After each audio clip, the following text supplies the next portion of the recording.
Gary, why are you in Drusilla's room? How do you even get in there? I'm mostly just moving my character around so I can actually remember what is where on the ship.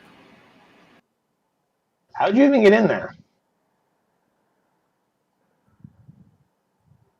I can phase through walls.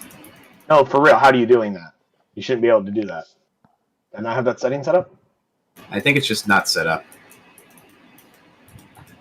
Page details. I say, where at the resurrect run goes. Oh, here it is. Dynamic lighting, barriers, restrict movement. I'll leave that off. For this map. I forgot. That's something that is set up for each individual map. Which now means I need to check some things now.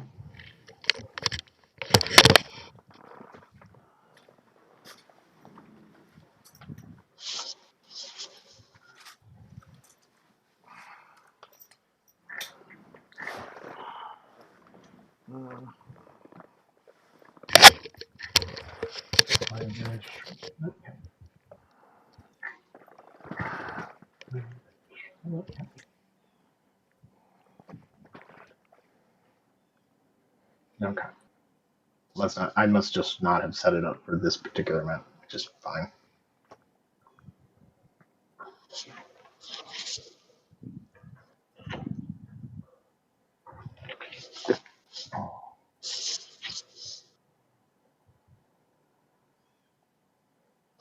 So, gentlemen, how are you guys doing? How's everything going? Pretty good. Pretty good. Still alive. That's important. So I've made that my name. God.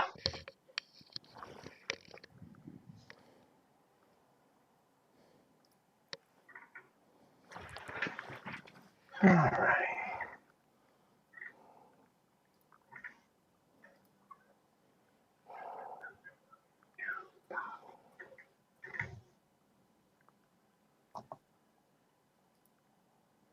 Oh, in 2 weeks I'm not going to be in town. I'm going to be at Connecticut Comic-Con.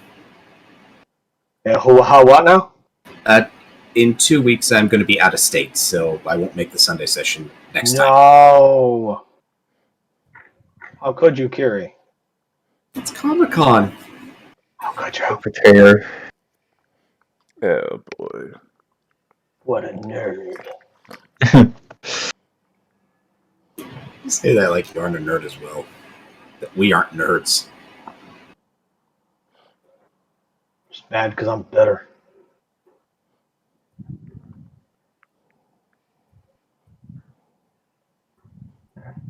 Okay. Any questions, comments, concerns? Anything you guys want me to go back over with you guys before we get started? Daniel's going to be a little late. Yeah. Nothing I can really think of off the top of my head. Mm-hmm. All right. Not to the top. You guys want to go real quick through everybody on like what new stuff that your character can do now or things you unlock now? Sure. We went over it briefly, but there was a few people who hadn't made any final decisions by the end of the last session. Yeah. I mean, my wild shape has improved. I can now take on like a winged form, which is kind of redundant. Yeah. And I believe it could be up to CR1. I actually have to check that once again just to see, but I think it's either C1. I think it's CR1, but whatever. I also went with the feat, medic. So I'm a much better field medic. Do you mean healer? Yes. Pretty sure the name of the feat is healer. It is. It's healer. But it makes me a better field medic. And more spells. Yes. What level spell can you access now? I can access 2 level 4 spells. Oh, you didn't gain new spells, spell level, you gained new spell slots. Yeah, new spell slots. That's different. As to your question, Kiri, at your current level, you can go up to a maximum CR of 1. Yep, that's what I was looking up and just saw. Yep, CR1. Yeah, because you are not a moon druid. Moon druid. Your Yep. limitations are much greater. Mm-hmm.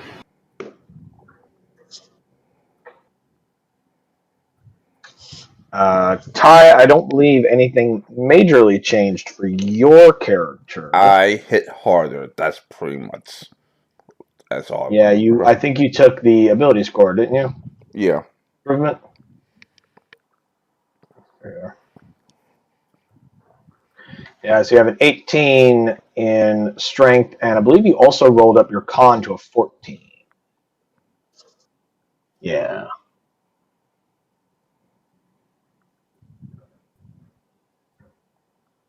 Yeah, that way you have 59 hit points, which is the same number of hit points that your warlock has.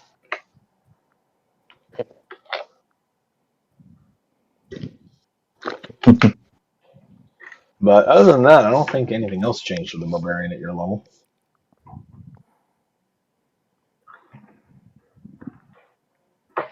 And Jimpan, you gained a new spell this level, and I think you might have also swapped some spells out. I don't recall. Yeah. I I took remember we Fey talked Touch. about it, but I don't remember. What? Fey Touched. Touched. Right, you took a feat, Fey touched. Which means you swapped out your Mississippi you gained from your class with another spell, and then regained it from Fey touched. Yes. Cool.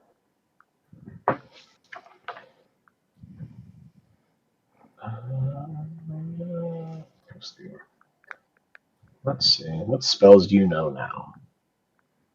Let's see. Cantrips are Eldritch Blast, Shocking Grass, Poison Spray, for some reason, Mage Hand, Mending, and Message.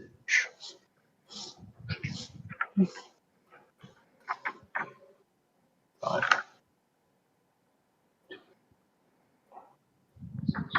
And then one from his spell start. Okay. Let's see. First levels we got Chromatic Orb, Mage Armor, Magic Missile, Shield, Featherfall, Distant Whispers. 2 spells we have Misty Step and Sleet Storm.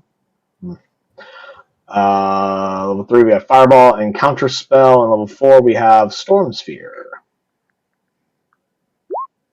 So let me read Sleet Storm real fast.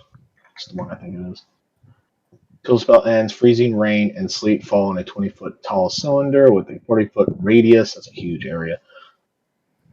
Centered on a point you choose within range. The area is heavily obscured and exposed. Flames in the area are doused.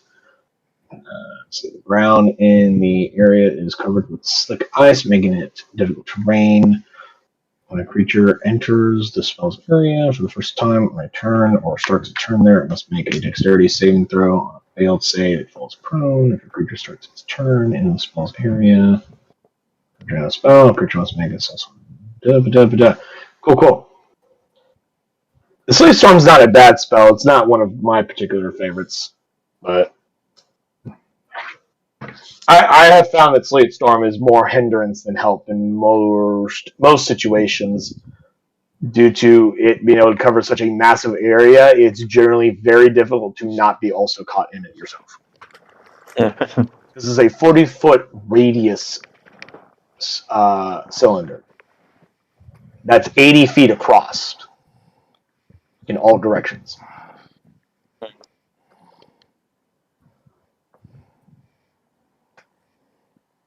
Your entire ship.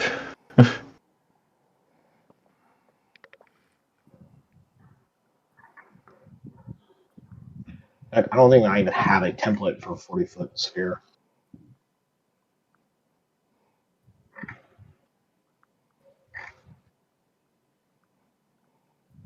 Yeah. This is a 30-foot radius sphere. Oh boy. So 10 more feet in both directions. Yeah. So Okay. 30, 40, sorry, 35, 40.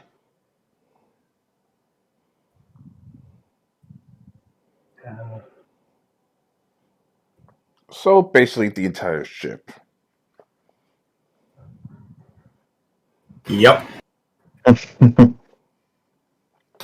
Yeah. This is 40-foot radius. It covers both images of your ship here completely. Also, keep in mind if you're using spells that don't move or anchor to a moving object, they will be immediately left behind. So, say if like these ships, say these are two different ships, and you're casting this to catch them while they're still sailing. Every turn, it's going to go womp, womp, womp until it's gone, depending on the speed of the ships. So, like Sleet Storm is not a spell that will move with the ships. Well, Fire will, Flaming Sphere will be left behind because it doesn't anchor to the ground. Cloud gas spells also don't anchor, so they'll be gone. Darkness does. Darkness you can cast on an object, so you can cast it like on a part of the ground rather than just in the air. So that would anchor.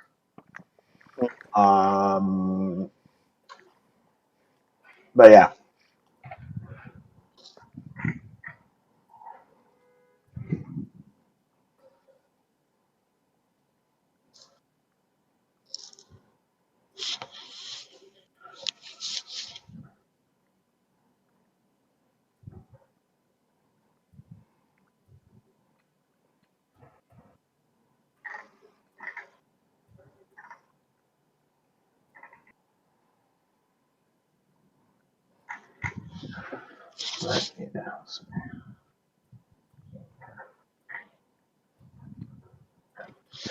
But anyway, anyone have any questions about some of the magic items you guys acquired, or any of the loot you guys acquired? Any questions I have will probably come later. Okie dokies. Alrighty. Let's go ahead and... Except I'm pretty sure those strange stones are mocking us. Go ahead and erase this little thing that I wrote down on here. Redirect you guys to here. Oh, now we'll go ahead and get started. Since Daniel isn't, with us in character, let alone as a player at the moment, there's not much he could contribute at the moment. So we can go ahead and get started without him. He'll join us when he's able. I'm going to roll the dice to destiny to determine who will tell us what happened last time. Chinpan will be 1, Kira will be number 2, and Ty will be number 3. And I rolled his d6. 6, so that is the 3 for a d3 on a d6. Ty, tell us, regale us with the epic tale of where we left off last time. I wish I could give you much, but we finally finished this. We finally finished the Sea Hacks after either we or they convinced them. Two of the sisters convinced themselves that saving one of the sisters isn't exactly worth it anymore. So we captured the Sea Hags. Unfortunately, the madam did find out that we're trying to take them to other Sea Hags, and him and Captain Torg had pretty much an argument. We almost convinced her. Huh? We almost convinced her with like 2 or 3 nat 20s in a row. Yeah, but you guys kept... but we kept creating a situation where there were follow-up questions. Yeah, unfortunately. Like, lesson in life, kids. Like, one lie will lead to another lie, and eventually the whole thing falls apart. Never tell a lie that can be verified. Yeah. Because eventually you gotta lie more, then lie more, eventually the whole thing falls apart. But don't overcomplicate your lies. Yeah. By making up people that don't exist, because that could be verified as well. But we convinced them to give us the object what the hack was, and now we're on way back to Stormbreaker, and attempt to try to resurrect Creed before we take them to the sea hatches for them to resurrect them for us. Right. Did I miss anything? I don't know. Did you? Half the time, sometimes I have you guys do the recaps because even I don't remember. Not really. I usually do remember. In fact, I remember a lot more things than most players do. Because I'm always thinking about it. Always. Oh boy. You merely adopted the D&D world. I was born in it. Yeah, pretty much. Jokes aside, though. Alrighty. So, gentlemen. I don't remember if I sent this in the Discord or not, but Ty, make sure you have gained the benefits of a long rest because Yeah, I think I'm at full I'm power. retarded and I did my math completely fucking wrong in the fact that between the three of you plus Mono Monastasia, all four of you were capable of maintaining a watch throughout the entire night, assuming that you are okay with leaving Mono Monastasia alone at night. Oh. But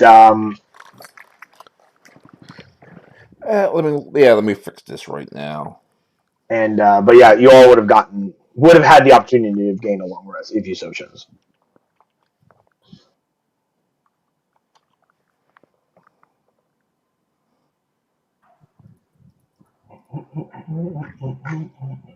That being said,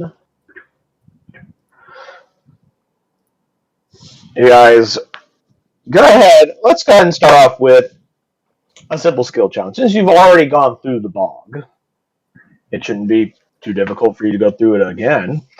Let's make this a 6 success before 3 failure challenge to try and navigate your ass back to the ship. Who wants to start?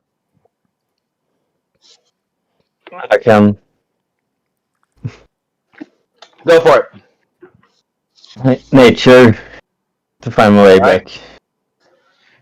And how are you using nature? Just to understand the nature of bogs? Yeah. All right, go. Yes. Granted Oh, too. the 22. You know bogs suck. And that the biggest thing about how much they suck is that they suck you down into water traps. So you find areas that, using your knowledge of from your days as an explorer, from your backgrounds as being an explorer and navigator, you are able to find paths that do not cause you to go through the terrible sucky bog water that will get you sucked and drowned and killed horribly. So that is one success. I'll go next. Okay. Your Kiri or Ty, which one would you like to go? I think of an idea of how to make this one work. Using my medicine check.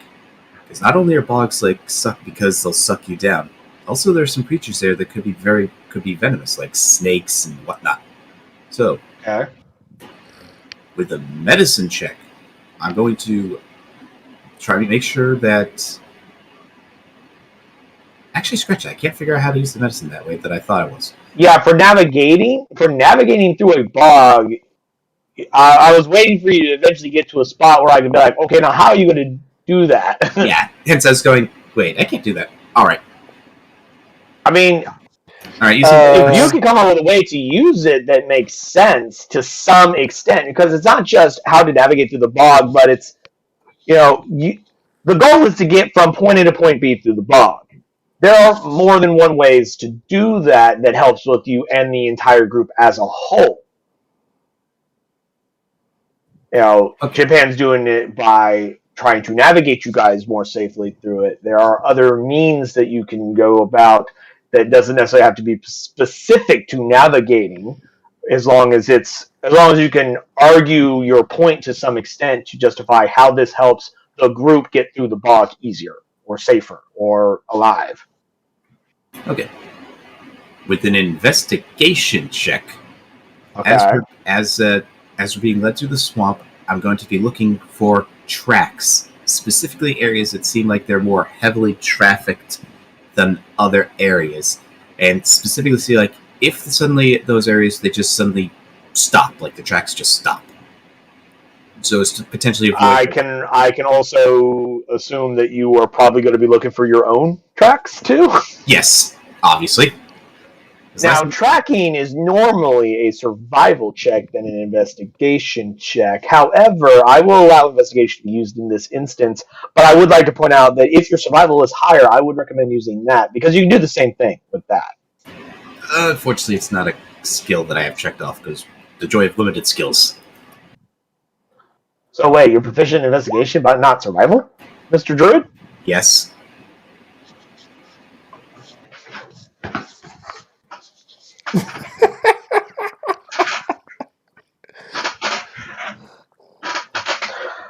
So I'm going to just, because of that mind-boggling revelation, I'm going to give you inspiration. Because you just rocked my fucking world.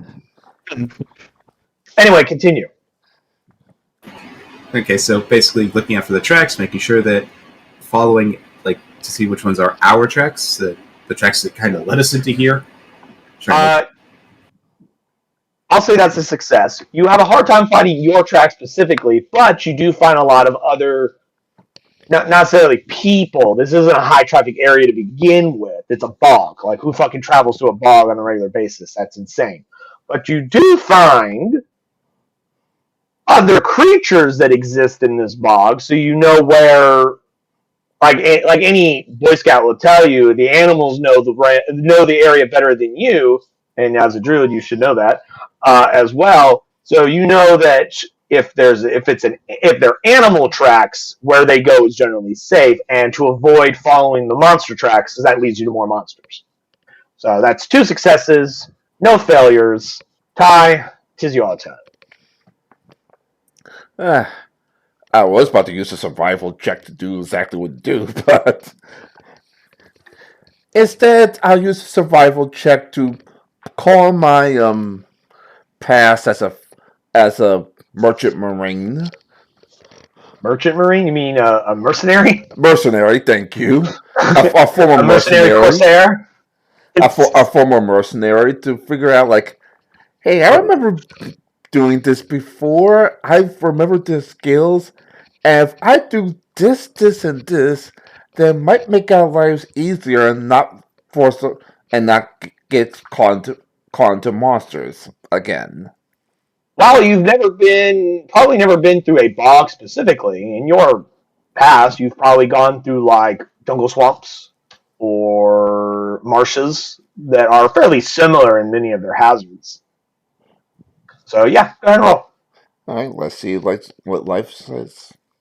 See what life says. Well, life says I failed. Unfortunately, the difference between a bog and a swamp is so great that you guys end up falling into a quicksand pit because Captain Tori is like, no, this is definitely the safer way.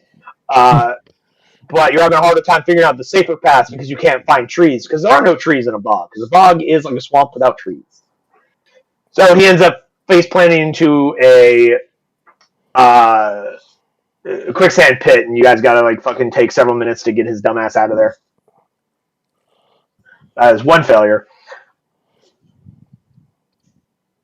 Daniel, since you're here, while your character may not be here, would you like to pick a skill for Anastasia to roll? There she is. She has Arcana, History, Investigation, Nature, and Religion, all of which are plus 13. Also, hello, Daniel. Hello.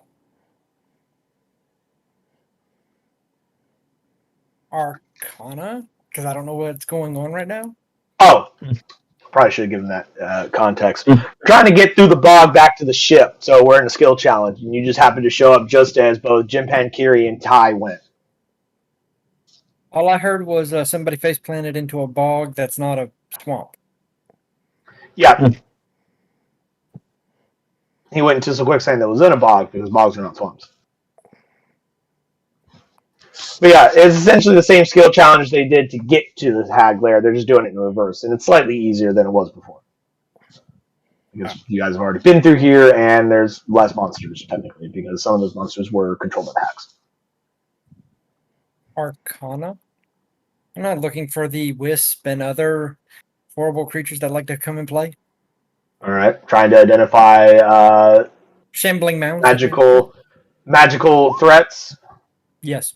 She got a 29, so that's one success. That brings us to what? 3 out of 6 with 1 failure. That's the end of the line, of course. Back to the top. Who would like to start the second round of the skill challenge? I can. Okay. Jimpan, what would you like to attempt to do? Perception to remember the same way back. Perception, try to remember? I'd say that'd be more of a history check. Perception lets you spot things they can, but if you're trying to pull something from memory, I'd say that more of a history check. I don't have it as. So perception to look around to see. Try and spot threats or look for dangers. Yeah. Or just to spot when your captain falls into quicksand again. Go ahead and roll. 9. 9. That is yet another failure. Oh dear. So we got 3 successes, 2 failures. Who would like to go next?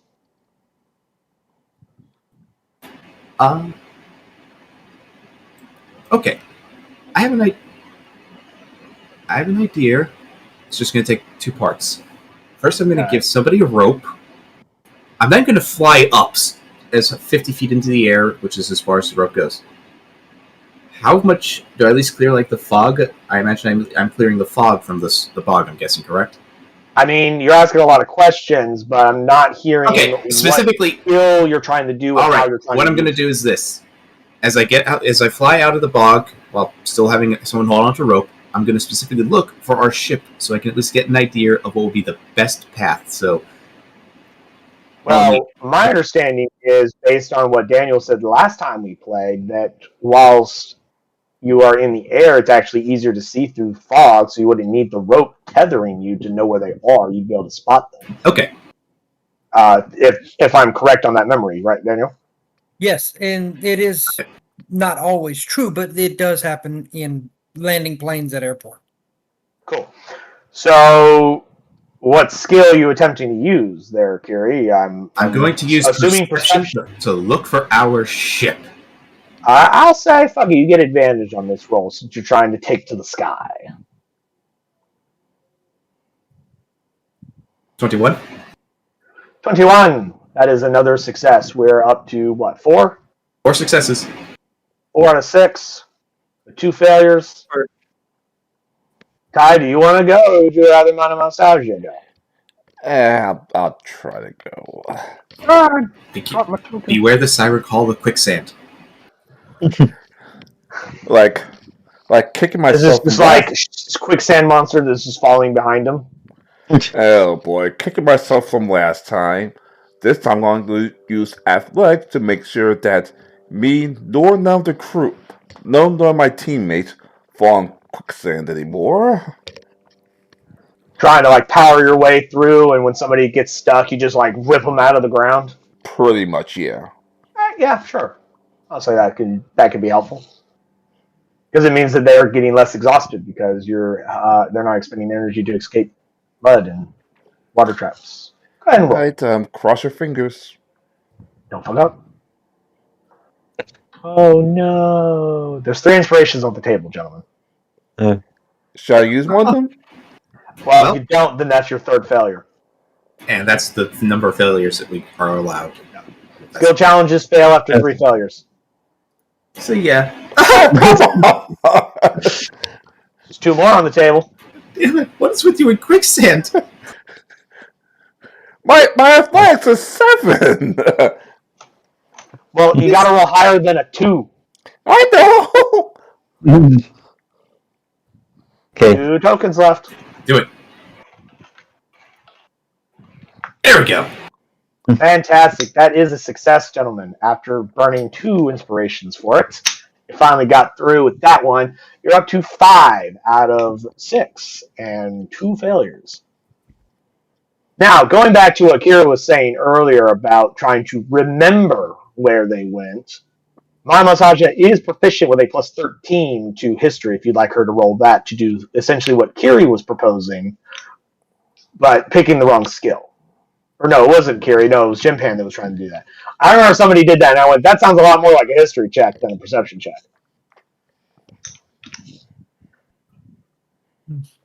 I don't hear any objections. No. Sounds good. Got a 20. Obviously, that is a 20. success. Hooray. You made it back to the now very empty town because you killed almost everybody here, because almost everybody here were ghouls, plus a vampire. Vampire spawn, to be precise, but still a vampire. But you made it. Huzzah, huzzah. I'll go ahead and turn on this little ambience here.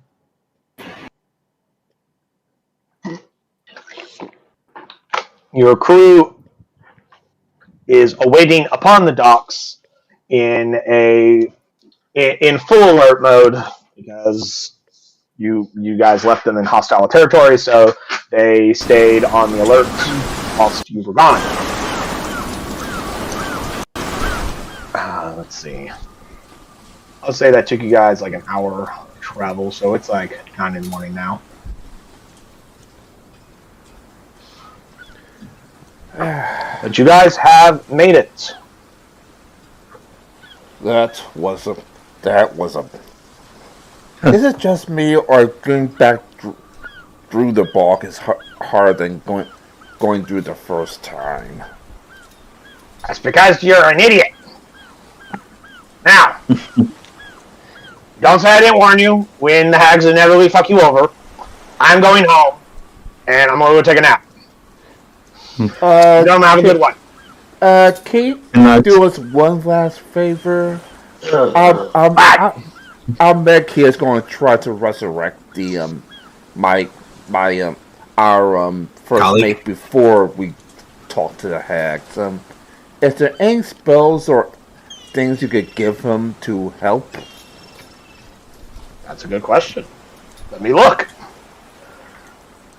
Let's see. She's an abjurer, so she has a lot of abjuration spells, which aren't really good for buffing. They're good for dispelling or preventing.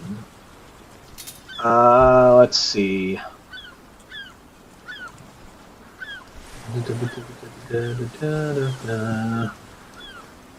What's the ceremony do?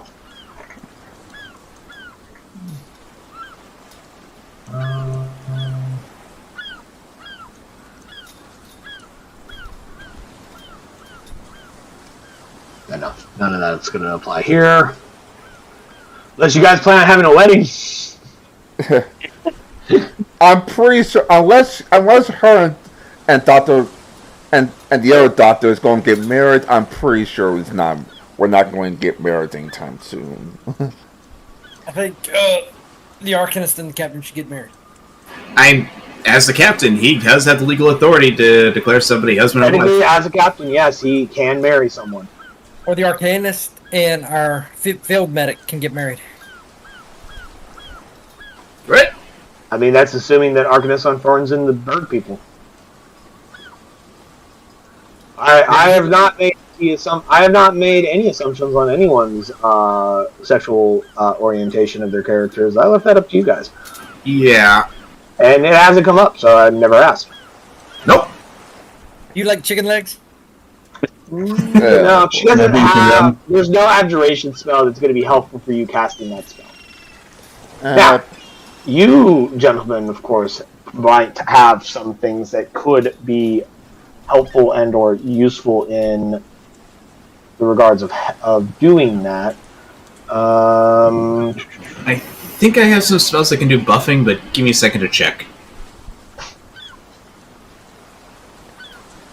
As a druid, I know you have spells like Enhance Ability, and I don't recall if you have Guidance or not. I don't know if that's a No, that's spell in a your cantrip. cantrip. That was a cantrip, I believe. Well, I know it. Yes, I know it's a cantrip, but I'm fairly certain you don't have that cantrip selected. But I don't even remember if it's on the druid list at all. Even if you had wanted it, I don't recall. But as for other spells, Enhance Ability is probably the one you're going to want, because using that, you can cast Owl's Wisdom, which gives you advantage on Wisdom checks. Which is what it is going to be to cast a 9th level spell scroll. Oh god, yeah. Is you have to make a DC 19 Wisdom check. Which means you roll a d20, you add your Wisdom modifier to it. If you have advantage on that, then, well, that gives you technically a +5 chance. So, 25% more chance of success. And doesn't Dr. Jim help as well? Dr. Leibowitz has a ability that gives you attacks, but a bonus d4 to attack and saving throw. It's not ability checks, unfortunately. Never mind then. Are there any potions that people have that can buff people? No? Nah, man, I don't think you're gonna...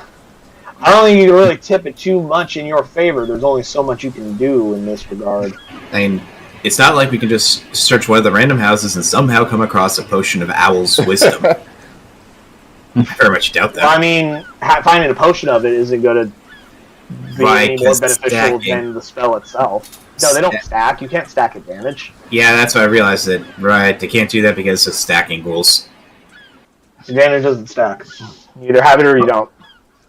Let's just prepare enhance abilities, and let's allow the dice to tell our story. Yes, as we've established, everybody at the table has their own story to tell, and including the dice. The dice just don't care about human emotions and plot, or they just want most kick. They have no special interests. As I see our brave doctor trying to Okay. Enhanced ability. So what exactly is the exact wording of this spell? The exact wording? Let's see. Let's also cast... you just cast a spell and it just fucking gives you damage. Enhanced ability. Casting it at level 4. Give me the best possible option. Really?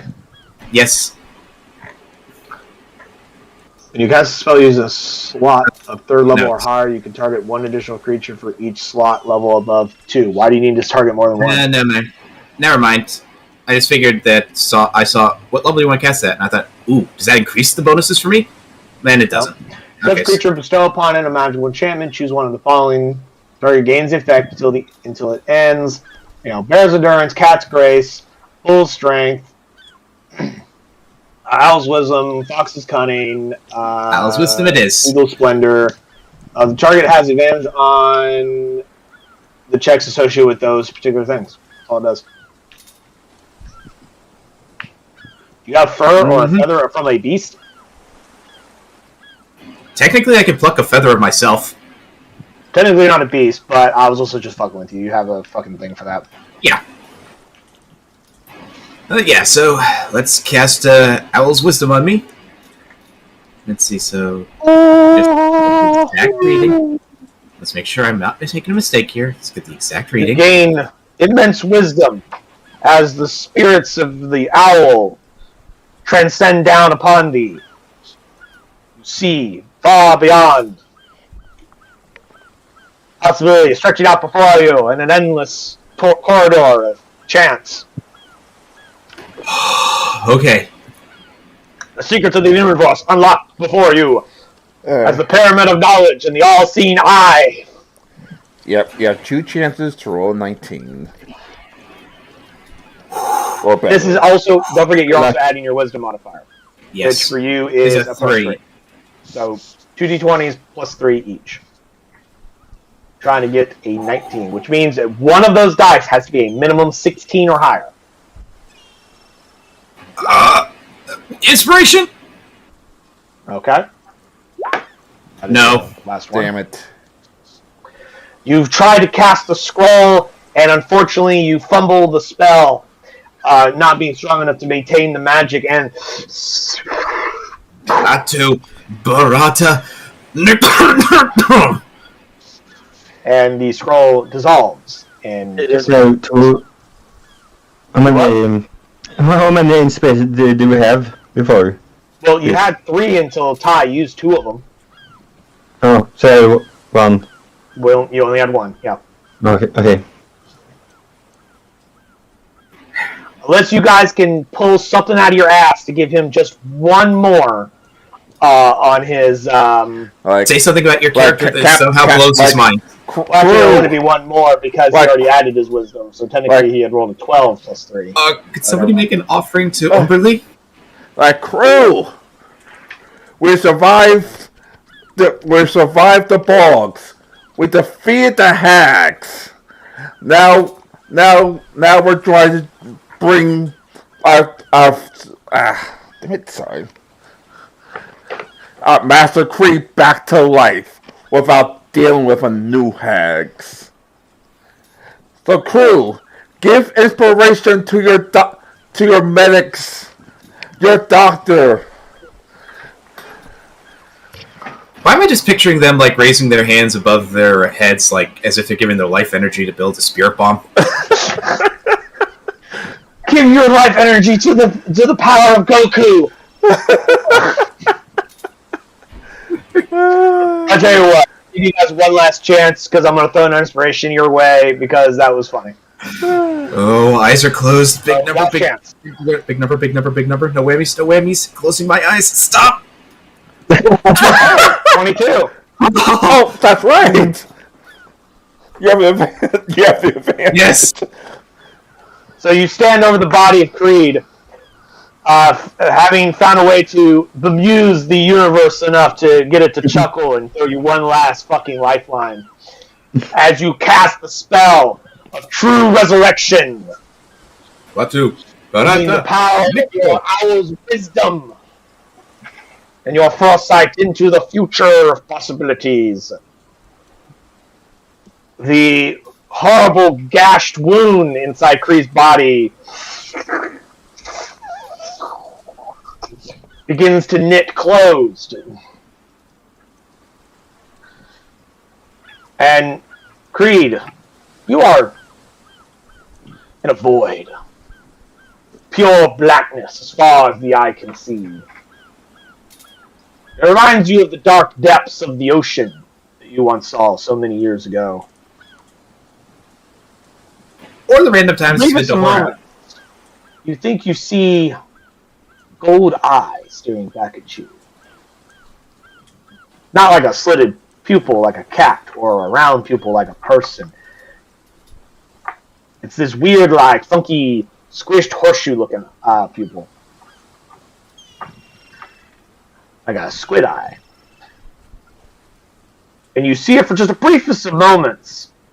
And then you suddenly feel something drag you out of this void. And your eyes snap open and you draw in breath. And you find yourself laying on a table in the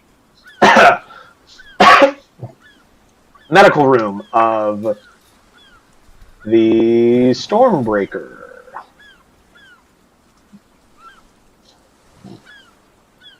Being alive.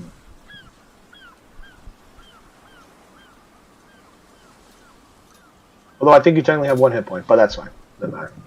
Several days for you guys to get anywhere from here, so you'll be more than enough opportunities to be full rest.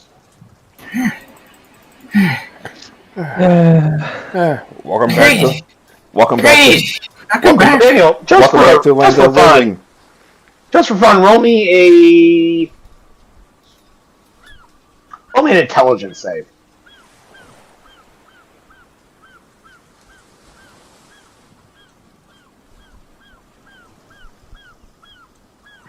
Eight. How much? 8. Cool. You have no memory of any event that happened after your death, including your time spent as a ghost. So I was in the middle of combat. The last thing you remember was getting stabbed to the chest with a spear wielded by a Ruthian. And then everything went black. And now you're here. Go back. In that case, And all your crew is standing around you, or whoever decides to be standing around you. Oh, obviously me. Leibowitz is there too. It's his place. Yep. sorry, Doctor. Shocking grasp on Dr. Ice. I don't think 13 hits him, actually. Does it? My AC is 13. Oh, okay. So yeah, you get hit, and Kira takes 9 lightning damage. As Creed springs up off the table in attack mode. 9 damage, you said? 9 damage directly to your life points. What the fuck, Creed? Welcome back to the land of the living, Creed. I will not die. I will take you all on. I will not go quietly into the night. Creed, it's me, Captain. Remember? You hear Dr. Leibowitz say, "He's not in his right mind yet. He hasn't fully come back to function. Hold him down before he hurts someone else." And Leibowitz tries to hold him down so that Creed doesn't keep attacking people until he comes to his senses. Considering my base strength, it's basically going to be like a very big fluffy bird trying to hug him. If you're going to help, go ahead and roll an athletics check. Daniel, go ahead and roll an opposed athletics or acrobatics, your choice. Let me find Leibowitz. I'll say go ahead and roll yours with advantage, Kiri. Okay. His Leibowitz would be assisting. So a 14, a 20, pretty good. I have 7. Cool. So, you feel a bunch of strong hands grab you and hold you down, Master Creed. And after a moment, your vision, or after a moment, the cloud around your mind clears, and you realize that they're your crewmen and not Ruthians trying to strangle you to death. I figured the fluffy feathers would be a clue. Well, the fluffy feathers wasn't enough for him to notice when he came up out of being dead and immediately went on the attack. Good point, because... Yeah. Where am I? You're back on the ship. We brought you back. It's a long arduous journey, but we brought you back. It was a very, very long. It'll be a very, very long story. We'll tell it another way. You look like you need a drink. Or 2. Or a keg. Also, fun fact, the spell closes all wounds, neutralizes any poison, cures all disease, and lifts all curses affecting the creature when it died. It also will replace missing organs and limbs, and if the creature was undead, it is restored to its non-undead form. Cool. Just want to throw that out there for anyone that cares. Neat. I'm gonna slightly hyperventilate and projectile vomit on somebody. Oh, God. Roll for dodge. I'm just kidding. Leibowitz gets just drenched in fucking vomit, and he just goes, "Yep, this is average day in the life of Dr. Leibowitz." And he just turns and he goes into his private cabin off to the side, and then he comes back a few minutes later with cleaner clothes. Why am I picturing that Leibowitz probably realized what was about to happen and decided to use Ice and the captain as the guard from the splash zone? Well, he is. I don't know why you're thinking that, because that's not what I just described to you. But okay. I know. All right. That's probably just what Ice was thinking of. Why did he not try and use us as guards for the splash zone? Because you guys were on the other side of them. How many people have you resurrected? You? Just you. Counting you, 1. So you don't know how people react when they come back to life. Good point. As captain, I order you, Master Creed, to take a bath. You stink. You're still covered in blood from the battle. Yep. Nobody washed your body when they brought you on the ship. You've just been all gross and stinky. Yep. Well, I'm going to try to push my way up to a sitting position. You do so. There's no... True Resurrection doesn't leave any lingering effects, so Well, you're they are fully functional and grappled capable. me. Probably exhausted. No, like, again, he's not. Like, levels of exhaustion or, like, penalties and whatnot occur for, like, Raised Dead and Resurrection, but not True Resurrection. True Resurrection, there is no penalties or downsides. Like, he comes back fully functional and capable of fighting. So it's basically like he just woke up from a good night's sleep. He comes back combat ready, essentially. He's ready to roll. Yeah, that's physically. Mentally, that's up to him.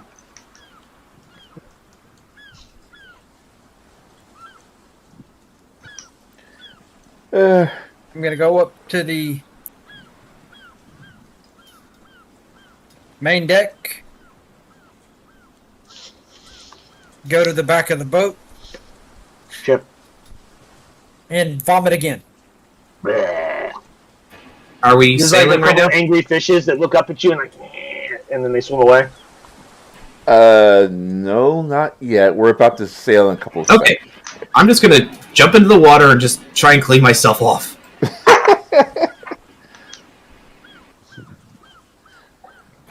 I too just step into the water. Come on in, the water's fine. Let's ignore the angry fish.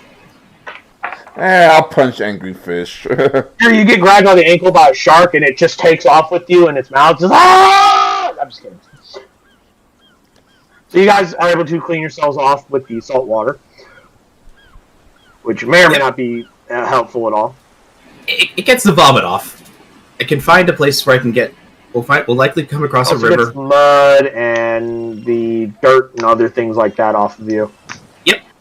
Just gonna have to keep the feathers puffed out for drying. If I'm not mistaken, though, salt water, after it dries, still leaves salt residue, so you got that to deal with. But, you know, that's something that you guys haven't dealt with. I'm pretty sure Mom Anastasia just looks us up and she's like, what the fuck? No, like, if you guys are on the ship doing that stuff, she already went home. No, I meant from her house. I meant from her house. That is. How did these dumbasses not die? Wait. No, she's asleep. She's been up all night. No, never mind. No, she hasn't. She's old. She's tired. She went to go take a nap.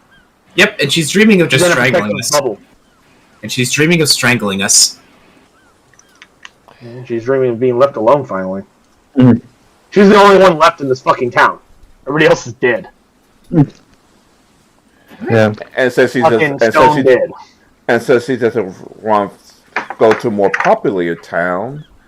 Yeah, this is where she wants to hang out. It was a small town to begin with, and then it got real small after everybody died. All right, fellas. Anyway, Yep. Plus, she can finally claim anyone's knickknacks that she liked. You know, I really like that vase that Melissa had. I'm going to claim that. alright, gentlemen, is there anything else we're doing at this, while docked at the... who's it?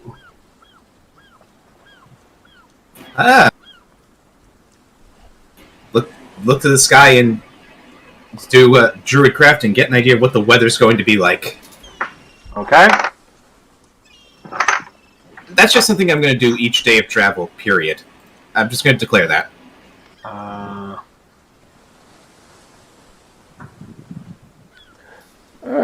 All right. I think it's the weather reporting stuff that I'm going with. All right. Unfortunately, we still have to deliver this thing to the hags, but at least we don't owe them a favor anymore. In fact, they owe us a favor. But Oh, they're going to... Oh, I have actually no doubt they're going to very carefully word how we can get our favor. Actually, we have to be very, very specific in how we word it. yes, that'll be perfect. Actually, Because if they're anything like other Fae, like the Fae, they will do quote-unquote, exactly what you say, but it may not be what you think it is.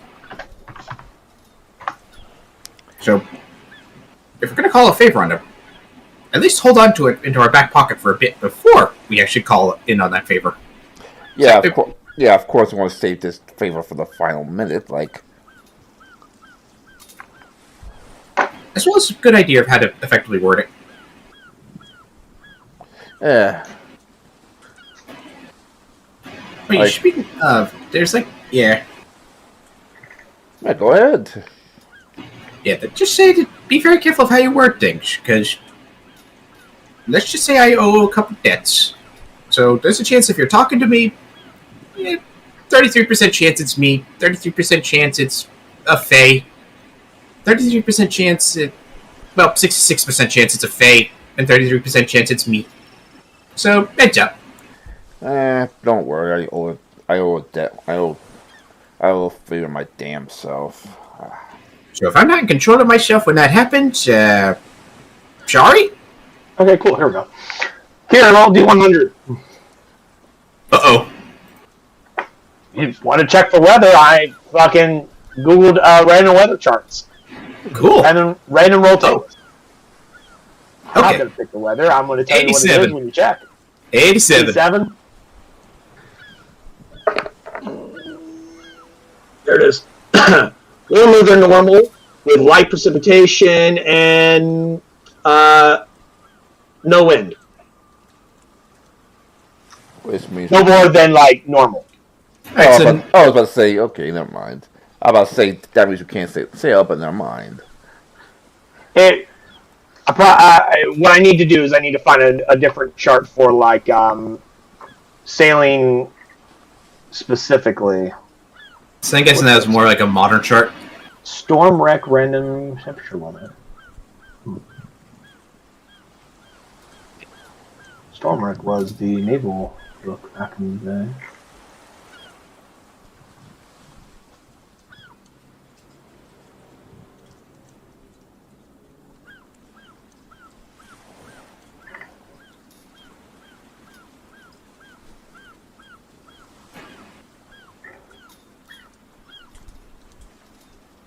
Okay, this one seems like it's a bit funny.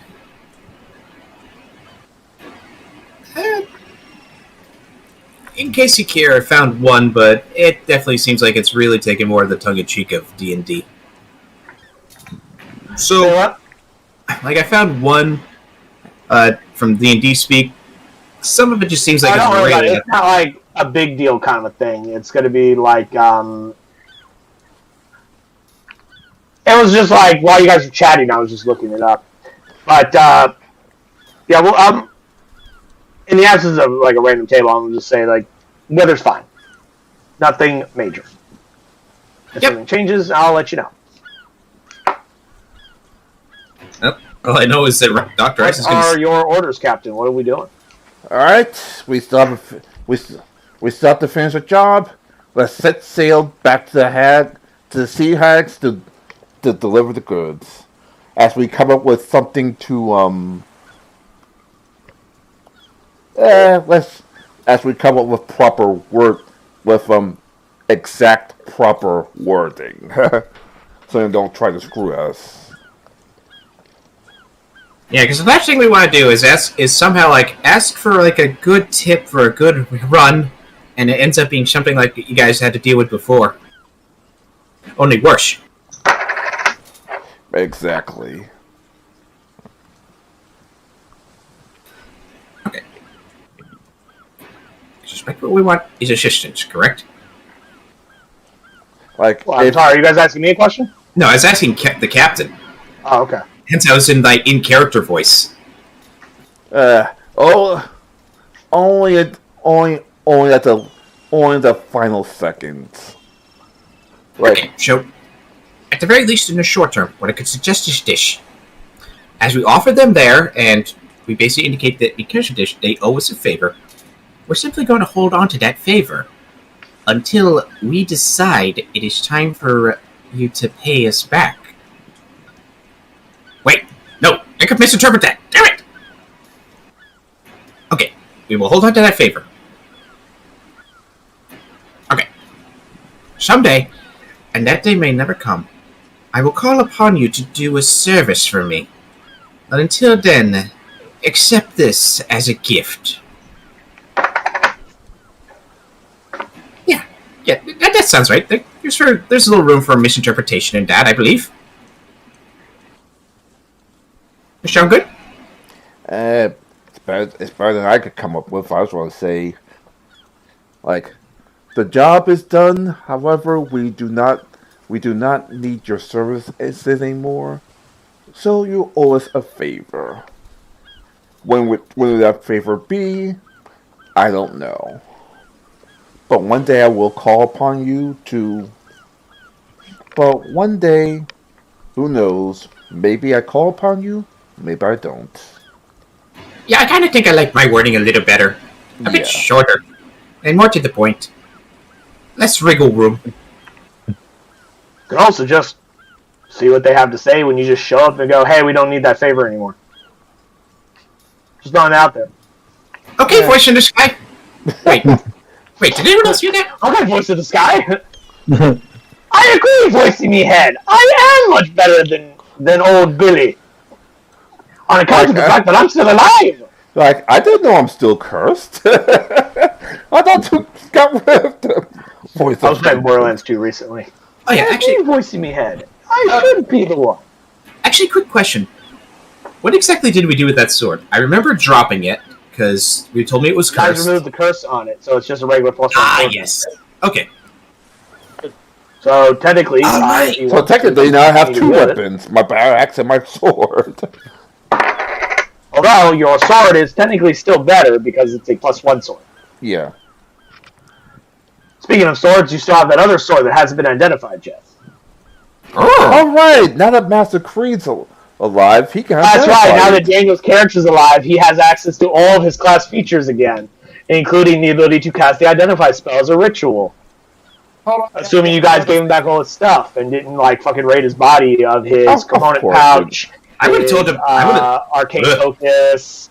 And I would have told him to keep all his stuff on him. Now, of course, he has to take an hour to do a ritual in order to resummon his Book of Shadows to regain his ritual skills. We have plenty of time between now and when we get to see his location. Meanwhile, I do the traditional 5-year-old's method of identifying something. I poke it with a stick and see if it gets angry. You lick it and put it in your mouth? But, Daniel, do you still have a pearl worth 100 gold on your person?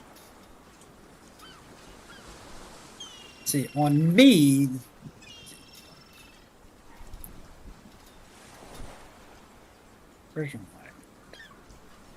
Oh yeah, this is probably something I missed because of the session I was at, but did Ghost Creed actually have an inventory? Yes. I have a pearl. Cool.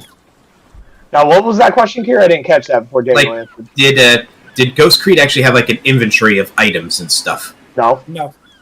As a ghost, he was physically incapable of carrying any items or equipment or anything like that. In fact, he has to also reattune to the wand of the War Mage now that he's alive, because it deattunes when he dies. Okay. So he has to reattune to all of the items he was attuned to before.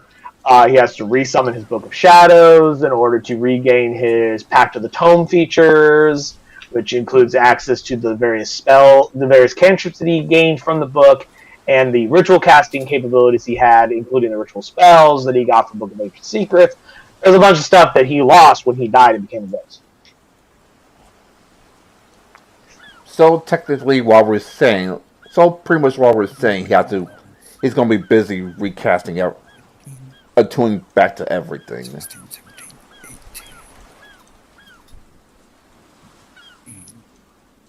And while this is going on, Ice is just going to go down to the kitchen area and ask Drusilla if she could make some tea, because Creed is back. She goes, no problem. I can make some tea real quick. Thank you. I'm looking at the ship as okay, we need some more crew members and some better Best place to gain more crews back at Luxkin. That's our next stop after we drop off the. In fact, actually, speaking of which, Vola. There we go. What was her name? Vola actually comes up to you, Captain. Says, "Captain, a word, if you will." Very well. What is it?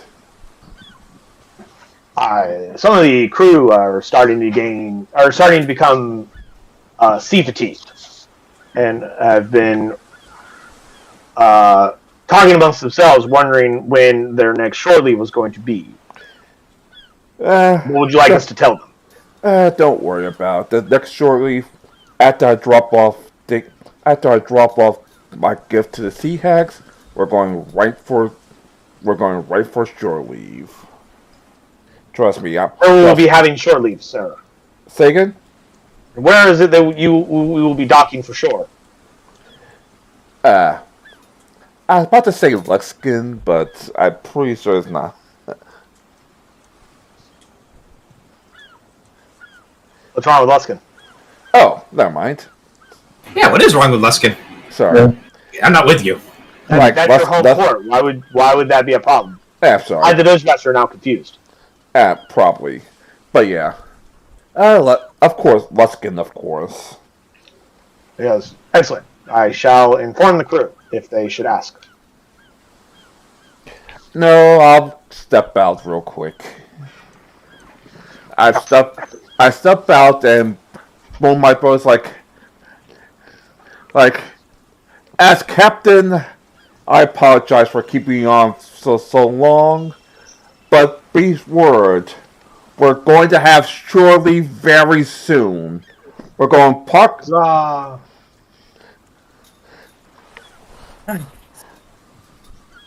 Like, we're going to have at least 7 days of shore leave to party, have fun, and enjoy ourselves. Only 7? Oh. I'm just giving you shit. My chance I could have a month of shore leave. I mean, that's entirely up to you guys. You can pick however much you want. In the meantime, though,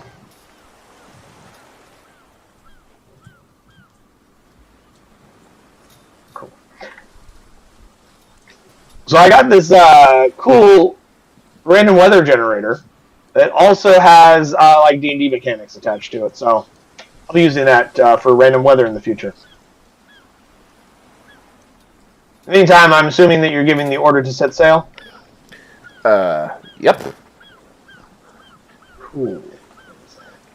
Obviously, after that, but for now, set sail to the Sea Hack location so you can finish the job. Huzzah! All right. It will take you approximately 6 days to get from the small little island that you are at to the Whalebone Isles, and specifically the isle that the Hats are located at.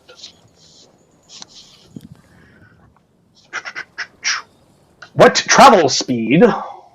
Sorry, not speed. Is anyone taking any travel rolls during that time? And if so, which ones? What exactly do you mean by a travel roll? Travel rolls are special things you do during travel as part of your officer position.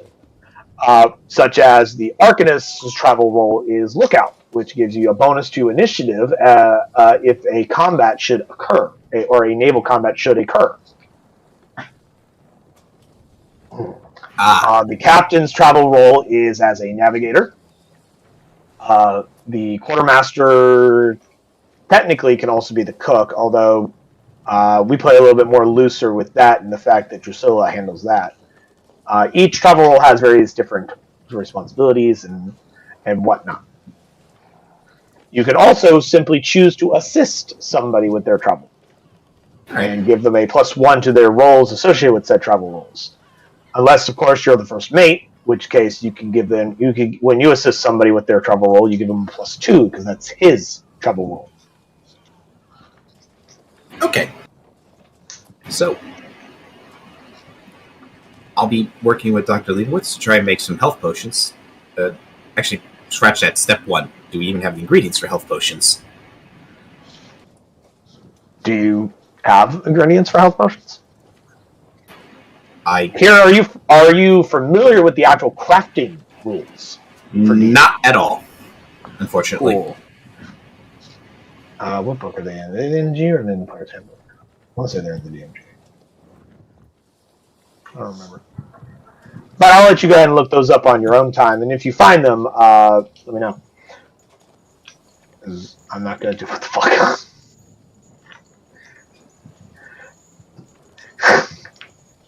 Daniel is gonna summon the devil now. Just draw a pentagram on the fucking deck. I gotta get my book back. Well, let's see. I think that only takes you like an hour. But I will spend the next 48 hours identifying all the objects. Cool. All right. What do you want to know first? Well, I'm assuming all the scrolls are as listed, unless I have to, because I'm assuming no one can identify. They're all listed. Anyone can open a scroll and figure out what. Anyone that is familiar enough with magic can open a scroll and figure out what the spell is. Okay, so that saves me a lot of time there. That saves me about 16 hours. Yeah, the only thing you need to do your identifications on are like the potions and the permanent magic items specifically. Okay, so let's go through the potions first. We got, and that's not just the Hagler.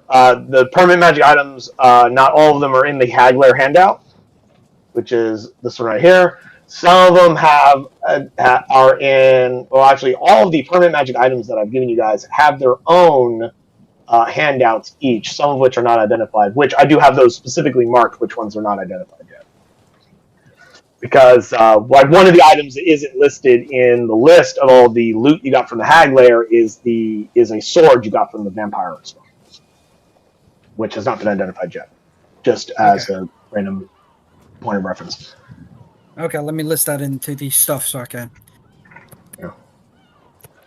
Okay. So the items, there's a black cloth, a dark blue rhomboid, a golden brooch, a pair of strange stones, and the vampire sword. Okay. And then, of course, there's all the potions. And there's 3 arrows. Yeah, like I said, yeah. And a jar of weird gelatinous oil. Yeah, so I'm going to try to identify all of them and go through and identify all the bottles. All right, what do you want to know first? Why don't we start with the topmost item, which is the bottle of muddy-looking liquid that contains a bit of fish scales. Sure. That is a potion of animal friendship.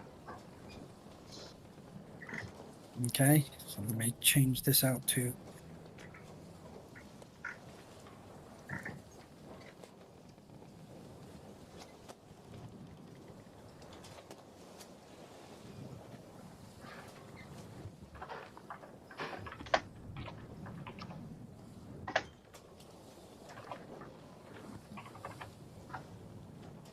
And as we go through them, I will re-edit them in the handout. Okay. The next one, a bottle filled. The amber liquid. Yes. Amber liquid with a scorpion's tail, an adder's fang, a dead spire, and a tiny heart that, against all reason, is still beating suspended inside of it. That is a potion of longevity.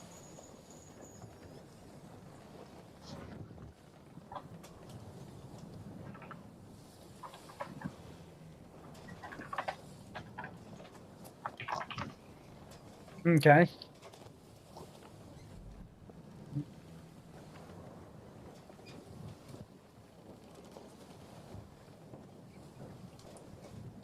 Let's see. I have 3 bottles of clear liquid that has red coloration.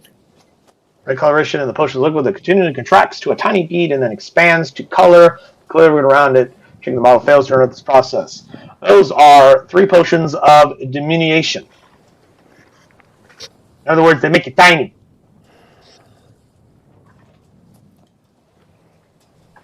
That sounds like the ultimate prank potion. But since you're going to be editing it on there, I don't need to copy their names as fast. So, the bottle, the clear liquid that float to the top contains cloudy white. That's the next one down. Bottle containing a clear liquid that floats to the top of the container and has cloudy white impurities drifting in it. That is a potion of flying. And that should have been 2 potions of that, because my notes said I have 2 potions of flying in here. So yeah, that is 2 potions of flying. Okay, so it just needs to be edited on there. Yeah. All right. The bottle of fog that moves and pours like water. Potion of gaseous form.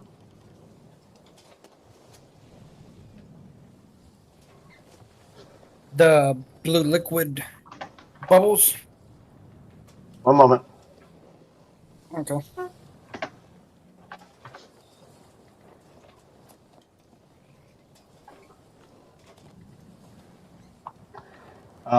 Bubbles and steams as if boiling.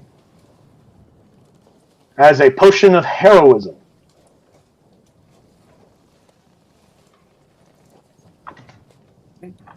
The next one down is. Let's see. A potion of poison. I don't know. That is a potion of poison. Okay, so I didn't know That one was already identified because Jim Pan's character already recognized what a potion of poison looked like because he had like 5 other sets of them. So it was like a lot of like, yeah, they look the same. Okay, I didn't know if it was a special kind or. Nope, just regular potion of poison. So however many Jim Pan has, he has. The next one, bottles of yellowish liquid with an eyeball floating in them. That is 3 potions of clairvoyance.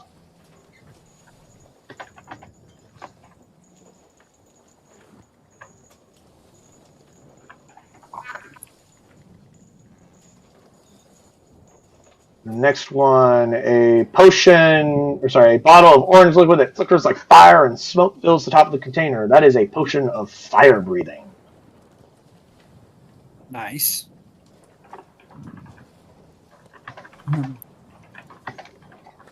Useful for when you want to set things on fire. Like people or ships. Or if you want to do a party trick of belching fire. Like or people on ships. See, 2 bottles filled with clear liquid that has recoloration. So essentially the opposite of what the other ones were. These are 2 potions of growth. Okay. Rather, as opposed to diminution. So these make you bigger. The other ones make you small. Gotcha.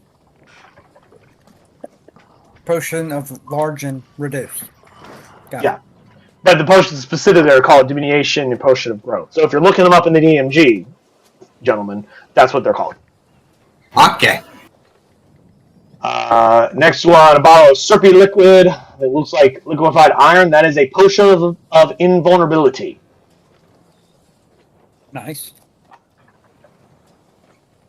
And if at any time you guys want to look up the specific effects of these potions, they're all in the DMG. It can easily be found under P for potions because they're all going to start with potion of blah, blah, blah. So they're all like right there on the same page. I'm just wanting to get a list of all the names of them so I can put them in our. No, I'm just telling everybody at the table in general that if you wanted to look up what these did, rather than asking me, you can always just look them up in the DMG. Next one is a seemingly empty bottle that still fills as if filled with liquid. That is a potion of invisibility. All right. Yay! And in case anyone's wondering, these were all randomly rolled for. I did not select any of these potions. That's Otherwise, cool. I would not have given you another fucking invisibility thing. No, just kidding. Fucking invisibility. All right, let's go with the 3 arrows. 1 second. Hold on. Oh, sorry. Visibility, vulnerability. There we go.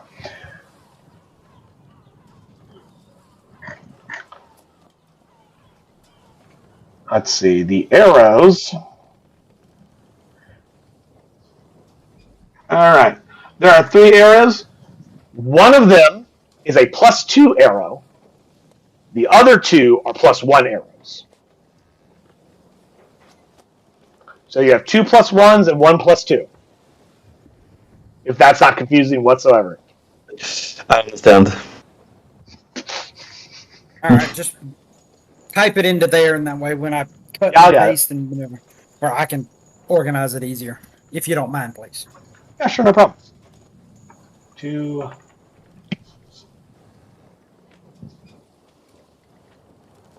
Because once I get all of this compiled together, I will send at least the captain a list of what our hull contains. Because I don't think none of y'all know what's actually in our ship with me. Nope. I also question if Ice can even read. Japan does know, but to a certain extent, because he keeps up with the food stocks. But things like the treasure is only known to by the first mate, because as the first mate, your responsibility was pay, so that meant you were in charge of the treasure. No, when I said no one, I meant no player knows. Yeah, I know. Why Not would the even players the know anything that their character doesn't know? The DM doesn't even fully know what's in our hull. Oh, that's nice. I know what I've given you guys. I don't know what you guys still have. Yeah. That matters. Everyone knows everything that's in there. Well, that's because I choose not to keep up with it. But I mean, I know every item I've given you guys because I have it all as a handout to the side. I know every single thing I've given you guys, Okay. including So loot, a money. jar of clear gelatinous oil that sparkles with tiny. Tiny something. What was it? Tiny ultra thin silver shards. That, my friend, is not a potion. Sorry, I almost said potion. It is oil of sharpness.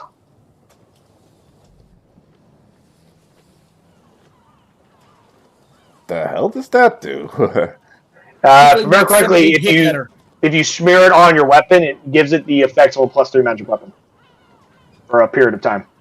Ah. Probably for about a minute, so it's a useful little item. Good if you don't have a magic weapon on hand, but you really need that to be a +3 magic weapon, and you just take it and you just grease it across your blade. Or drip it onto your mace or whatever weapon it may be. Which, for now, I don't need because I already have a magic weapon. I use magic. You know, it's always good to have as a backup. Yeah. Yeah, after our last couple of counters, we might have some. The next one is a pair of stones with faces carved into them, I assume you want to know. Yes, please. Which is these right here. I won't edit this on that loot. Well, I may do that later, but I have separate handouts for these objects. I'm absolutely convinced they are taunting us. These are a pair of sending stones.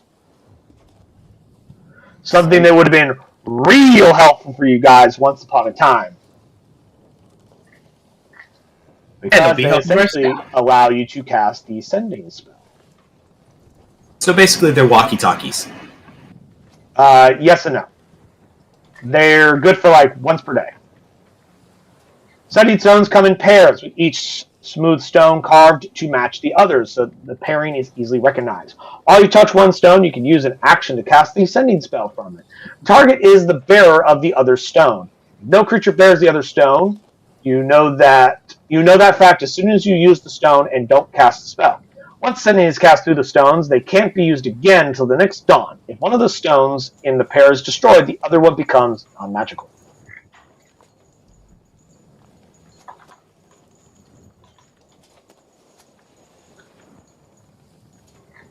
Next is the golden brooch, if that's what you wish.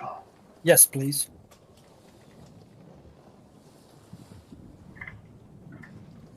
Golden brooch. Not to be confused with the golden fleece from Jason the Argonauts.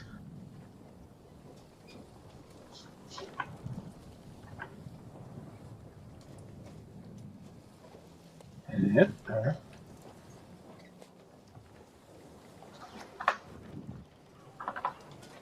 Alright, that is a brooch of shielding.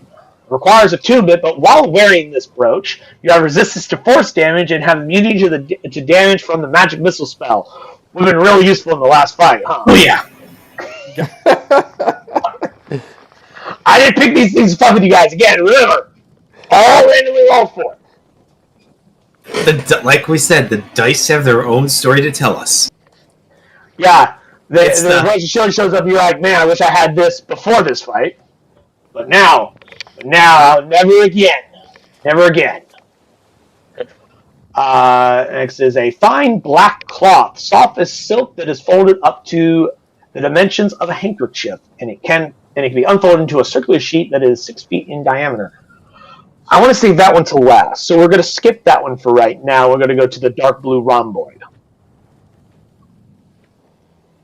which is, as soon as I pull up my thing,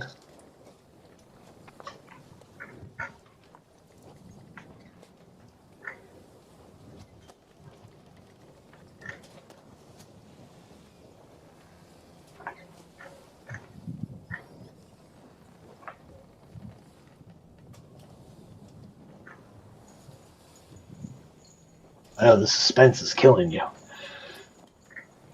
but I gotta just do some editing so that when I say it, you can see it. There we go. It is an Iron Stone of Awareness.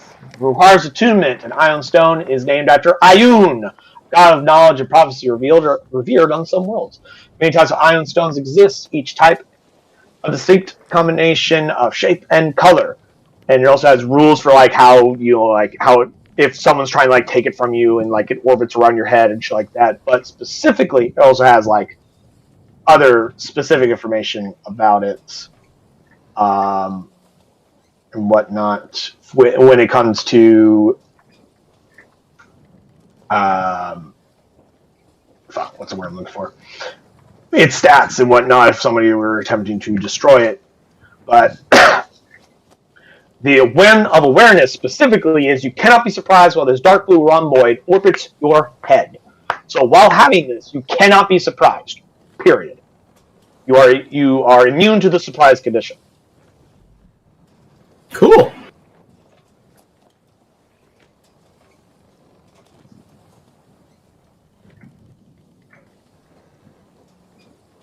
The next one that you guys haven't identified yet is the Scimitar of Speed, which is the vampire sword.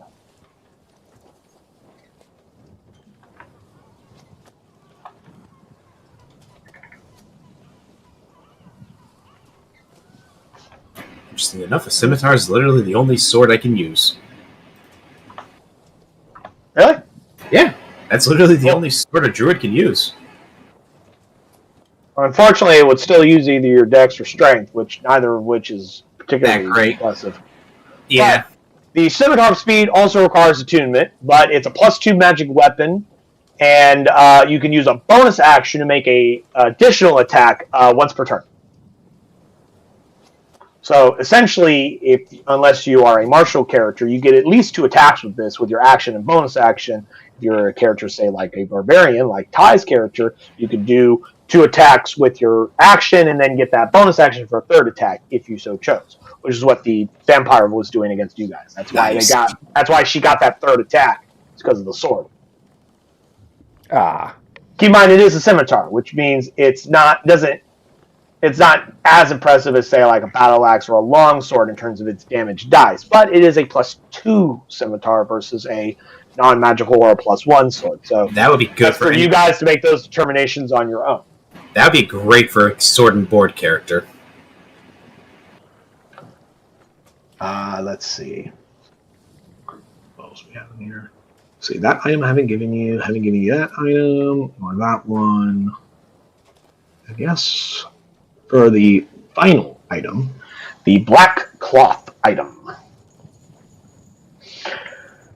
I want to preface this by saying for a brief moment before the game, when I was compiling these items, for the briefest of moment, I considered not letting you guys have this item, despite having rolled for it, despite it coming up as a random roll. But after I looked at what it could do and considered it for a day or so, I ultimately decided, why not? Wasn't going to break the game or anything like that. At first I thought it would, but I was like, yeah, it'll be fine. We'll just break it down. The Well of Many Worlds. Well, I'm breaking the game. It You can use an action to unfold and place the Well of Many Worlds on a solid surface, whereupon it creates a two-way portal to another world or plane of existence. Each time the item opens a portal, the DM decides where it leads.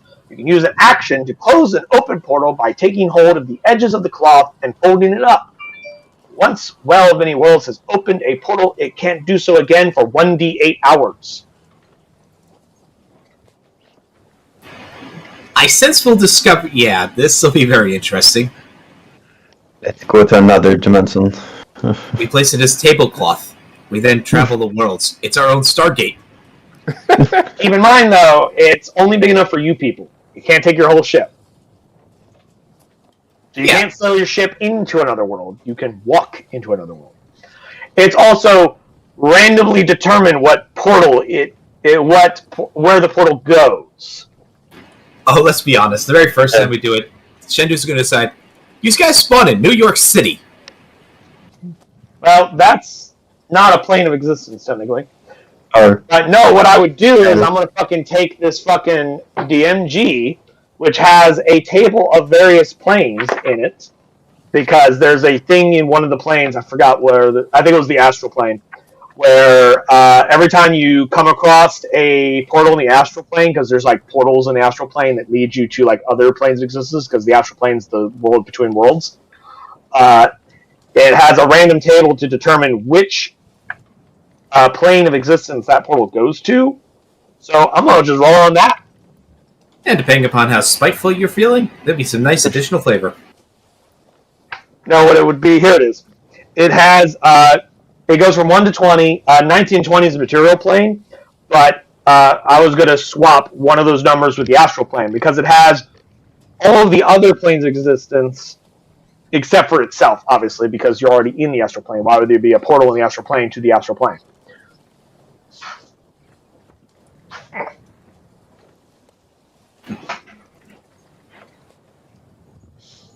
We set up the portal. Dr. Ice sticks his head in. He sees this floating woman with like blades on her head floating towards him. You wouldn't see shit like that, and you know it. Yeah, no, I'm just thinking like, congratulations! You guys teleported yourself to Sigil.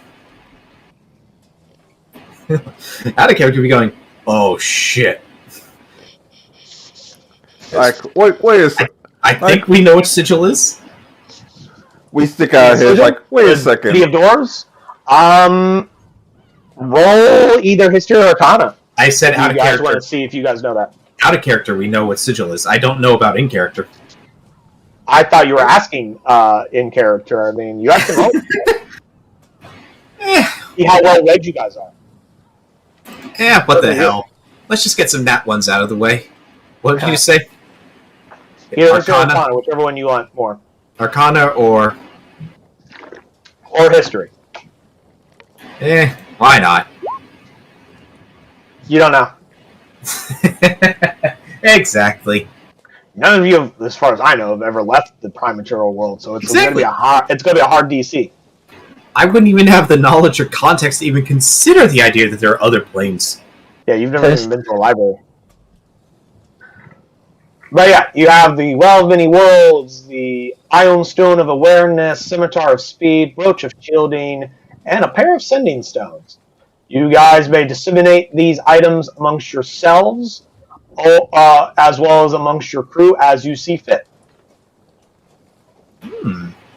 I just sent you a list of our basically what we have in our holding team. so that's Let's see. Oh, you send it to just Jim Penn. I sent it to Jump In, Ty, and Kieran. Okay, there we are. You're the DM. I don't get to know. Do you really want to know? Yeah, like, seriously though, like for real, like what do you guys have? Hold on, let me get you the list. Okay.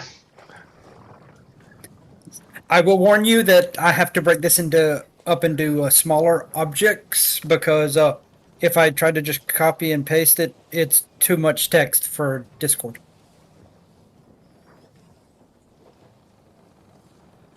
Yeah, Discord. That much stuff on that list that you can't fucking copy and paste it into Discord? Discord cries. Yes. And it takes further.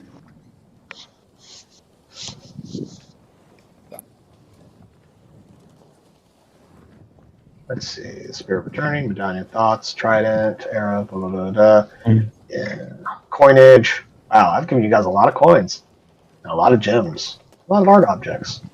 Scrolls and potions.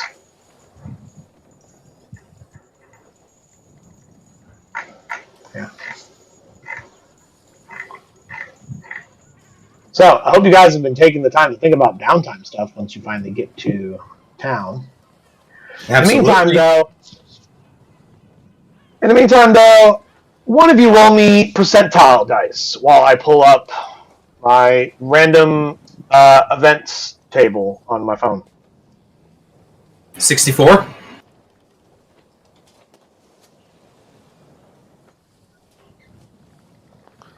You say that as if I already have it up. Give me a second.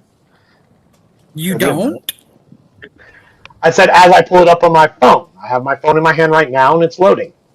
You mean Everything. the DM is not this omnipotent being? I am omnipotent, but my omnipotence is not downloaded in my brain. It's on my phone. Let's see. What'd you say? 64? Yep. 64. See what random event happens while you guys are journeying. Cool. Actually, no, that wouldn't happen. Never mind.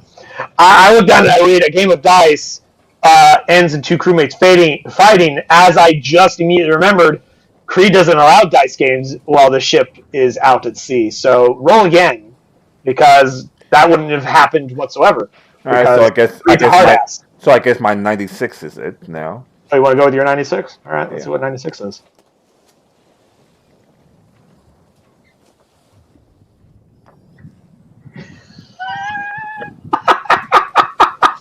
Oh no. Okay, cool.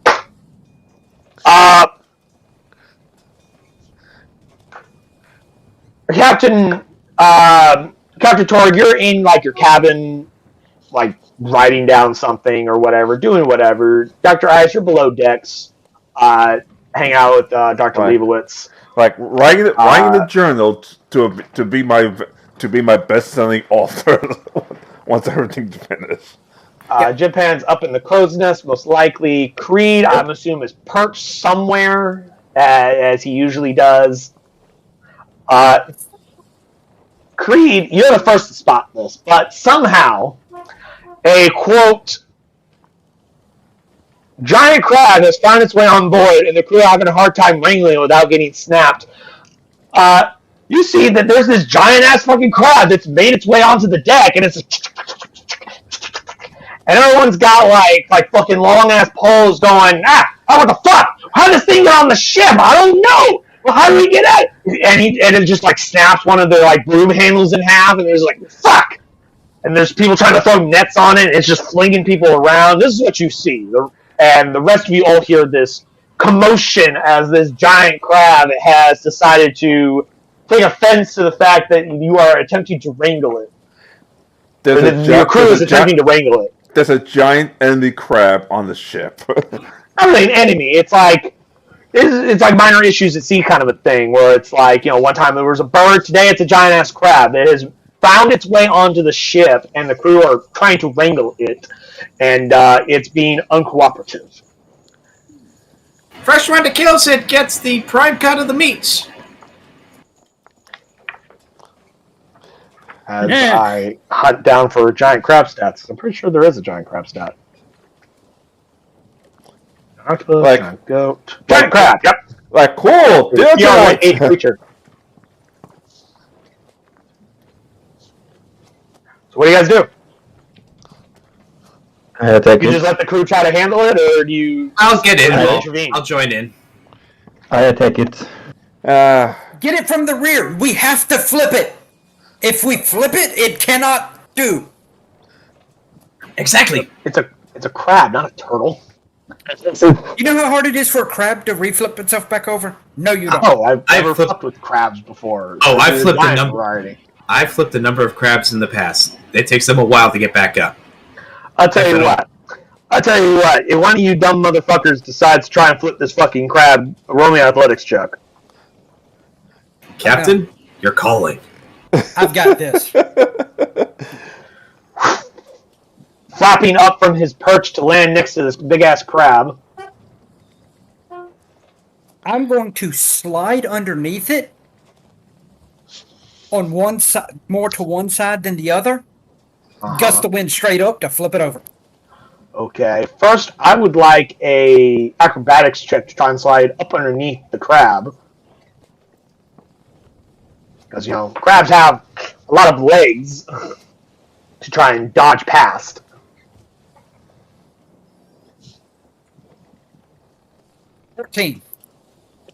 13. I'll say 14. I'm going to have him roll an opposed acrobatics check. He got a 20. You try and slide underneath him and you just get kicked in the face. For 3 damage. Let's work together. Let's do it. I run and try to lift the leg so that Creek can slide under it. Shillelagh! Opposed athletics.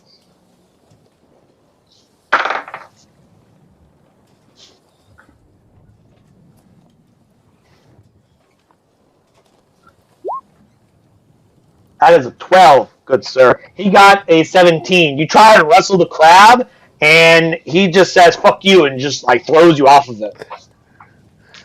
This is an ornery as fuck crab. Apparently this crab doesn't want... eat dinner tonight. Missile. You cast magic missile with the crab? Yeah. Okay. How much damage do you do? You cast it at a first, second level, third level? I mean, fine. First level is 3 attacks.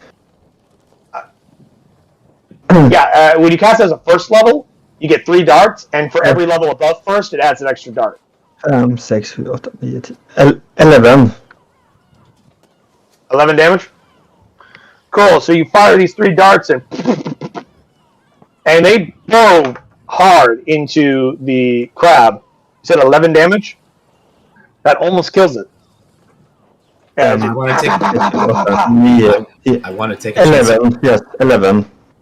Cool. Yeah, it has 2 hit points left. I want to take my chance at quacking it. Go for it. Roll an attack. Shillelagh! And despite the secondary damage, I'm not using a charge.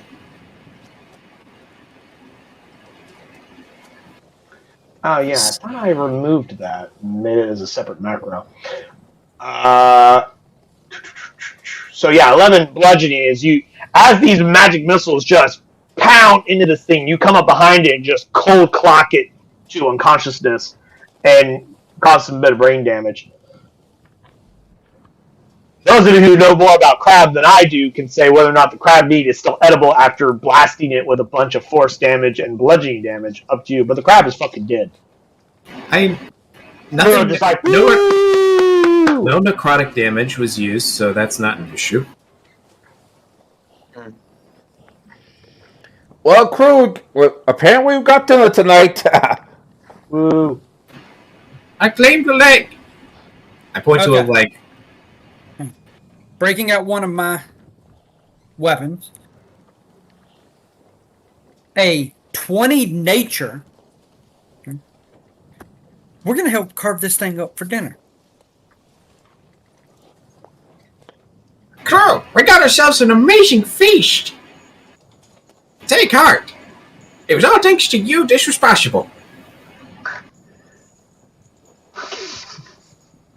You sound like a piece. Hey. You sound like a fucking school special. Let me give you inspiration for that one. That was funny.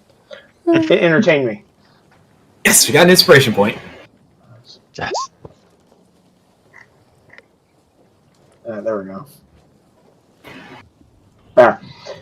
Your macro should now only have the bludgeoning damage when you're using your Shillelagh Staff of Withering. Okay. Since that is a separate macro, Staff of Withering necrotic damage, or Okay. SOW. Alrighty. That way it's not, that way you're not seeing your damage before you decide to use a charge, because, Big is the crab itself. The giant crab, it's a medium beast. So, Man the size. size of a medium creature. So once we take the legs off, Dr. Ice, help me take the top shell off, because we could probably sell that for something. Aye, Oh, the shell is fucking destroyed.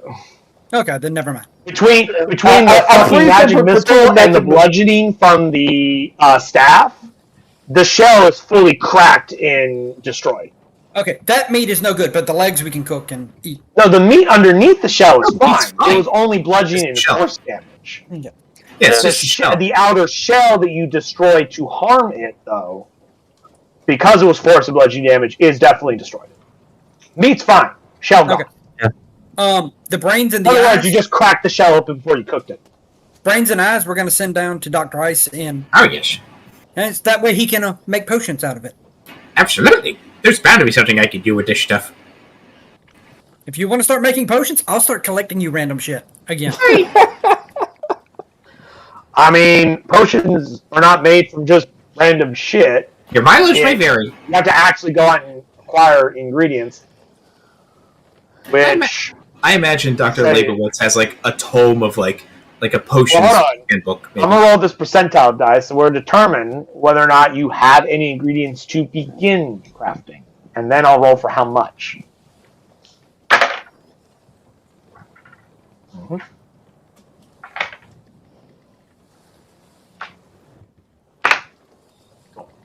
You have enough ingredients, if you spend the gold for it, with the normal crafting rules and whatnot, to make up to 4 potions.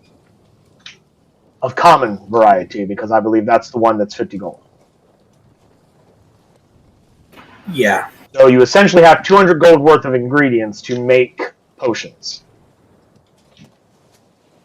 Excellent. So we have 200 ingredients, so we can make 4 potions. It's just going to take 8 days, uninterrupted days, to do it. I mean, you got 6 days on the way there. Yes. How many days? 6? Wait, we have 6 days on Waitberg, and then we have to have a couple more days on the way to Luskin, so... Yeah. You'll most likely have all 4 by the time you get to Luskin. Now, once those potions are made, you'll have to go out and acquire more ingredients. And depending on where you go, depends on how easy they are to find. As well as just buying potions in general themselves. Keep in mind, potions are much more common to find if you're in an area where they are made on a regular basis. Either by a alchemist, a herbalist, by a church that makes them, or a mages guild that makes them, which you won't find any mages guilds in Luskin at this current time. They're in anti-mage mode right now, due to past history.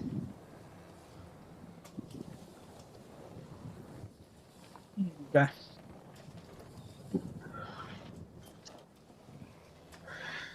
Alright, that's what your random event that occurred for you, gentlemen. Yeah.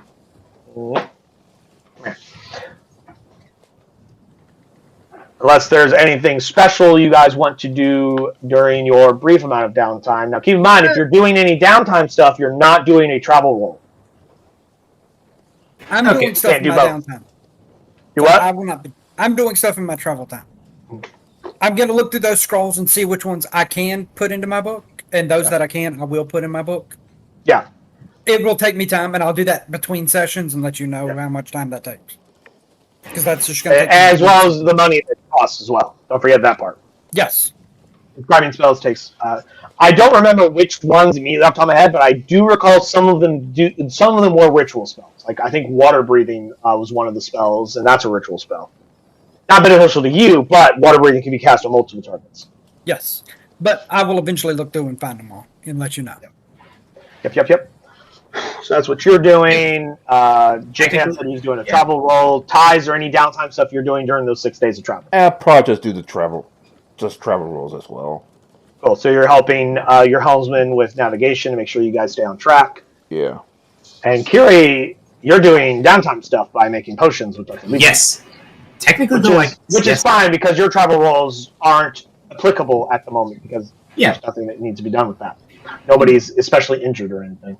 Yeah, like basically, I can wake up in the morning, do a quick weather check, relay that information, eat breakfast, and then get back to potion making. Yeah. For more information on things like what your officer roles can do and whatnot, feel free to look them back up in the Naval Code. I believe I still have that as a pinned comment in the chat. Should be able to find it easily enough. The Naval Code will tell you all the information you need for that.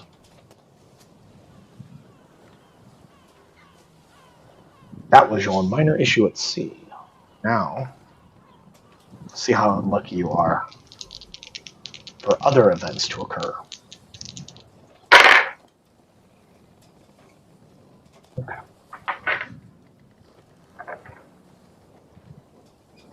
So anyway, you eventually, with fairly smooth sailing and not a lot of other major issues occurring, other than the big-ass crab problem, no overt weather problems, you eventually make it back to the one of the whalebone isles. He's saying as he's slowly stalling, looking for his ambulance. There it is. And you arrive, 6 days later, which puts you guys at the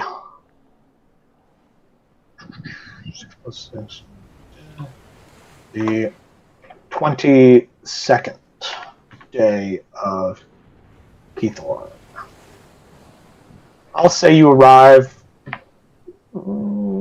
at 6 a.m. because fuck you, that's why. Just as the dawn comes.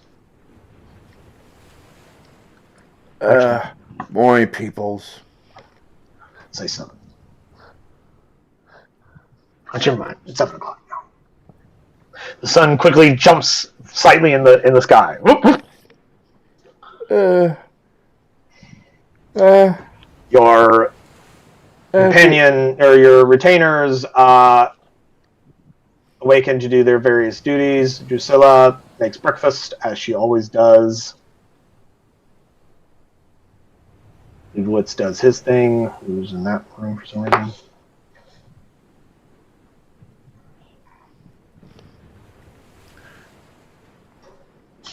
So, gentlemen, you've arrived at the island. I'm assuming you're going to pull up to the shore. Of course.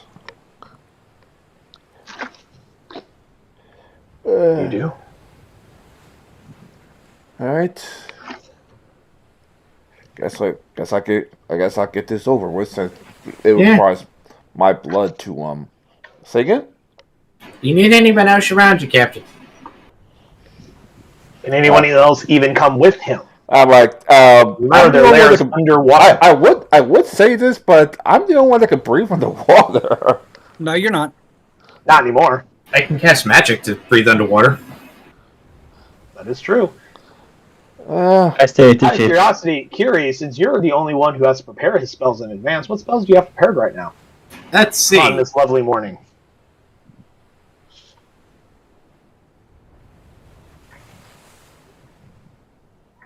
Now's a great time to establish what it is, since it's now the morning of arrival. Healing Word, Dark Vision, Enhance abilities, Moonbeam, Call Lightning, Conjure Animals, Revivify, Light, and Wall of Fire. Would you like to change any of those spells? Because I didn't hear water breathing in any of that. Yeah, I'm getting rid of I'm going to get rid of Conjure Animal. Actually, get rid of Call Lightning and replace it with Breathe Water. Not enhanceability? Oh, I'm still keeping enhanceability.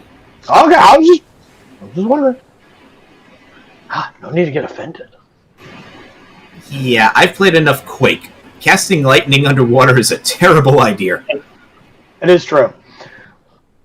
Water and lightning don't really mix too well.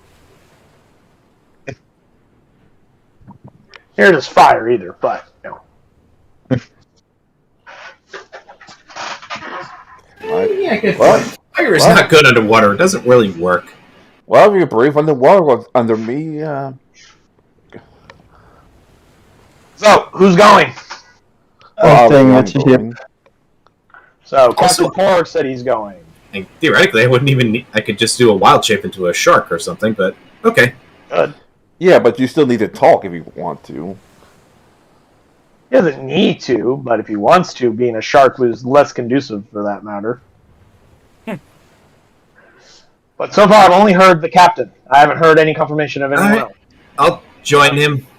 Water breathe. So, Dr. I'm Ice. staying on the ship. Okay, Argus Oh, Thorn up is to choosing 10. to remain upon the ship. Yep. And Creed will go. Yep.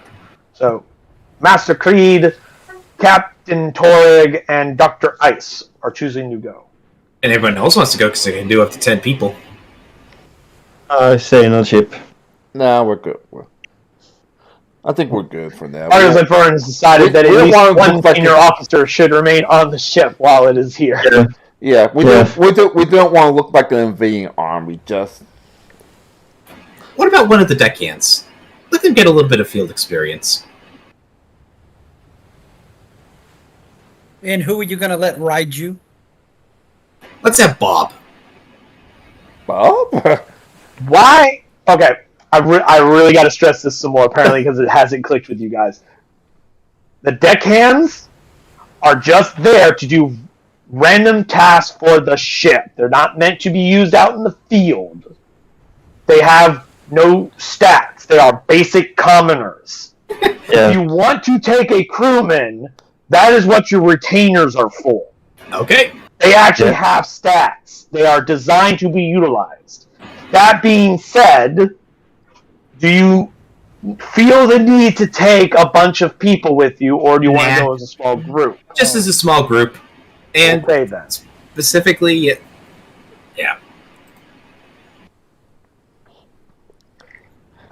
I can't stress that enough, guys. Your deckhands can't do shit. They can barely tie their fucking shoes, okay? They can exist as a body. They're a warm body that makes your ship go.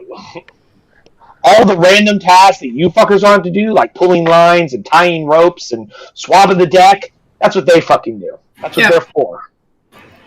Yep. So, since no one else is coming, I'll just, instead of using water breathing, I'll just wild shape into a shark. You You know. can ritual. You know, water breathe is a ritual spell. Ooh. You can ritual caster. Oh, yeah, that's the R. So I'll ritual cast this. So give me a few minutes, and I can ritual cast this myself and not burn a spell slot. Gotta remember, you can do that with ritual spells. It takes you a minute. You can breathe underwater. all right, let's finish the job so we can all get some rest. Cannonball! But Kiri, just as a reminder, when you're looking at a spell, if it has to the right of the name of the spell where it says like water breathing and all that shit, or you would also see verbal, somatic, material, stuff like that, the little R above that means ritual spell. Yeah. And Nice. C means concentration, for those of you who don't know. I'm very familiar with concentration since there's very few spells that don't use it. Yeah, druids have a lot of concentration spells, but that's also because a lot of druids' tactics strategies of their kit involves casting a spell that uses concentration and wild shaping, because you can maintain the concentration of the spell while wild shaped.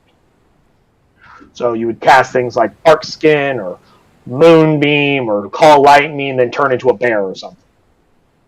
Mm-hmm. I recently realized that Bark Skin could be a thing that synergizes with wild shape. Never really occurred to me beforehand, because Bark Skin says that your armor class is just 16. That is regardless of what fucking form you're in. So you could cast Bark Skin and then turn into an animal, and if it has a low armor class of 16, it now has a 16, so you can be a real fucking beastly tank. You are now a Timberwolf.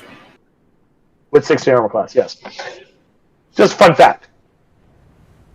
And you can do, and if you're a Moondra, you can do both of those things in one turn.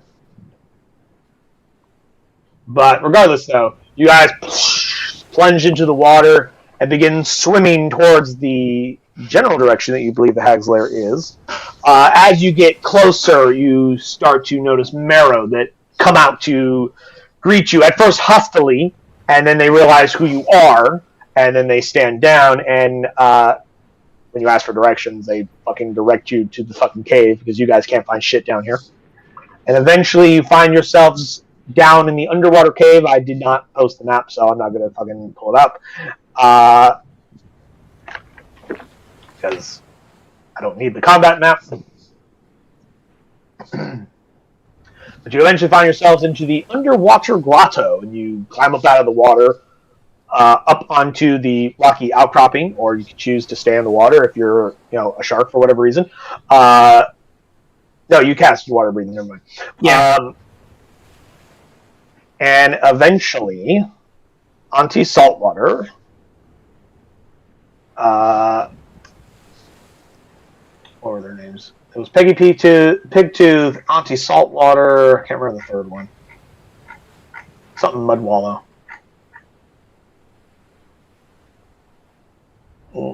Faye, Sea Hags. Agatha Mudwallow. Eventually, they do appear to you in all their hideously ugly forms. And Auntie Saltwater comes up over to you and goes, "Well, welcome back, dearies. I assume you have something for us." Yes, we do. Yes, we do. And I hand them the. I see that your friend that you wanted us to bring back to life is very much still breathing. Yes. Means that we must negotiate the terms of our deal then. Obviously, we've lost our bargaining chip. Aren't you a clever little boy? And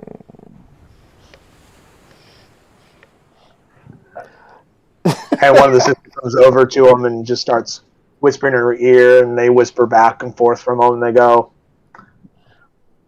"Well, for one thing, you've proven yourselves quite capable, quite useful. We would like to offer you a more permanent employ. As part of our arrangement for our prize that we sent you out to go get, that you seem to not need anymore. We can assure you that working for us, the Saltwater Coven, can be very beneficial to you in very many ways. For this, such as things as, we hags have lots of old knickknacks. You never know when you may need something or need to know something. We know a lot of things. And of course, this is the only place that we exist. You never know when you may need to hide amongst the waters. Mechanically, what she's offering is essentially to be your patron, as the rules from group patrons in Tasha's Cauldron of Everything. There are multiple different types of patrons. They are they are going to fall in the category of ancient being. We'll discuss this real quick, and I wave Creed and I to a pretty much a meeting like. For you, the players, to understand essentially what having a group patron is, you can have multiple group patrons, of course. They're essentially people who just hire you out for jobs. These jobs can range from varying different things that interest said patron, and working for said patron gives you lots of benefits, from safe houses to specialized equipment that you can't access from other sources, knowledge or research, or other forms of contacts, unusual gifts. Like I say, what's the ancient being gift? You have access to certain magical items that you can get from them. You can rely on their network for research. You can gain a sanctuary if they have safe houses. It also lists like strange gifts. In exchange, of course, from time to time, they will call upon you for various jobs. And they'll contact you through various means, such as operatives and stuff like that. For you guys, it would be through the little trinket that you have, most likely. The Haggai. Yeah.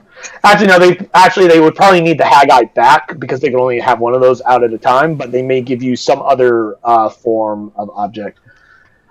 Technically, sea hags don't have this, but there's an ability that Aeneas hags can do, where they actually make this like iron token thing that you can like talk to them through. Hags have what's called weird magic. I'll think of something and come up with it, but they'll definitely need the Haggai back because they can only have one of those at a time, and they need that for other things.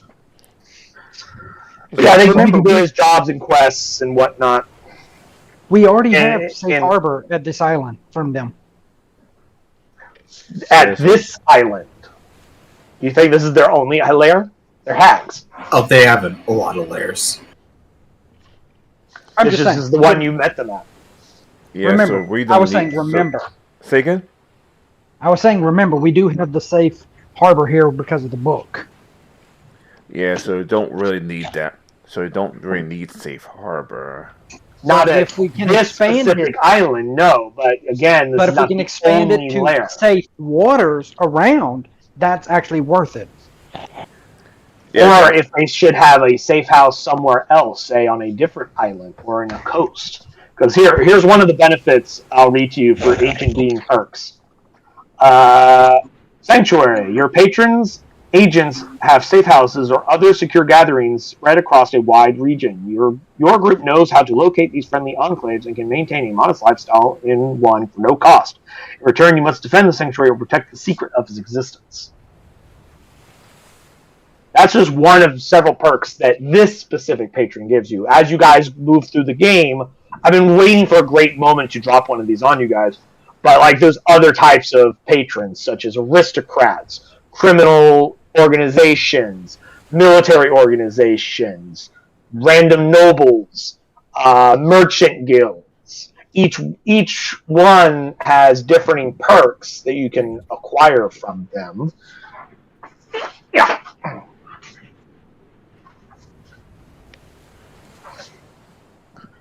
like In fact, one of the examples it gives for ancient beings is fucking Aslan, the Dreadlord of Darkon from the Ravenloft stuff.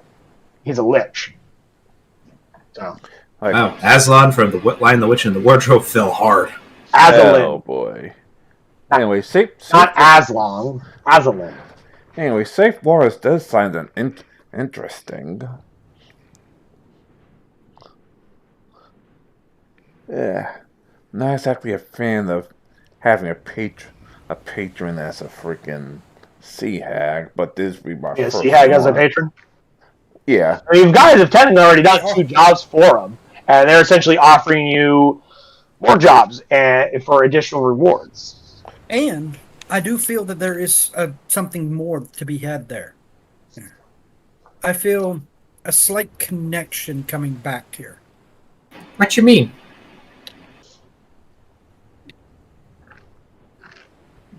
I think them as allies would be better. Having a coven of sea hags as allies is certainly much better than having them as enemies. That's for certain. Yeah. yeah. Let's be honest. As long as you're okay with being in bed with a sea hag, metaphorically, of course. I'm just gonna say this: if they at all require us to be in bed with them, I'm volunteering you, Captain Creed, as tribute. if Metaphorically, of course, not literally. I would say, if I have to be in bed with them, I'll just. I meant Master Creed, not Captain Creed. No, he's already That's said the. Captain Creed. If you want, I could read all the perks for you guys if that helps. Decide whether or not you want it. Sure. See, with Ancient Beings as your group patron, you gain the following perks. I already read the one for Sanctuary. The first one in the list is equipment. The Patrons Network has access to certain magic items. You can purchase common magic items from your patron contact. The DM determines the available stock or can call for a group intelligence investigation check to ascertain if the Ancient Beings Network can successfully locate a desired item. The DC for this check is 10 in a city, 15 in a town, and 20 in a village. The check fails. 1d8 days must pass before the same item can be searched for again in the community. The DM sets the price of a common magic item or determines it randomly, 2d4 times 10, or half as much for a consumable item such as a potion or scroll. So, like, you guys can, through their network, like, you don't have to specifically come to this island specifically. Like, I haven't created the NPC yet, but I could create a operative agent as part of their network that you guys can, like, use as a contact, a liaison between you and the hags to you guys can use to do that. Acquiring various common magic items up to and including potions, which would make your lives a lot fucking easier since your home port doesn't have any on a regular basis. The next one is research. Relying on an Ancient Beings network of contacts, the Beings' vast collection of lore, or perhaps the Beings' direct teaching, helps you unearth hidden secrets, which is definitely a major boon, considering that your patrons specifically are hags, which have a lot of obscure knowledge of a lot of obscure topics and items and things. If you can contact your patron or their agents, your group makes ability checks made to research lore related to your patron's interests and influence with advantage. So if you guys are trying to find particular information about things, well, having a group patron, having a coven of sea hags as a group patron would definitely make that easier if you need to find out things. And then strange gifts. Your patron grants your group a small measure of esoteric power at 5th level, and again at 13th. You gain one supernatural gift as described in the treasure chapter of the Dungeon Master's Guide. The DM determines which supernatural gifts are available. You're not going to get that immediately.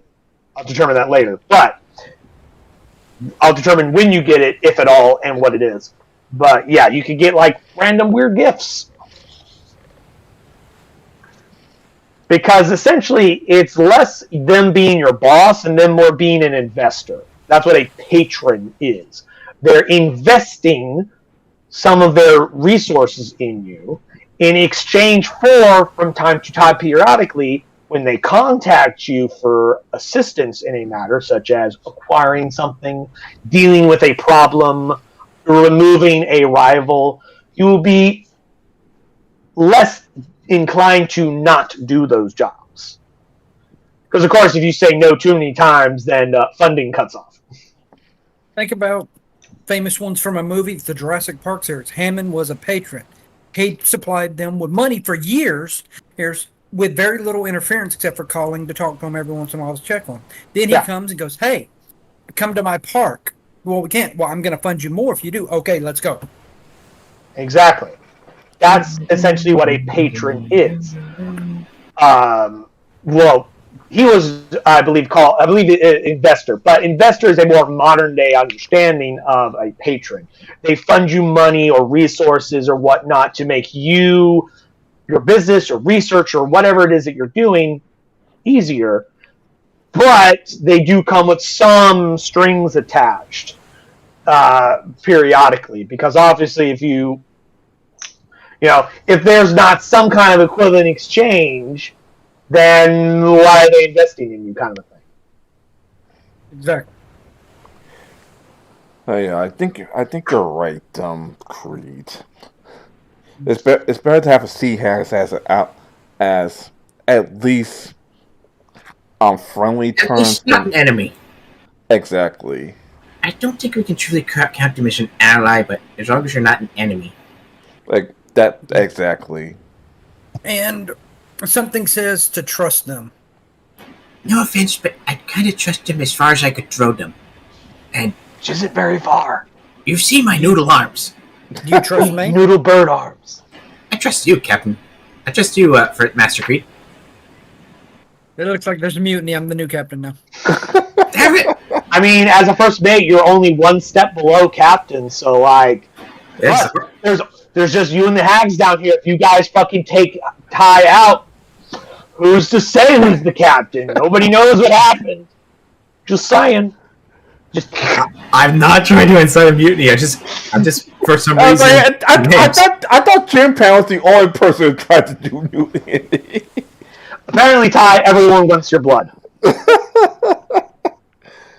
I Trying to kill wear you, Captain. All right. Well, mostly what you say. This But y'all trust me. I trust you, And Master Creed. there is a strong connection here. And I believe we can trust them. I'll take your word for it, but I reserve the right to kick you in the nuts if this turns out badly. Like I second that. I turn to Hags like I think we have a deal. If I'm going to like, give Dr. Ice the evil eye, like the devil's eye. like I discussed it with my higher up crewmates and I didn't realize you went and found the things I was reading to you guys, Daniel. That's pretty cool. I try to help you out, man. like I discussed help. this with my first mate and my doctor. I didn't realize you had copy and pasted it. I just noticed. I believe we have a deal, if you will. See, Hags? I'm sorry, what? I He said we had a deal.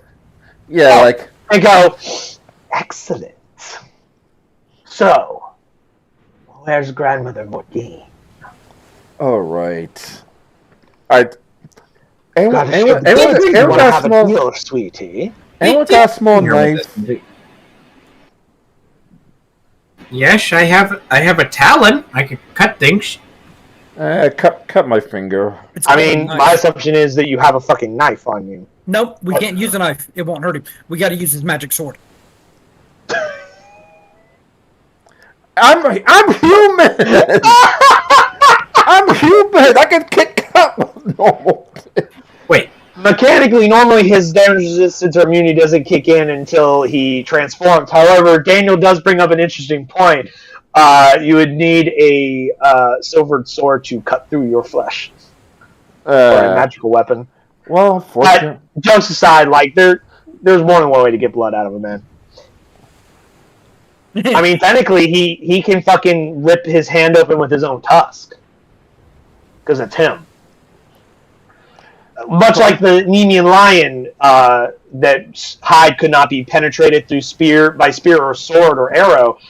His claws will slice through his hide just as fine. So technically, yeah, Ty's but then again, I'm carrying a magic sword, so I just pull it out, cut myself real quick, and what's the password? Tapioca? Is it? I'm not gonna tell you. You got to remember. Guess what? I wasn't there. I don't know. There's a magic password? Yeah, it's a magic password. Yes, when you use imprisonment, you can set certain conditions to how the imprisonment is released. And Madame Anastasia did tell you what it was. Shindu. That was in character. My character Okay. wasn't there. Yep. She's currently trapped in a ruby stone. You remember the process of releasing it there, Captain? Well, obviously, it's my blood that's part of it, but Uh-huh. trying to remember the second thing without actually going back to the video to find out. Did you not write it down? I very certainly remembered writing it down, but why is it not showing? Did I Wait, write go back that and look at the somewhere else? video. There's like I know I someone. know. Yep, there they are. But I'm I not- know who. I know But who I'm wrote on it chip. I'm down. on chip. Yep. August. But I'm on This chip. man wrote it down right on his fucking character sheet. But you didn't come But I'm back not with us. there. I did. Why? I thought I wrote it down. What the fuck? I thought I wrote it Japan, down. would you like to remind them of something their character should know? Yes. I'm not there. I'm on the ship. I said Japan. Nope. I'm not.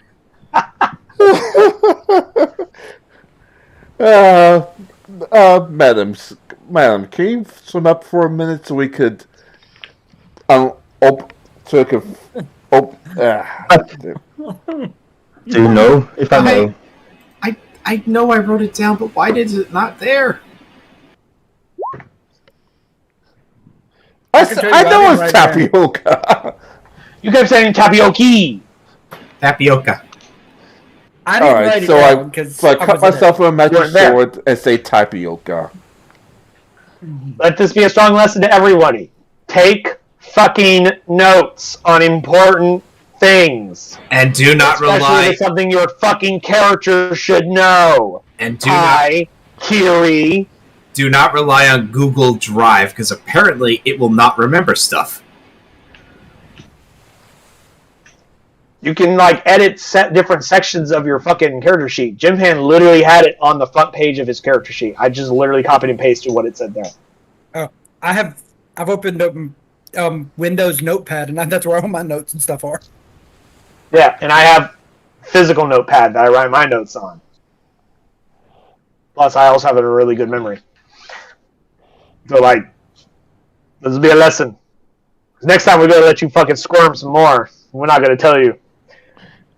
High five to Jim Pan. I give inspiration, but only for Jim Pan. Yeah. Because only he took the fucking notes. Dan could use it too because he didn't take notes purposely because his character didn't know. He wasn't there. I blame Google. You can blame Google how much you want. I am Unfortunately, Google doesn't get you inspiration. Notes get you inspiration. Oh boy. If I burn it to the ground, does that get me a point? But jokes aside, you do the various thing, and then boop, out comes Grandmother Morgaine, still shackled with the dimensional shackles. Still with a broken jaw and broken fingers, because she doesn't heal inside the prison. She is in stasis. She doesn't change. Yeah, we had to break her jaw and fingers to make sure she didn't escape. Auntie Saltwater goes, "Oh, we don't need her fully intact. We just needed her to still be alive." The other two run over and jump on her and just beat her down and knock her out, and then they drag her off to the side. And one of them takes this weird looking bag thing and they put it over her head, and then they and just dive into the water with her and take off. She goes, "Excellent. When you get back to Laskin, one of our agents, one of my minions, someone I have." So basically, will this is get what's in happening. Contact with you. Don't interrupt me. They will get in contact with you so that you may be able to contact us whenever you need, and so we can contact you when we need to. Very well. Ta-ta, dearies. Ta-ta. Bye bye. Come on, fellas. We all earned a nice, very long vacation. Yes. If it doesn't involve me being around hags, I'd be very, very, very happy. You better hope not. But who knows? Hags are fake creatures. They may be involved in some future favor you owe. Yes, Fay boy. Fay boy. And we You were get and, from and we returned mess to with the the ship. Fae. You should bother the sea more. Be like me. Oh, you owe a huge debt to a specific patron of yours, Daniel. So don't act like you are in any better boat than the rest of your fucking fellows. I think Yeah, the but at only least person it's who not Fae, doesn't. mine's the ocean. I think the only the person who lives in doesn't it. owe. Yours is like an ancient primordial creature. I think the only person who doesn't owe anyone is Jim Pan. Technically, yes, that is correct. Jim Pan is debt-free. Because he never went to college, so he never has a college debt. Yeah. Saltwater. Okay. Sorcerers are the trust fund kids. Hedge fund kids. That's the only upside by being freaking disabled. That means my power step is wiped out. That's cool. So let me see here. I need to do some measurements. Wait, line. Nope. Because you guys wish to go to Luskin from where you are. Yep. Here. I'm assuming it's going to be a mildly direct path. Well, actually, that won't work because that goes through land. A moment. Let's try that again.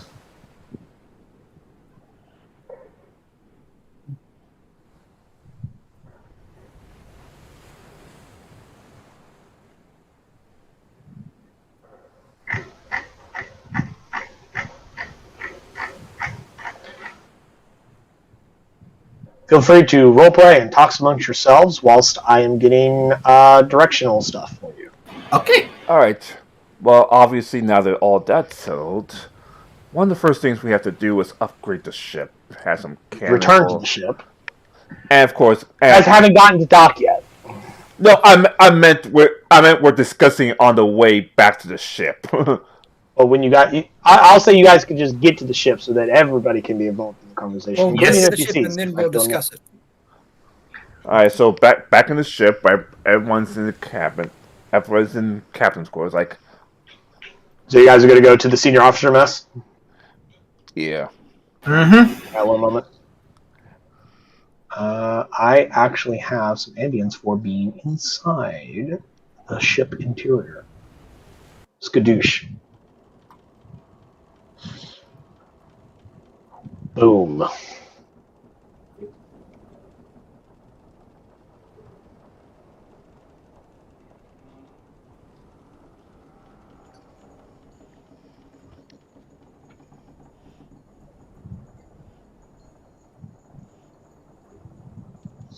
But anyway, feel free to roleplay and talk amongst yourselves while I'm doing this.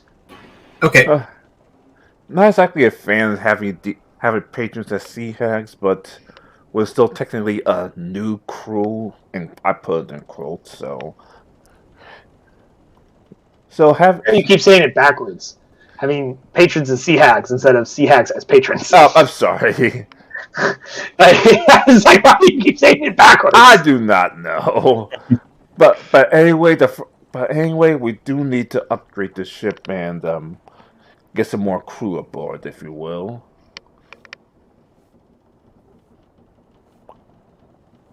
Yeah, that we do. Yeah, I mean, Steve over there, I think he's actually been more sleeping on the job, and I think he's been nicking the rum storage.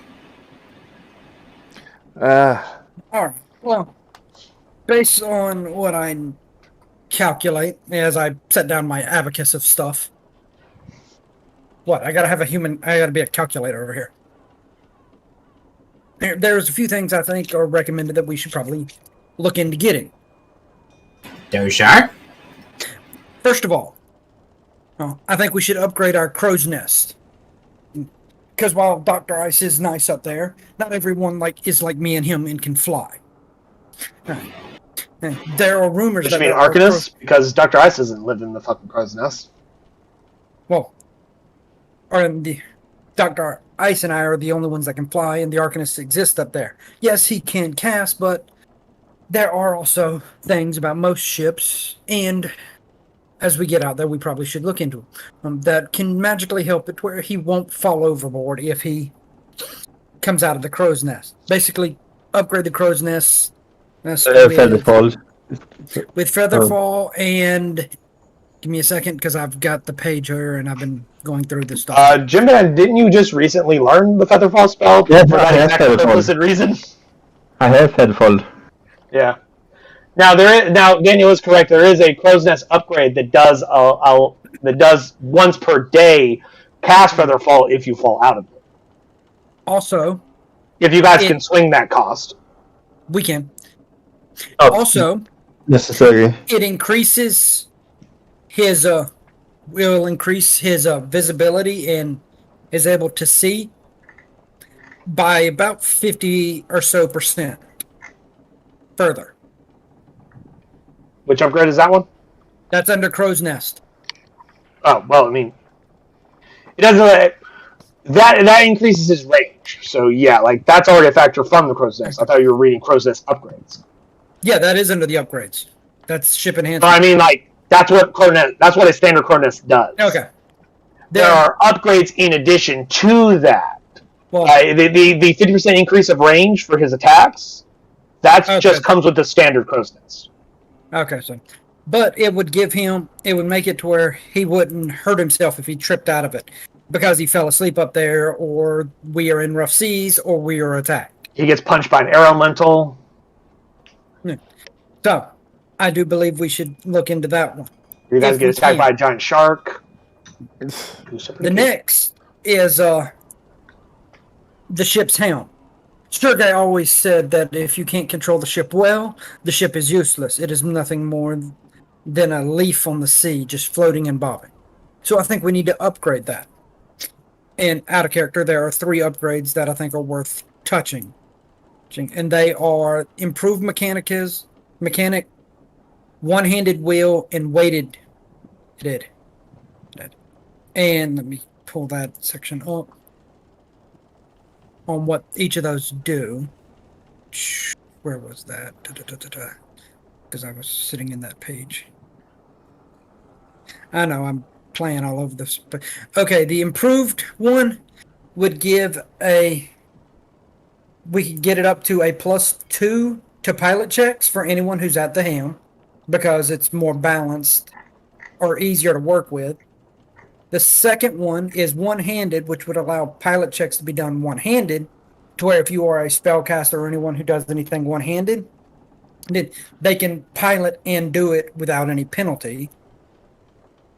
And the weighted one allows pilot checks to be made with advantage, which would grant us a much better thing. While Nether is our primary pilot, he can't do as much if he's piloting because he's wielding a bow. But if we upgrade these, somebody like me could actually get behind the thing, and I'd be removing my negative, and I'd just be piloting, and I could still cast spells while piloting, which would give Nezar the ability to fire his bow while we pilot around. Are you talking about the thing that removes the disadvantage if you do any action that isn't a piloting action? There's the improved mechanic, which can give up to a +2. The one-handed with improved mechanism, one-handed wheel, which would allow me to pilot and cast spells, or anyone else. Yeah.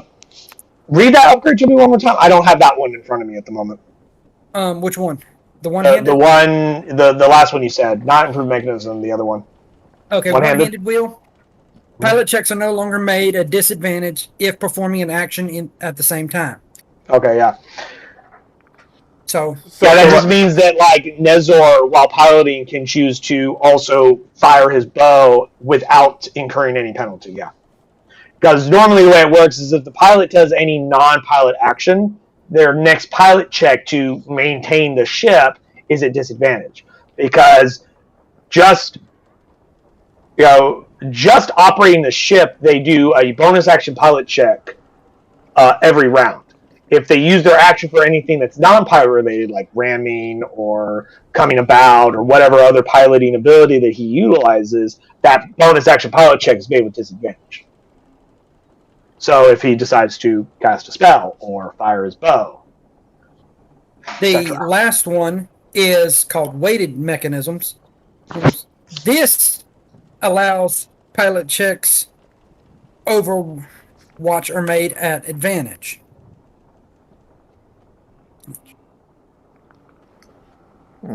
Basically, we can kind of help block the steering at night and do things on its own. Yeah. And it will pilot straight. So the weight mechanism and the one-handed should be very interesting. Could be very useful for. Say again? Yes. I think that, and the improved, which would give him anyone who's at the wheel a +2 to their pilot checks. True. So therefore, someone could cast spells, or if I have to pilot myself, I could pull out my gun and fire as well. Yes. The fourth thing that I think would be nice is called ease of access, which would go great with our. Oh no, that's for cannons only. Never mind. We can't do it with cannons. Yeah, we still have to buy. You guys got swivel we still have guns, to but buy you can cans. install once you guys get to get I to say us. we still have to You guys buy got, like, cans a bunch first, of them. which I'm actually suggesting we buy at least one or two, depending on if our ship will hold it or not. Well, if we do, we And can don't get forget your swivel guns. Those are cannons, so like 1 pound cannons. But if we Like get those are A-to-B cannons. ease of access on our cannons, also, it means we need one less person to fire that cannon. Let's see how much some. Does that mean we get more boom for our buck? Well, first we have to get the boom first. That's the other reason why we're heading to Luskin to get some to upgrade the ship and get some crew members and maybe some swivel guns or cannons, depending on. But if we just go with the cannons straight away and try to make them at least swivel cannons, which I think would be nice, or getting our cannons already in there, I think that would be a nice thing unto itself, getting more cannon based. Or at the very least, get some more ballistas. Yeah. I mean, we got plenty of ballista. Well, we got plenty of ballistas. We never used them. You guys have only ever had 4 ballistas this entire time. Yeah. You've never acquired more ballistas at all.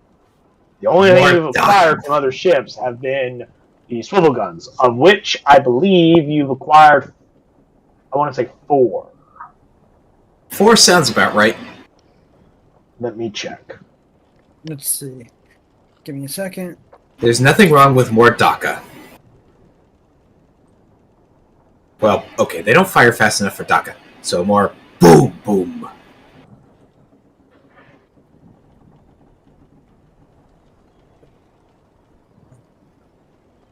Sorry, it would have been 6.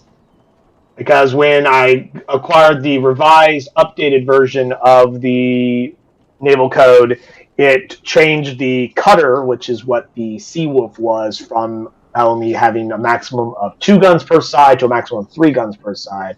So it changed it from 4 to 6 swivel guns total. So you guys should have 6 of them. Okay. Plus, I think I also gave you guys like 100 1-pound cannonballs. Yes, you have. You have no gunpowder at the moment, though, but you have the cannonballs. You need gunpowder, So obviously, which can be acquired in Luskin if you have the right connections. Because in this world, gunpowder and cannons and gunpowder weaponry does exist.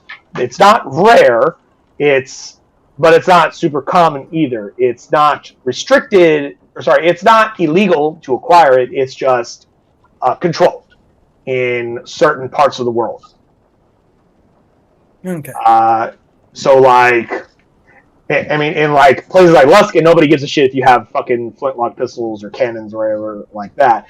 If you go to places that do care about the types of armaments a ship has, Like you'd have to like, throw a tarp over your cannons and hide them below decks and shit like that. Don't recess them back into the ship when they're on the gun deck. Don't put them out the gun holes, and be like, yes, we totally got cannons in a place where only like the military are allowed to have gunpowder weaponry. Because some places in the world it's more restricted than others. How long will it take us to get to Luskin? That's what I'm still determining for you guys. Okay. Okay. But in that case, unless something has happened, would it be safe to say that I'd be able to get the equivalency of 4 uninterrupted days? Actually, 8. I mean, if you guys went at your fastest speed, it would say you still a minimum of 6 days. So, if you guys went slower than that, then yeah, you could get 8 days. I just got done calculating it. Depending on what pace you guys go at. If you go at a slow pace, it's 15 days. Go at a normal pace, it's 8.5 days. Okay. If you go at a fast pace, you could get there in 6.6 days. So just over 6.5. Which brings us to another problem. If it takes up 8 days to get there, that's my next I also need 8 days to make 4 potions of common healing. That's my. Ty may have forgotten the password being tapioca and not tapioki, but he's sure as fuck didn't forget about the full moon. Yeah. Ty's keeping that shit cut. I'll give another inspiration token for that. And Ty is correct. The next full moon is the 30th day of Kathor. You are at the 22nd day right now. Okay. On the ship, do we have chain and a padlock? Do you? I'm asking. I'm going to go to our quartermaster. Do we have Quartermaster, do you have that in the supplies? Do we have a chain and a padlock?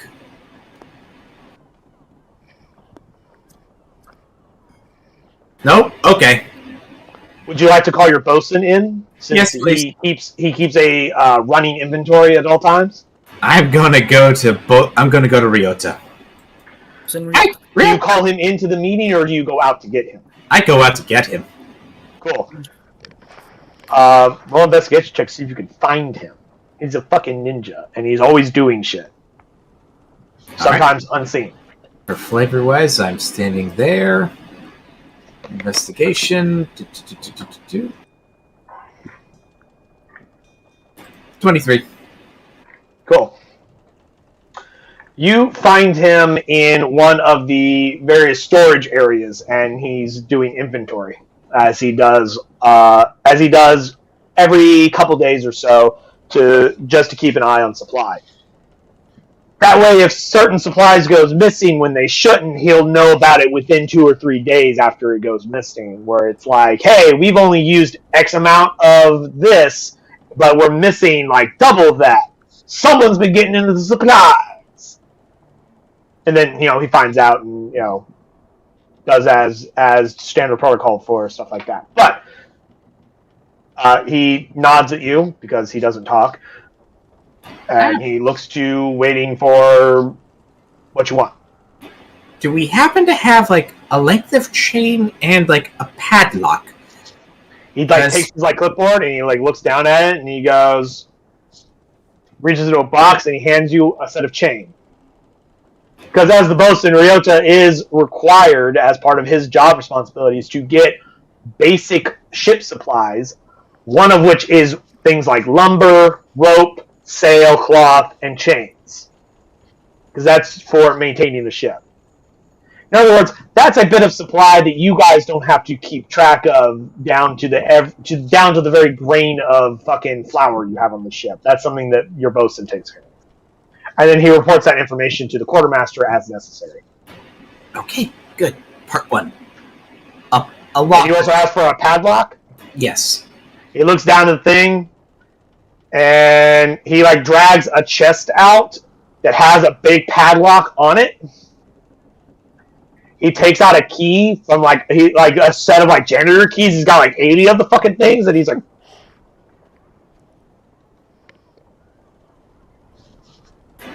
Thank you. We're approaching the full moon, so he unlocks the padlock, and then he looks inside the chest, and he goes. He closes that chest, locks that padlock out, and pulls out a different chest with a padlock at it. This takes several minutes, but eventually he finds a chest that has less critical things that need to be in a locked chest, and gives you that padlock with a length of chain. Was the chest a freaking Matryoshka doll? No, he put that chest away and pulls out a different chest. Oh, okay. You kind of broke up, so it sounded like you said he opened up the chest and then he pulled out a chest and then he opened up that chest. So it kind of sounded like No, wait, is there a chest inside? It's not a fucking Russian nesting doll chest. No. Oh. He keeps one of those in his quarters. Because see, there's the hold that has the non-critical or less used stuff, and then there's the storage room right next to his private quarters where the more important supplies are kept under more lock and key. Stuff that's super important or is used a lot.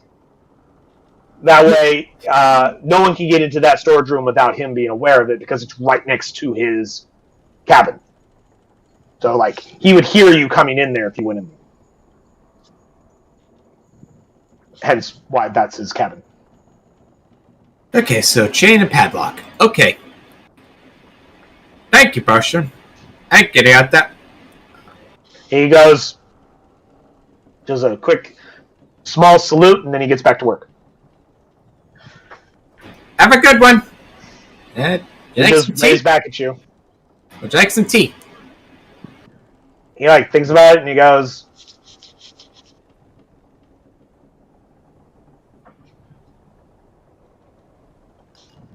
some of that was actual sign language. I only know a few of them.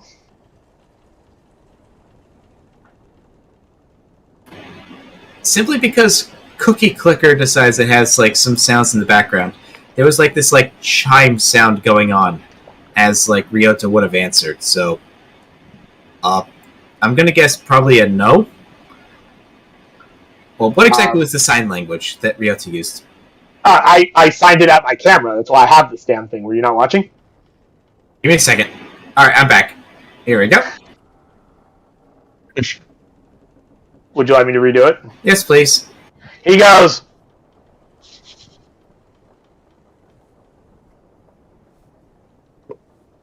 and he just turns and goes back to work. Okay, so appreciate the offer, but no thank you. I have work to get back to. Okay. Well, that second part was, you were right in the thanks for the offer, but no thank you, and then he turned to whip back to work as you were leaving. Okay, have a good one. So, the whole he turns back and goes writing in his clipboard thing was actually him actually going back to work. It wasn't a sign language. That's why he turned away from you to go back to work. But you are correct. He did say no thank you. Okay. If you want any tea, just let me know. Well, let Drusilla know. Yeah, I was about to say, if he needs something like that regard. She scares me at times. Really? For those who watch, for those who are watching at home, that's your sign lesson for the day. And have you seen the glares that she can give? I mean, she has a drow. She's got the glare pretty down pat. She doesn't do it very often, at least not to you guys. Some of the deckhands are a little freaked out by her from time to time.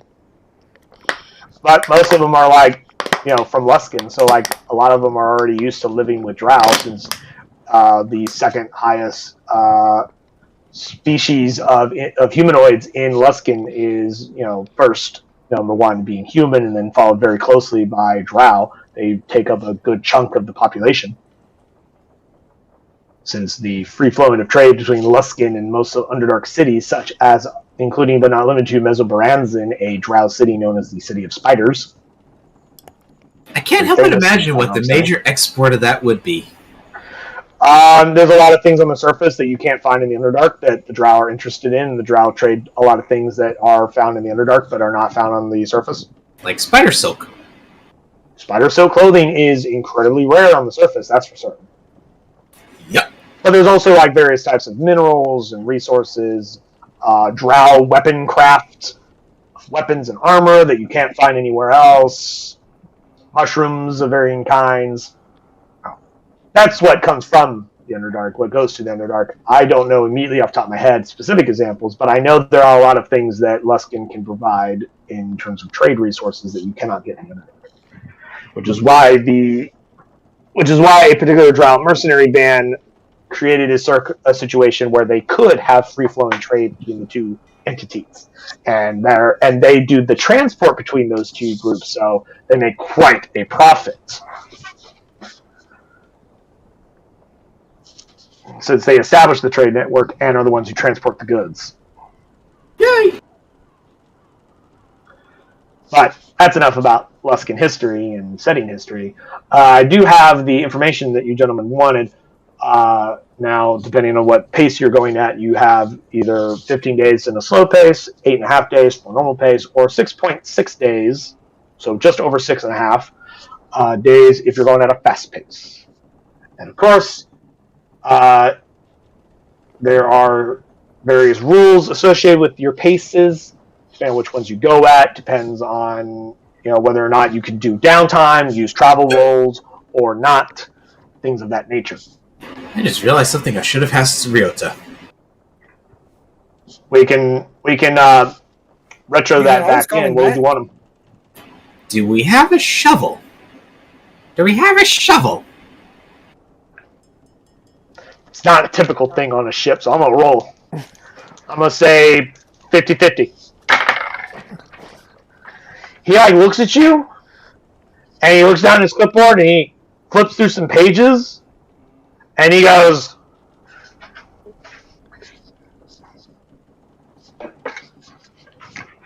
and then he hands you a shovel that I use this random cane I had sitting over here as my prop. That actually is a pretty cool looking cane.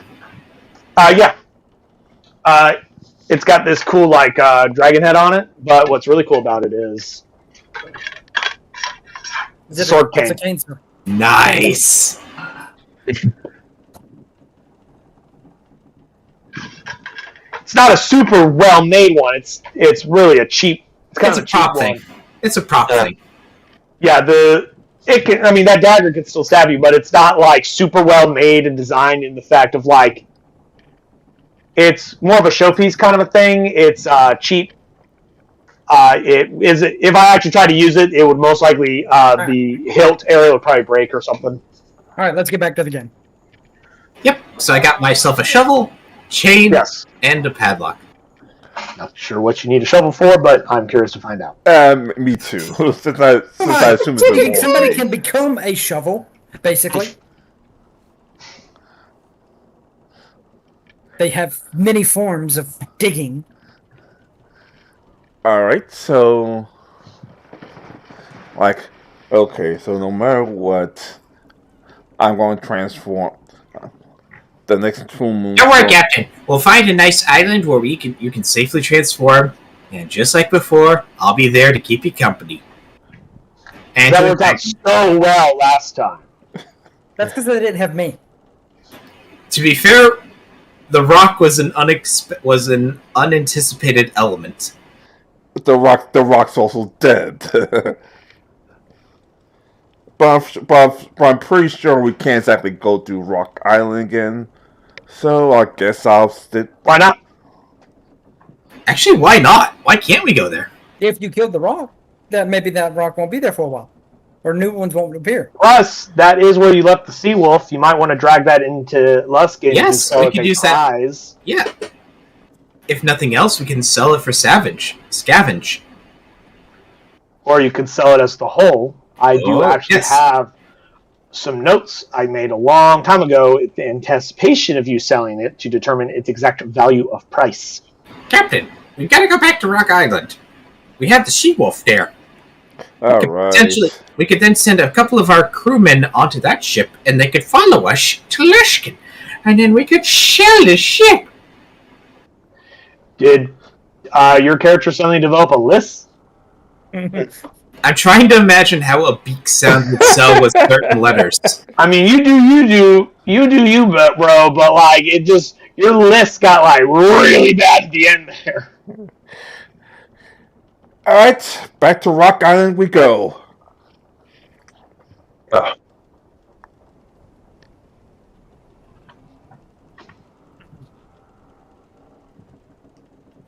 Alright. So we set sail to Rock Island. Yep. Ray and Huzzah. Oh, and if enough time has passed, the 4 common health potions that me and Lebowitz were making, I passed. Hold on, if you're going to that particular aisle, that takes a different amount of time. Oh, If I remember correctly, I believe that took, I don't know, I want to say 2 or 3 days, depending on what pace you were going at. so 2 days is 1 potion. Hold on. So you guys changed directions on me. I gotta fucking recalculate some distancing.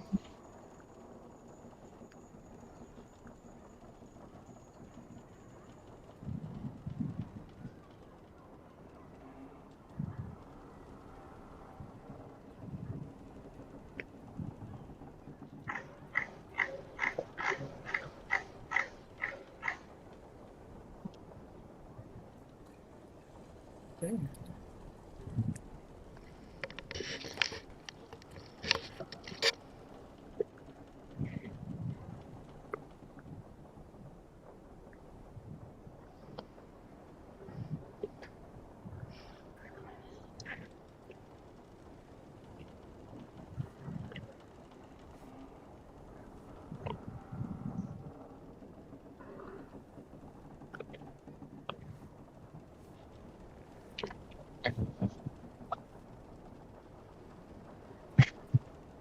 It's like your cat's wanting to be obnoxious, just like all cats want to be. Yeah. Still love him.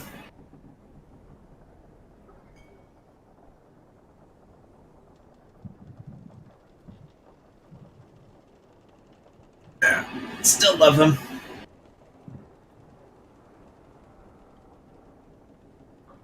He's like, hey man, why are you paying attention to that computer thing instead of me? You should pay attention to me. I'm way better than that thing, because I'm a cat. Every cat knows that a cat. Everyone wants to be a cat. A cat And that's Ramses. So let's see. Not fast enough.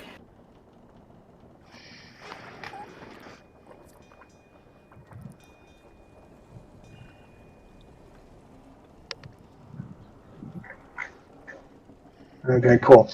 So that is approximately 20 miles.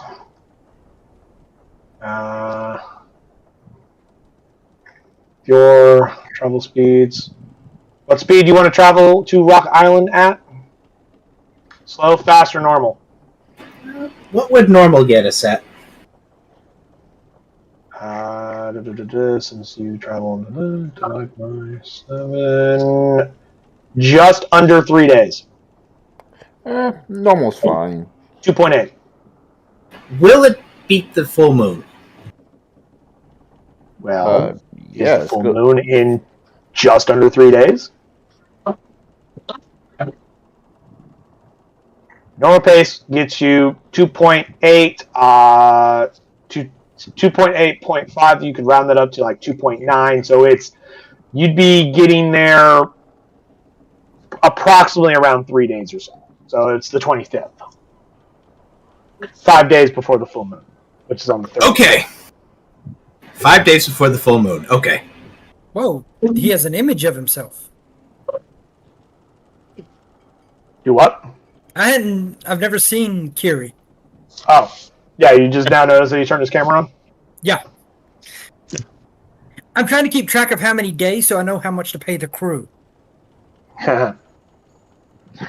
Yeah, because when you guys eventually get back to Luskin and give them shore leave, you have to pay them for every single day from the moment you guys left Luskin to when you go back. And I'm keeping track of that. That includes the travel from Luskin to Waterdeep to Ruthium to the Whalebones with the Sea Hags to the Night Hags, back to the Sea Hags to the Sea Wolf to get that one. Like all of that time, they're getting paid. Yep. Also, keep in mind, any crewman you give shore leave to is unavailable if you guys need to have something done.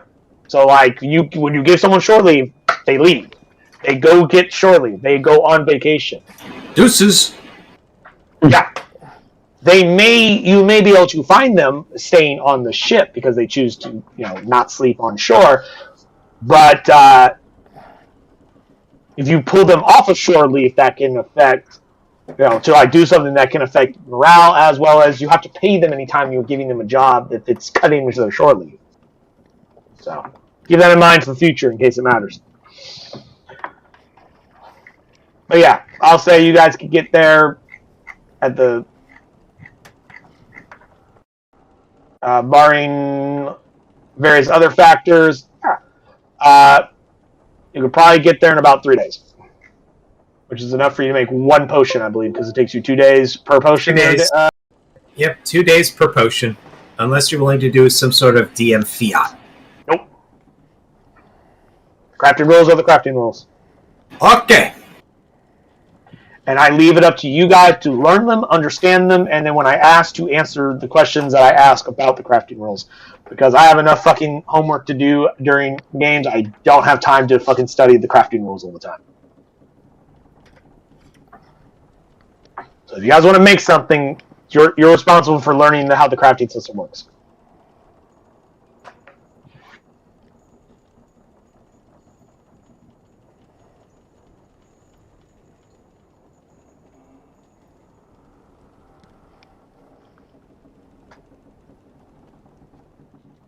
I believe you guys have a heading now.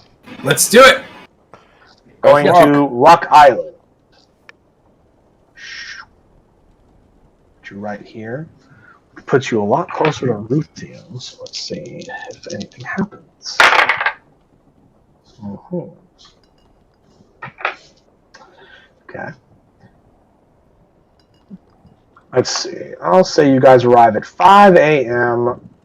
on the 25th. There we go. Very early very early on the 25th day, you arrive at what you guys have dubbed Rock Island. Like, all right, Master Creed. I know you just got back to the land of the living, but you're in charge. Okay. Best part, he probably doesn't realize the deep connotations of that terminology. As normal crew, I had to separate myself from you to make sure you're all safe while I'm going through my transformations. Which is in like 5 days. So you guys have like 5 days of downtime between Yeah. now and then. But for now, let's let's do some fishing and have a small party on here. Alrighty, everybody. Okay, everybody. Who wants to go fishing? Who wants to get drunk? So what I'm hearing is you guys are having a small mini shore leave. They're not getting paid because there's nowhere to fucking take money to anyway. But essentially, you guys are having some beach cookouts then. Is what Yes. I'm hearing. Never- Beach cookouts. Never underestimate the joy that can bring. Yeah, especially after a long day. Yeah, some of the sailors decide to like go diving for like some whatchamacallits, for some fish. They go bring back some nice hauls of fish. You see a lot of your crew wearing like the fantasy sailing equivalent of like bathing suits. So a lot of shirts are coming off, bandanas and stuff like that. So people are in the waters. How many of them would be the equivalency of the Greek Adonis? Why do you care? Let's be honest. Everybody has a one-up. okay. This is pretty much the beach. To answer that question, This is pretty much the beach. you have a episode. Goliath Way of the Fist monk on your ship, so who's mostly shirtless most of the time anyway. So like he's Okay, so which character from the YMCA would he be a member of? Would he be the sailor, the Native American, the police? Yes. Just assemble He's your the Goliath. YMCA people. Sorry, Just assemble them. it's just village people. All of a sudden, I'm just picturing right now. Well, unlike village people, there's also this isn't a full sausage party. You do have women on your ship. But anyway, that is Stone, your Goliath retainer. If you guys needed a refresher on what he looks like.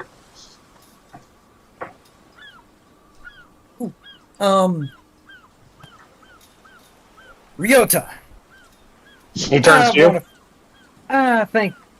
He's still in his like ninja gi with his ninja mask thing, and he's just like, I want you to help me build a shower. Build a what now? a shower. Ryota is the bosun, so that means he has carpentry skills and carpenters that he can call on hand. So I'm gonna have him build 4 showers, and using my spells of create water, fill I it can up help you with that. Showers. Sour. I can help with that. I would like, since more than one of you are involved, I'll say this rolls advantage. I need Ryota. Let me find Ryota here. He's going to need to do some crafting checks here. He is proficient in crafting tools, so he will get to add his proficiency. And since what retainer level is he? He's a 4th level retainer.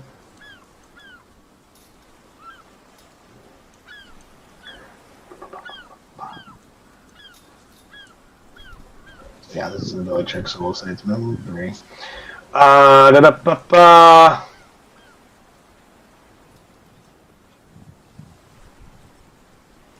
So it's 5. Give me a d20 plus 5 for a carpentry check. Actually, wait. Okay, his primary ability is wisdom. Make it a plus 6 instead. I'll say he's using his wisdom to determine how to make a fucking shower. You said it's a plus 6? Yes. I'm just substituting the dex in because it is a plus 6 automatically. So don't think it's a dex save. It's just that's a d20 plus 6. Cool. Yeah. That's 25. So you guys find a way to make showers. Now, my question is, where are these showers on your ship? They're going to be on the beach. Okay, they're on the beach. Yeah. Something, Okay. we can put curtains up and that way, shower so we're not in the salt water and stuff and to clean the things off. Okay, yeah. It takes you guys, I don't know, a few minutes. I'll say it takes you like an hour to make all 3 of them. And I will So keep them filled with water, or as much as I can, with my create water. I'll help with create water as well. Get some big water reservoir tanks. Yeah. Using Which you also can use create water to create fresh water, so you're not tipping it into your freshwater stores. Exactly. That way, if anyone wants a shower to clean off, they can. I'll say between you guys while on this island are you scavenging for food rather than dipping into your supplies and creating water in large quantities. Japan's like, I take shower. It is a cold shower. It's not a very good shower. It gets you clean. It doesn't get you nice. Salt water. And it does get the salt water off. It's better than salt water. But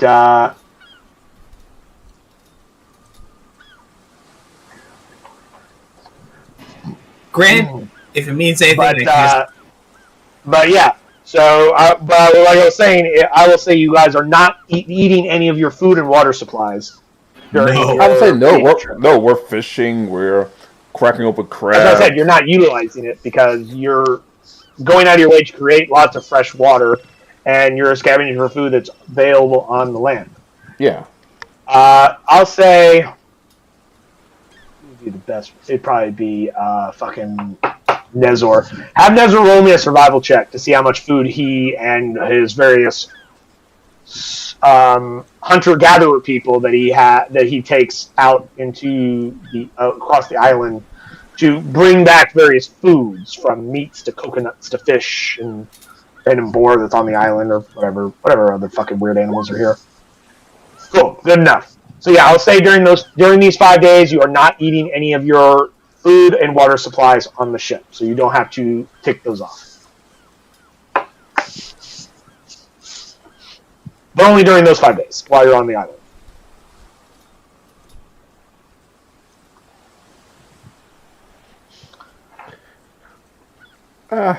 All right, so obviously we're going to have the beach. Your Songbird sisters are, of course, doing what they usually do and entertaining lots of people, dancing around and singing and playing joyful tunes.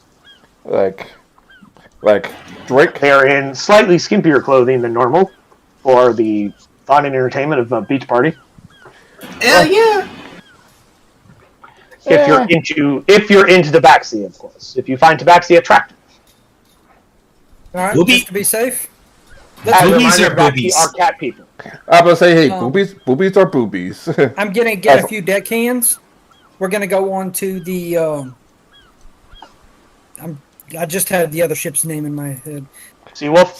Seawolf, and I'm gonna take off all their tables and stuff where they eat and bring them out to the beach, so we can sit and eat out there under the stars.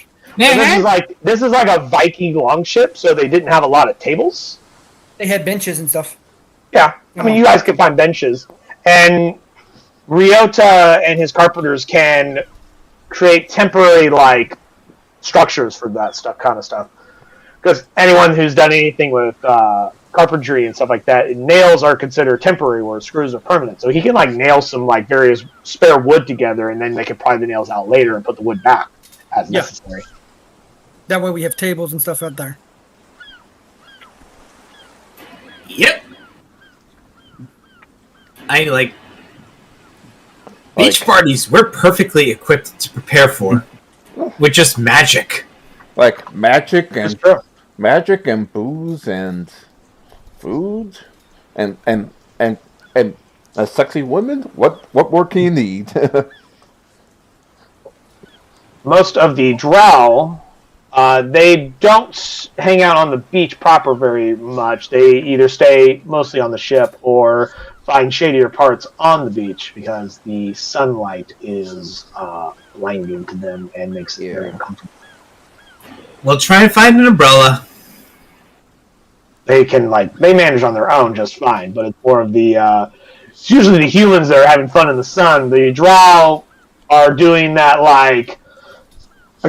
goth thing where they like hang out on the outskirts of the celebration in the shadows because the sun is terrible. Like at night, I've got them. We're gonna have our party at night. Yeah, everyone's asleep, they can have their party at night. What? At that point, Dr. Rice just comes out with just pure daiquiris. Daiquiri.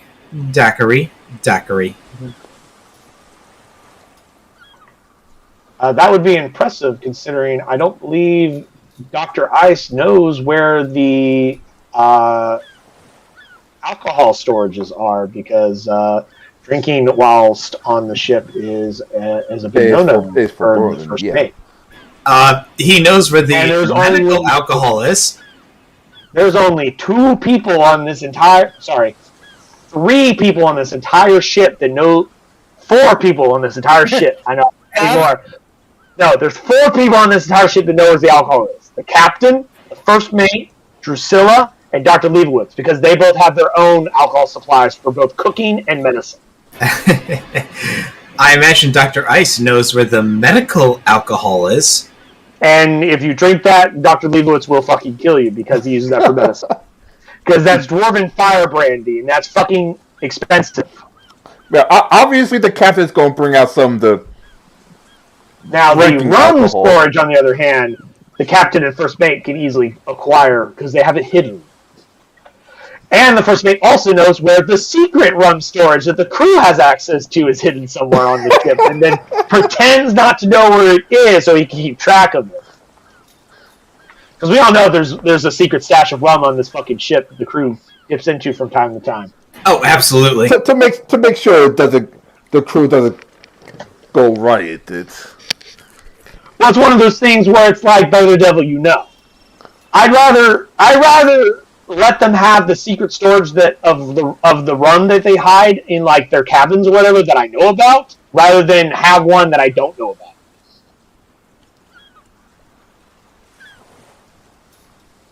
Is the thingamadoodle on that one?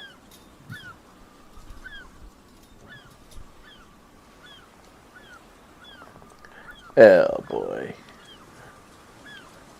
I look at the sequence like, so what I'm going to do with you? I could sell you and make a pretty penny. I could also expand our fleet, but we have enough anything as is. So, just for now.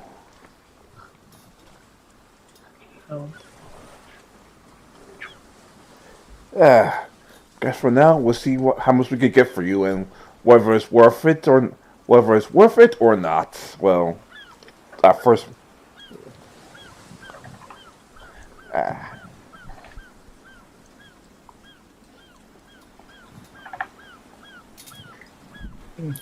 That's. Let's see now. Who's going in charge of the? In charge of what now? No, I'm about to say who's going to put in charge of the Stormbreaker and who's going to put in charge of the Seawolf. I would love to be a captain. What exactly is required to be a captain? you have to one be a senior officer, which means you're excluded. Generally, Captain, the best first choice of putting someone in charge of a secondary ship outside of the normal ship would be your first mate.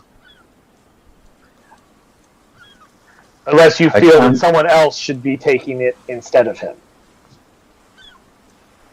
Yeah, the first mate would probably be a good idea. I can, if necessary, but...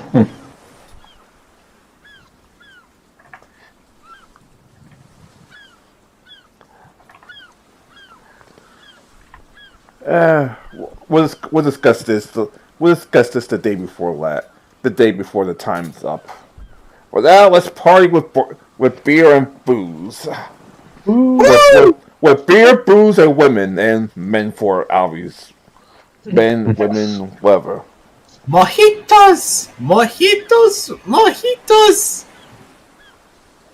Let's see. The various individuals, let me go through your list here of people.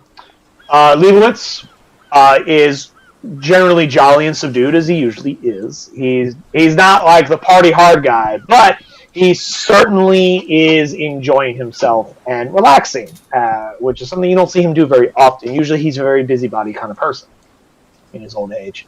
Drusilla, she's having a blast, but she's also doing a lot of work because as the primary cook of the ship, she's the one doing all the roasting and the grilling and the stuff like that. She's enlisted a few deckhands to assist her because of the amount of food that's being made at once is more than what she would normally do just by herself for like small meals, small crew meals and whatnot. Ryota it will also be assisting her with that, as well as taking care of that. Of course, the Songbird Sisters are doing their thing. Mr. Stone is having a immense enjoyment with contests of strength and endurance, which is typical of his Goliath background. So many of the crew and him are doing things like throwing rocks or like trying to crush coconuts with their biceps or just arm wrestling and stuff like that. They're having a great time. You notice, though, that Nezar and Vola have at some point during the celebration disappeared. And you don't have any idea where they might have gone. They seem to have disappeared from the celebrations and are noticeably absent. Hey, what two adults do in their proper time is none of my business.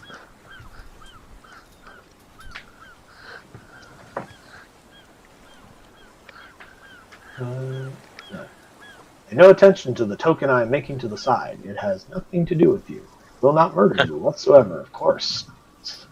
I trust you, Shendu. There's absolutely no way the token you're going to introduce is going to murder us. Do what now?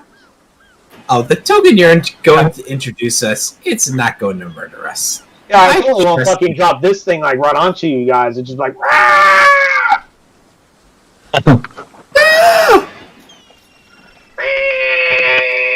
Roxanne, no! Practice self-destruct! Wait! There you are, Dr. Ice. Blah!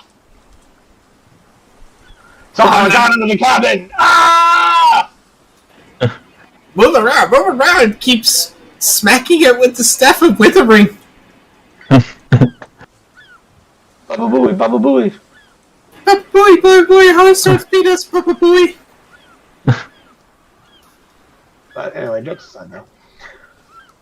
But yeah, you guys have a very luxurious party here on the beach. Anything in particular you guys wish to accomplish during your 5 days of downtime? Primarily it's just potion making and one day where I'm just digging a hole. That's... Okay. Ty, what is Captain Torg's height? I think he's 6'5", like 6'9". wasn't it? Let me double check. I remember this conversation came up once upon a time. I need to know how tall Ty's character was when he had to jump up at Kiri during his first full moon. Mm-hmm. And I remember he said, about Ty's height, which, Ty, you're a big guy. You were like 6 something? 6'8", 6'9"? 6'4". Yeah. 6'4". Okay, I'm going to dig a 6 foot. Oh, I'm going to dig a 6 foot hole. Are you going to bury him up to his neck? Yes, and he's going to be tied up with the chain. You do realize I'm not going to have any weapons on me this time, right? I am You are not not taking the compelled. chance. You are not compelled to have your weapon with you this time. No. I am not taking the chance. Luckily, because the curse has been removed from your sword of vengeance, it no longer compels you to hold on to it. Yeah. Here's the thing. Dr. Ice does not know because he beat that wisdom check. To Dr. Ice, it's literally just a sword. What do you mean? Like, you but guys already established that it was cursed. You dude, guys talked I about it. told Dr. Ice, like, hey, don't drop it, it's cursed. So at least he knows by now, although the curse has been removed, so. Oh yeah, you did do that. Okay. So you told me that, then I dropped it going, okay. Curse didn't affect me. Okay. Lady You Anastasia. didn't attune to it. You have to attune to it to be affected by it.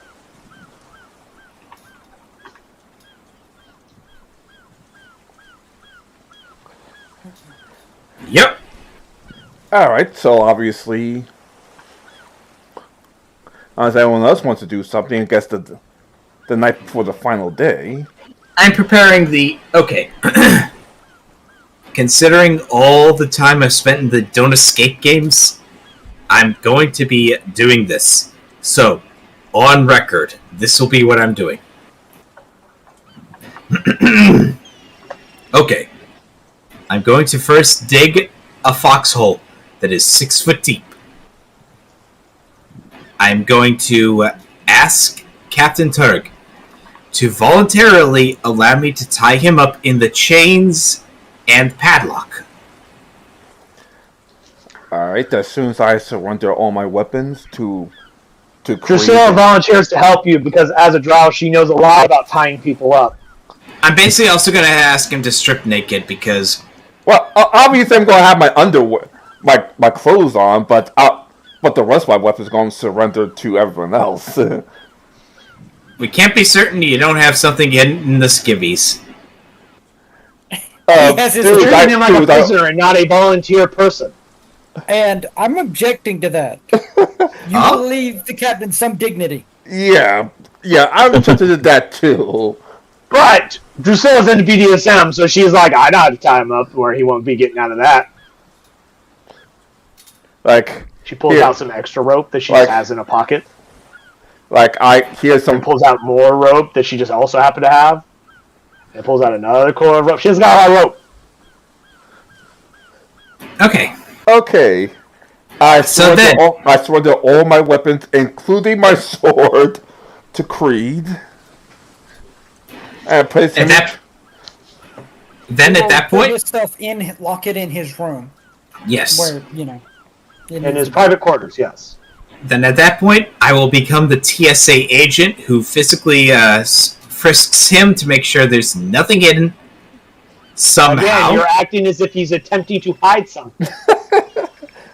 He is our I captain. want to point out that this is Ty's best interest to also not get out of these things too, so there'd be no If reason for him you to do that one more time, I will hit you. Dude, I surrendered for the safety of the crew. I don't want to kill you as well again. To be fair, you have a really mean right hook. That doesn't mean that he wants to use it on you. Okay, he's been basically stripped, checked of all weaponry, cavity searched. No. I lead him to the You're hole. not cavity He was not stripped. He was not cavity searched. He surrendered his weapons. Okay, I lead him to the hole. You put him in the hole. Okay, I start putting the dirt and sand in. Alright, Captain. Please do not take this personally. It's just the last time we did this shit, there was a lot of bullshit. I'm gonna give you this, and I'm gonna leave him like a cut open coconut with a straw in it, so we can drink from it. It's a mojito. At least that's what one of the crew members called it.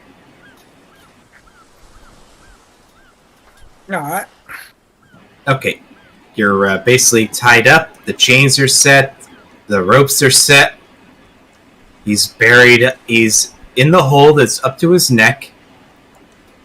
Sedimentary sand has all been dug in, so that it is literally just his neck above the sand. I also gave him a coconut with some alcohol in it. Once I get to Luskin, I'm gonna have a ball of fun freaking. I'm going to sit there, and I'm going to sit right in front of him with food and drink. That way, if he gets hungry or thirsty, I can feed him as needed. Tame the hungry beast. When I finally get to Luskin, I'm gonna have some fun some ladies of the night, if you know what I mean, after all this. I'm going to fly to the top of the nearest tree and just stay watching. I'm preparing a firebolt in my hand. You don't have fireball as a spell. You have produce flame. Produce flame. Right. Firebolt is the Eldritch Knight equivalency. Okay.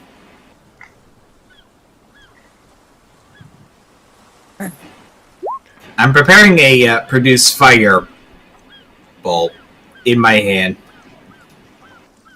I'm giving the captain the I'm keeping my eye on you look.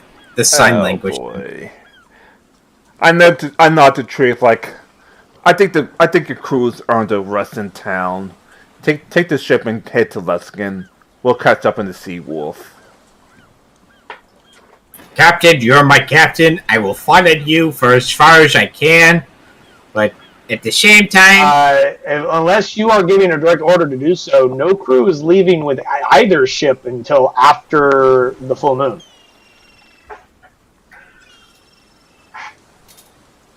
Is that what you wish to do, Ty?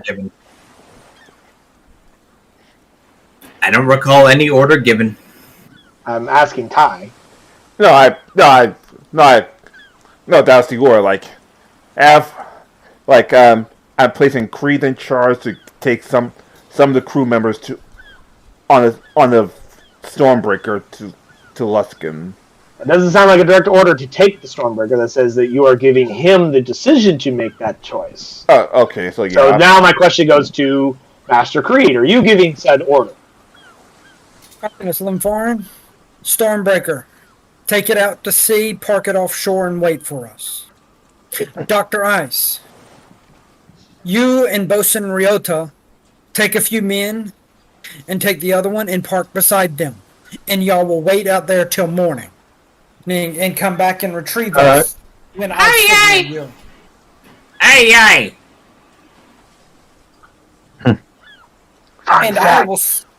Huh? Aye, first mate.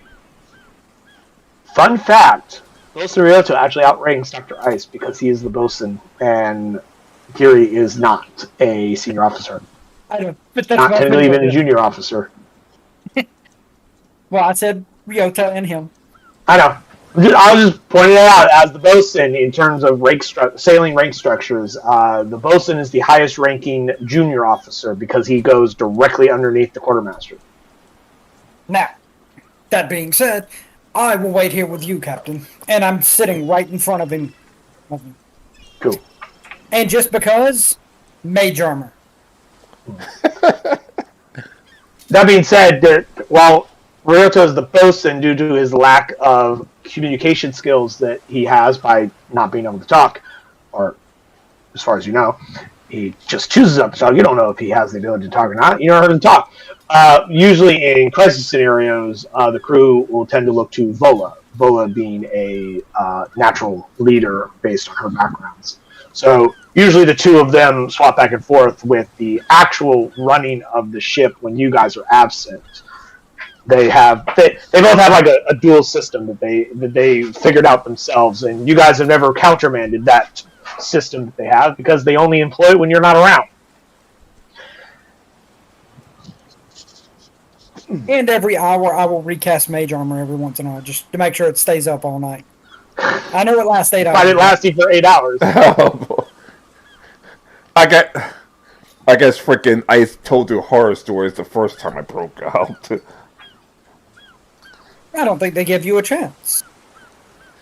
So we're going to sit here and talk if you want all through the night. Because being buried like that sounds like a very boring thing to be. I know you're in there for safety, but it would be wrong to not at least talk to you. I know. Yeah. So, but yes, I think we should upgrade the helm, get some stronger rigging on there, and upgrade the crow's nest. Maybe we see about Captain just suddenly starts transforming in the middle of your conversation because it's a full fucking moon. Hex. Choosing strength. Cool. Because you could still rage while you're wild shaped, I would like you to roll a just straight standard strength check. You would normally get advantage while raging, but he gave you disadvantage using his hex, so this is actually quite brilliant. So I'll throw an inspiration token out for that one. Okay. Now, let's see. If I remember correctly, I believe the DC for chains was a 19 or a 17. I don't remember. I definitely know it wasn't higher than 20. So those chains are fucking broken. I thought you were rolling with disadvantage. He is rolling with disadvantage, but he also is rolling with advantage. They cancel each other out, so it's a straight roll. Oh. And he has a +4 to strength, so go fuck yourself. So the chains are fucking broken, so you'll have to get new chains again. Ryoto will have to take care of that. I got a question. Yeah. Can we spend the advantage our inspiration to roll again to see if we can get a lower number? Well, I was about to say he is still also buried, so I'm gonna need another check for the sand, but I have to determine what the check would be for that. Get out of being buried alive. Has anyone ever been buried in sand up to their neck? Yes. Really? I have. How hard is it to get out of that shit? You It basically depends. can't move. It really depends. Is the sand dry sand or is it wet sand? Wet sand is harder than dry. Kiri, roll me an intelligence check to determine whether or not you put them in wet sand or dry sand. If you roll good enough, it's wet sand. That would determine the DC.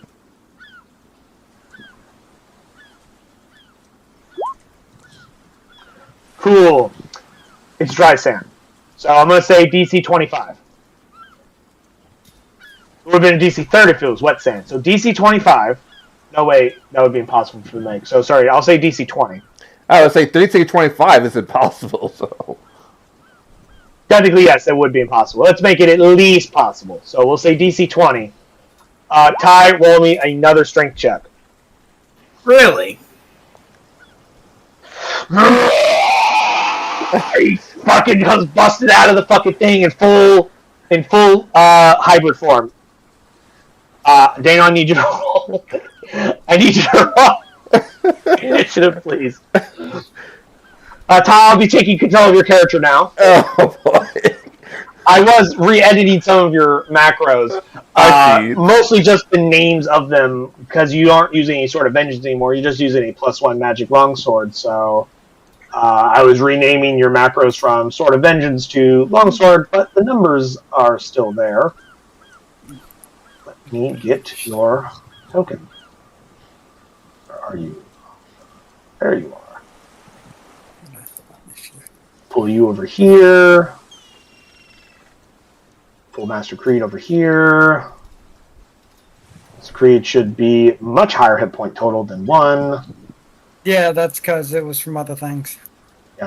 I took care of it. Pull out initiative. Taka. Initiative. One Got some time I have more. a, Got one time I have a good idea and he breaks through it. that's not. Where's my right. token at? I moved it off to the side. It's to the right. Ah, I see it. There you go.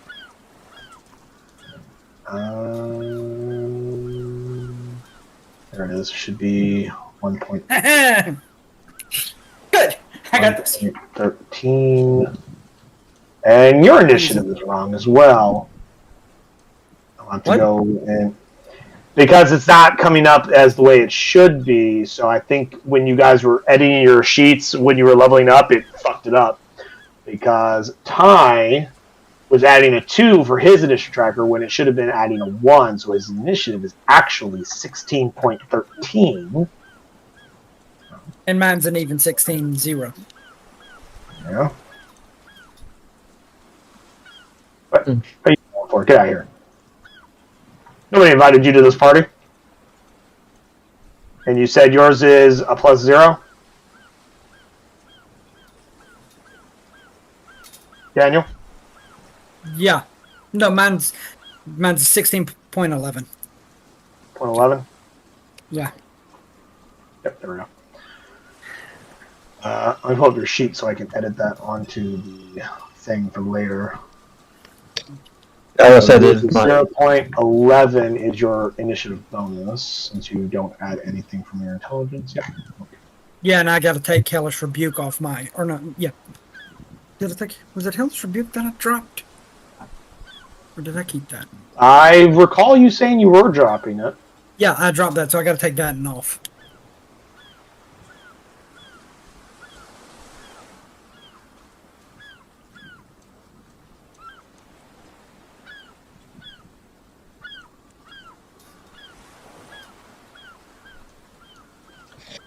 Okay, cool.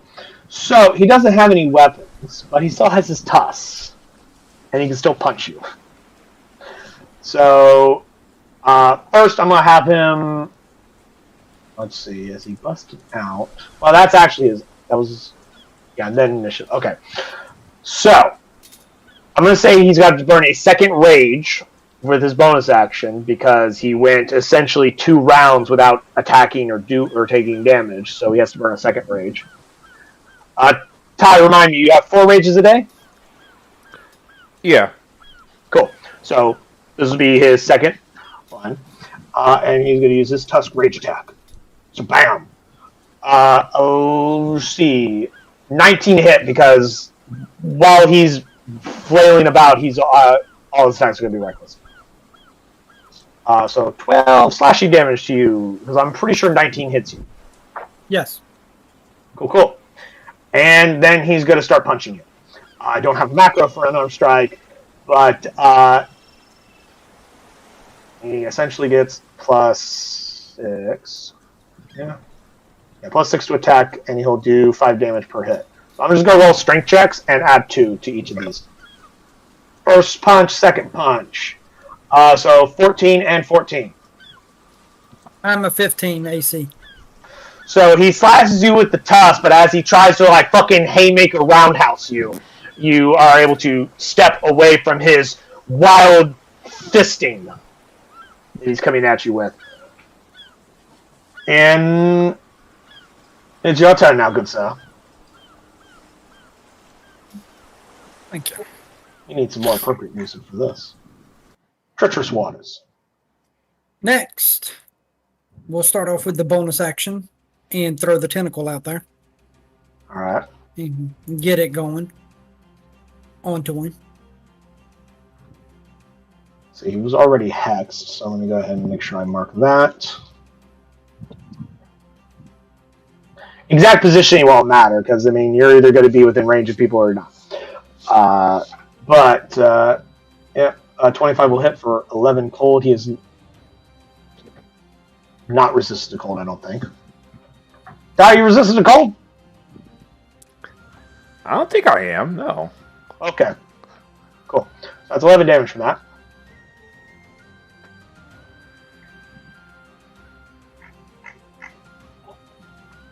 Next, we're going to go, even though he is resistant to it, Shocking Grasp.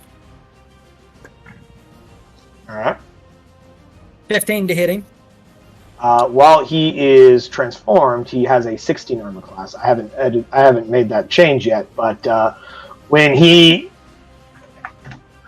as a werebore, when he transforms into his animal or hybrid form, his armor class goes up 1. So he actually sits at a 16 in his big form. Okay. And with that, since that failed to do what I wanted it to do, It's part of the idea of like as a boar, his hide gets a lot thicker and more tougher and more resilient. well, I wasn't going for damage. I was going for the. You were trying to deny him reactions, yeah, I know. So you could get away from him. I'll go 30 feet in the air. Cool. He'll take a op attack in just a moment.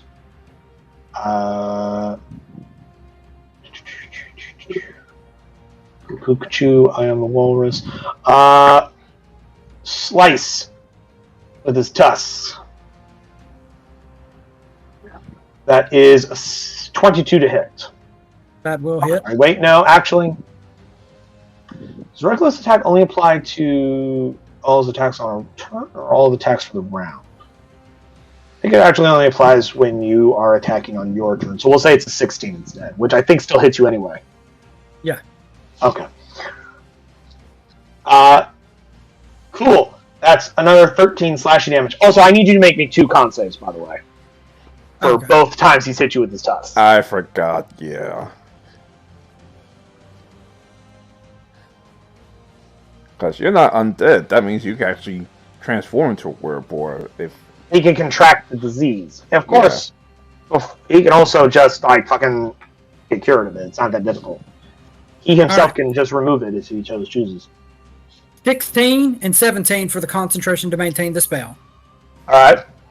Now, do I need to make saves for... Yes. Every time he hits you with his tusk, you need to make a save against the disease. Or the curse.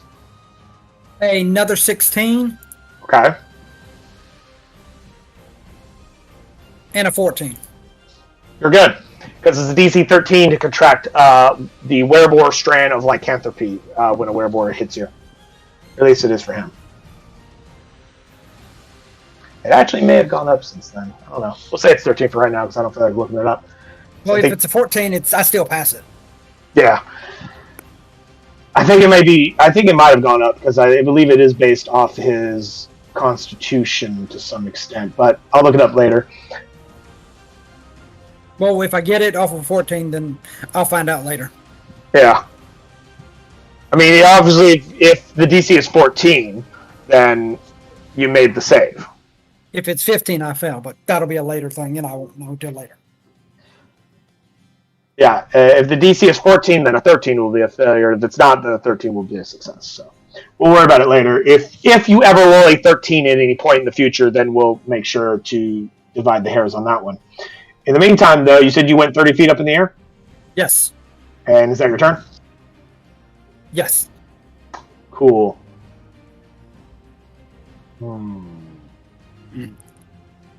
What can he do to you once you're in the air? That is a question for the ages. I'm going to say he's going to start throwing coconuts at you and or rocks. He'll throw 2 rocks at you.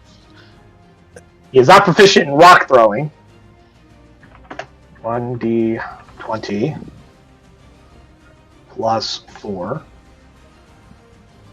I'll say you said 30 feet. Most throwing weapons generally only go up to like 10 to 20 feet. So that means he would have disadvantage. If he's recklessly attacking, then he has advantage. So these are straight rolls. 1, 2. For the first one. 1, 2 for the second one. Sorry, what am I doing? No, yeah, those are straight rolls. So 17 and 10. I was confused about my numbers. So 17 and 10. So a 10 is obviously a miss, but the 17 does hit. I believe a rock only does a D2 damage because that's what Kira uses for his sling. It's D2, isn't it? And he flings D4. rocks at people. What's a D4? Yep. 3 bludgeoning damage from the rock that hits. As he just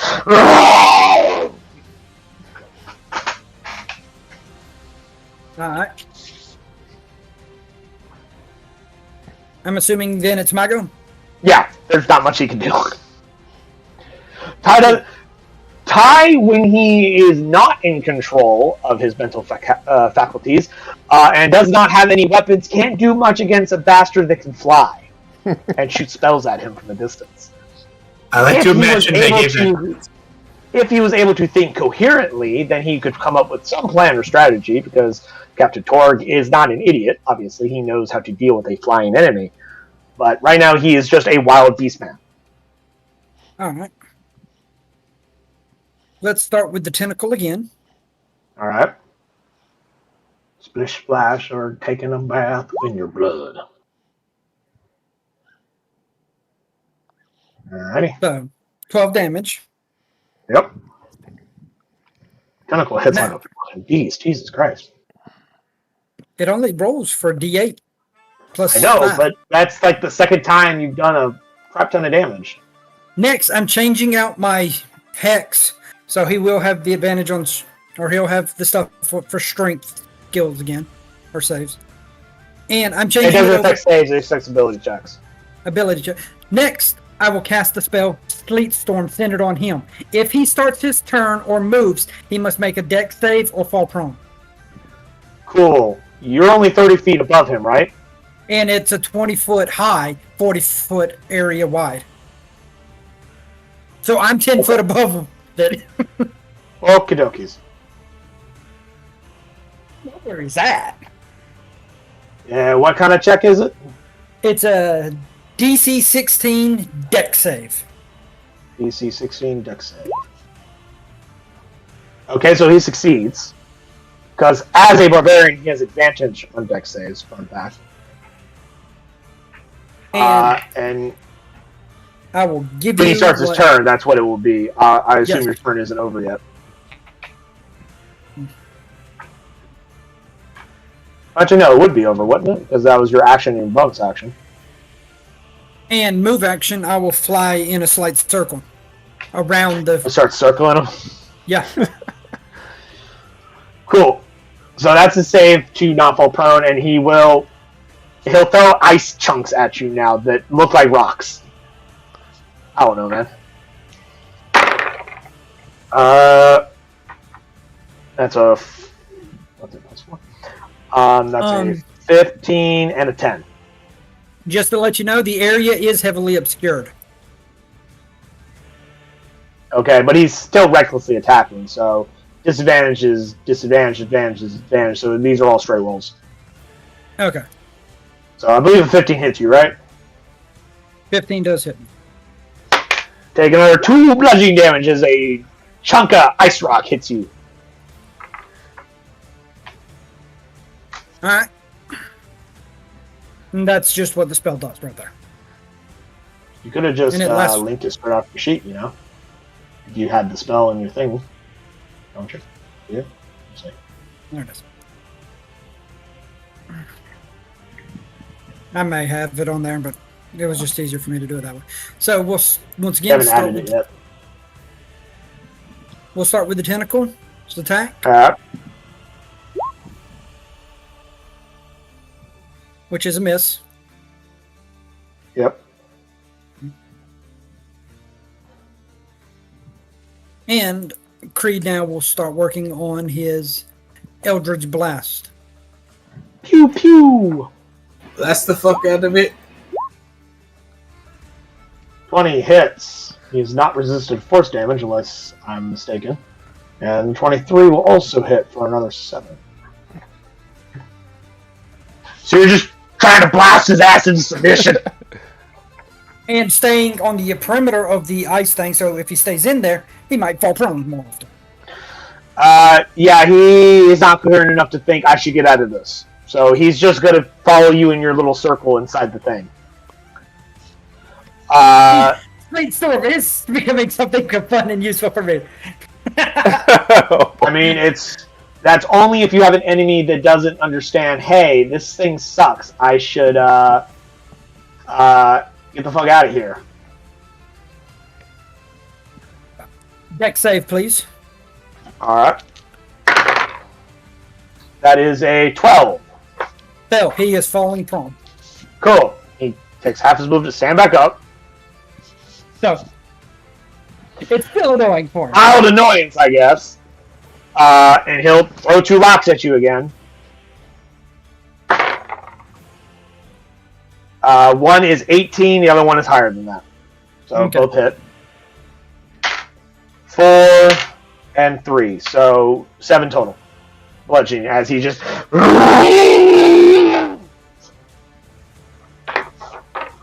as he tries to get this annoying bat monster. Back to you, Bob. We'll go back to the tentacle once again. Which I'm assuming your bonus actually moving with him. Yes. So it stays within reach. Thanks. So clearly, Master Creed was the far more effective person to subdue the captain than Dr. Ice was. Because unlike Dr. Ice, other than a few hits Creed has taken in the initial situation, Master Creed has effectively neutralized the effectiveness of Captain Torg's attack. All he has are rocks. Just to let you know, I think the the spectral tentacle button thing. Trying to think of what it is. The macro. Yeah, what about? It's still doing the +4 charisma instead of the +5. But That's because I haven't edited that. I've got to figure out how to edit it for you so I can do it too, so you don't have to. But it. Yeah, essentially, if you have it on the sheet, one moment. Essentially, we just go in here and we change it on the sheet. You already changed it on the sheet for the attack roll, right? So it should be a +8. It should be a +8 because it's 5 plus my proficiency bonus, which is that. But the damage should be a D8 so what we do, +5. So what we do is this to create double 20s. Do we use the macro created by that one, and then we go to attributes and abilities to the actual macro itself, and we repaste the new formula. So now the spectral tentacle macro should now read with a +5 charisma. Yeah. So and the damage should be corrected. Yeah. So yeah, that's fine. Thank God that... So essentially, you should have been adding an extra +1 to those last few attacks. Yeah, but we're not going to worry with it because it ain't going to matter. For Yeah, thank God. Thank God that Creed, Captain Tor, is out of his mind because we all forgot Storm Orb for each attack. Well, he hasn't. The last 3-4 attacks, he hasn't been inside your aura. Oh, good point. You're talking 10 foot. I'm 30 foot in the air. Oh, right. Now, the first initial attacks, it would have been fine. But if I'm not mistaken, aren't you immune and/or resistant to lightning damage? Or was it cold damage? Cold and fire. Right. So if you want, you can throw the D6. Champan uses resistance to lightning. So would you like to throw the D6 now? And go ahead and roll me a dex save for him. I think you would have been in his aura for at least one of them. Well, technically, you were within 10 feet of him when he was trying to break out, and while he was raging, he could have bonus action zapped you that whole time. So we'll say, I'll assume that Creed backed up a little bit after the first zap, so you didn't get the second zap while he was breaking out, and then you got hit with another zap before you took off, so I'll say you got hit twice. So 12 give me 2 and dex 21. 12 and 21. I don't know what your DC is. It's a 13 or 15. So one passed, one fell. All right. So the first one failed. So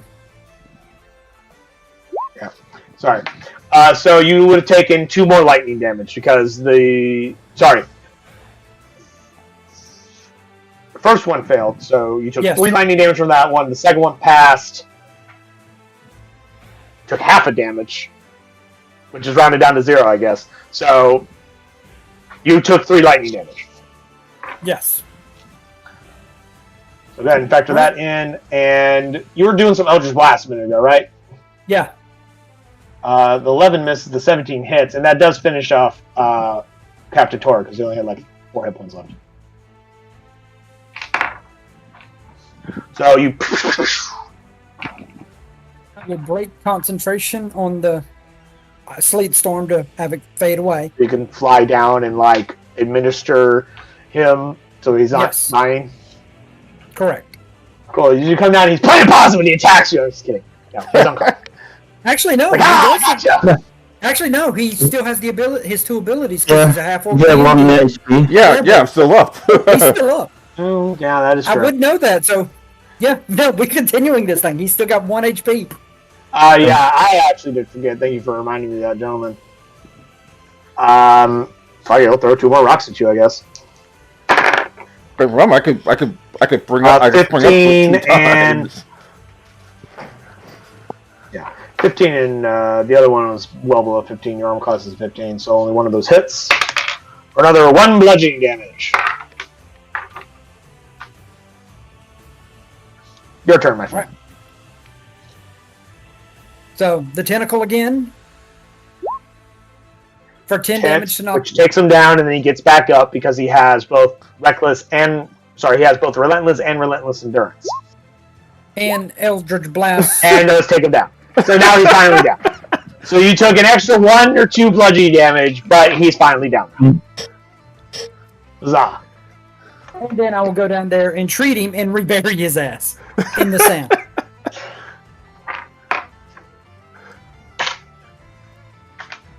In 2 hours, he wakes up and attempts to break out, and you just punch him back. And then another 3 hours, you punch him back unconscious again.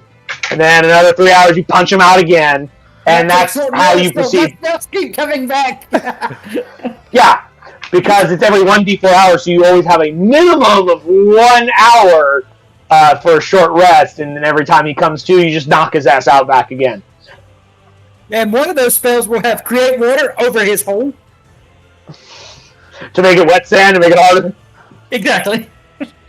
So yeah, you just proceed through the rest of the night, just constantly re-knocking his ass out every night, so that he doesn't fight back. And since I don't get exhausted because I don't sleep anymore. Oh, that's right. You don't fucking need to sleep anymore. So yeah, Creed was definitely the more effective choice than Dr. Ice for fucking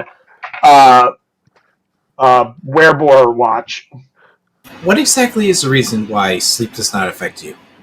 My book and my Patreon. He has an invocation that is associated with his Book of Shadows because he chose Pact of the Tome when he hit level 3, because there's 3 different types of Pact boons you can get as a Warlock in addition to your normal subclass. And there are certain invocations that key off of certain things. There's Pact of the Blade, Pact of the Tome, and Pact of the Chain. And Pact of the Talisman. Yes, and Tosh has added Pact of the Talisman. So there's actually 4, but 3 standard. Okay. And certain invocations required to have certain pact boons to get. And he chose one called Aspect of Moon or something. Aspect of the Moon. Aspect of the Moon, which is... Yeah, Book of Ancient Secrets is what you took to gain ritual casting, but Aspect of the Moon is what he took, which you have to have Pact of the Tome to have, which means that he does not sleep anymore. That doesn't mean he's immune to magical sleep, I don't believe, but it just means he doesn't have to sleep during his rest. So he's awake all night, every night, all the time. 24/7. He doesn't sleep. Okay. Which means Creed hangs out with both the day crew and the night crew. His presence is always felt at all hours of the night, no matter who you are or where you are. He is always watching. Non-stop. Creepily. Yep. Next day I woke up like, why does it feel like I went 1-to-1 with a Kraken? Well, 1-on-1 boxing match with a Kraken. That's what it does right there. Well, you decide you want to freaking face a big crab, and you decide you want to punch it. I thought we took care of that crab. That was like You the have a nice crab's rest? happy. Say again? You have a nice rest. Would you like some breakfast and something to drink? And Uh. mojito. Mojitos are always good. You're not there. Yeah. After this, let's ship off. Well, let's get you out of that hole. Are you feeling good, Captain? Get him up. I will signal the ships to come back and What- give what- him food. Why the chain broken? You tried to play harder than what you should have, but everything is fine. Oh boy. Congratulations! It is now 6 a.m. upon the. Oh, and can't be forced to sleep by any means. So you are immune to magical sleep then. Can't be forced to sleep. Yeah. To gain the benefits of long rest, you can spend all 8 hours doing light activities such as reading your book of shadows and keeping watch. Strange why my battle music start playing again. So, yeah, I'm very good at the night shift now.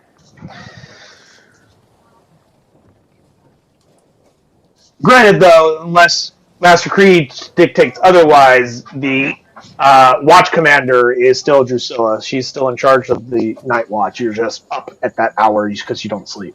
So you could be like Fishing. Supervisor. Yeah, or fishing. Like maybe that's your time off, and you're just like, hey, this is what they do. I'm just awake because I never sleep. I'm an insomniac now. You're an insomniac now. Oh, You're just up at all hours just fishing because there's nothing else to do. And only like a third of the ship is awake at that hour because that's when the drow are out more often. But Master Creed has also gotten to know the drow a lot more due to the fact that you guys don't interact with the drow super much because they're more active at night, and during the day they stay below decks because it's bright as fucking hell. And then they sleep in the middle, and they sleep around noon. like, My Devil's Sight doesn't give me dark vision. It just says I can see normally in both darkness and magical darkness. So I can see color even at dark in blackness. Because it's technically not dark vision. Yep. No, It's it's not technically how that not dark works. vision. It says I see normally. We'll argue that fine point another time, but in the meantime, it is the first day of Flamarul. Because it's not Keithorn anymore, you're in the new month. Hooray.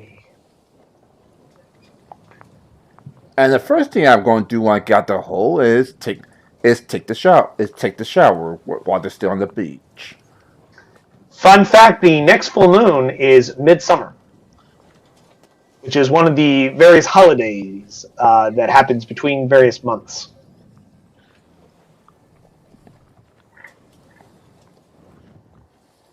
So right after the 30th of this month is midsummer, followed by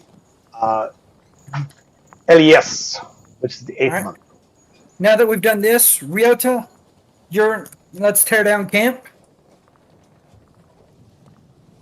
My assumption is that was done the day before the full moon. I cast Mending on the chain, please. Yeah, everything would have been put back on the ship, ready to be taken the next morning. Okay. Assuming that, like, you guys were found and survived and a rock didn't come by and attack or anything like that. Yeah, bring a rock on. I will take that thing down too. You really want to play that? You really want to do it? Okay. No. I mean, I just got done remaking its fucking monster stat sheet. I can fucking pull it out right now. Though out of everybody, I probably have the better chance of playing with it. Yeah, right until it kills you. Again. As a reminder, this thing has like a plus 13 to hit and does 46 plus 9 with its talons and 48 plus 9 with its beak. It can probably one-shot any of you because it's higher CR. So one Very, turn. very higher. Yeah, it's a CR 11 creature. It can probably one-shot any of you. Oh, absolutely. Oh, I'll just go dive under the water. I'll be fine. I mean, under the water, it's not going to be able to hurt you, but then it will also just fuck off. See, I survived. I have play. Oh boy. Although that's assuming you guys are in its territory. The rock doesn't come after like small targets like fucking humanoids because these things are like thunderbirds. They fucking hunt whales.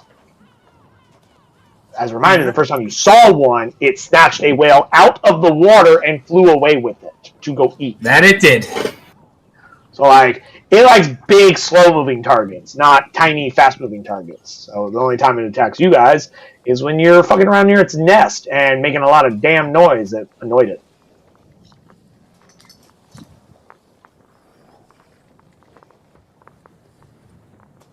All right, well, let's head to Luskin. Yep. To Lishkin we go. Let's see. From here to there, here to here was that much. I'll say it will take an extra. Let's say an extra day onto what the normal days I gave you here. Also, I think the car moves slightly faster. Let's say an extra 2 days on top of what the normal travel days I told you. So instead of 8, at a normal pace, instead of 8.5, it will take 10.5. Due to the increased distance and the fact that you're also bringing a second ship with you that I don't recall what its speeds are off the top of my head. And I don't feel like doing extra math right now because I just want to get to Luskin. So you're there. 10.5 days later. Okay. Unless you guys want to travel faster. No, Captain. Yay! I believe that when we do shore leave, we should grant shore leave half the crew for 5 days. Everybody come back for a day, and then the other half for 5 days. That way everybody can get enough time down for shore leave, and we can cycle people through. That's true. Plus, it gives us plenty of time to get some to upgrade the ship and get some new people on board. Yes. From what I generally estimate, it should take about if we're lucky, 2.5 to 3 weeks for them to upgrade the ship. So there's plenty of time. There's plenty of time to where we can cycle people through, even if we divide the ship into 4 groups and have them go out for 4 days at a time. That way that they can enjoy themselves. Yes, of course, as well as enjoy ourselves as well. Yes.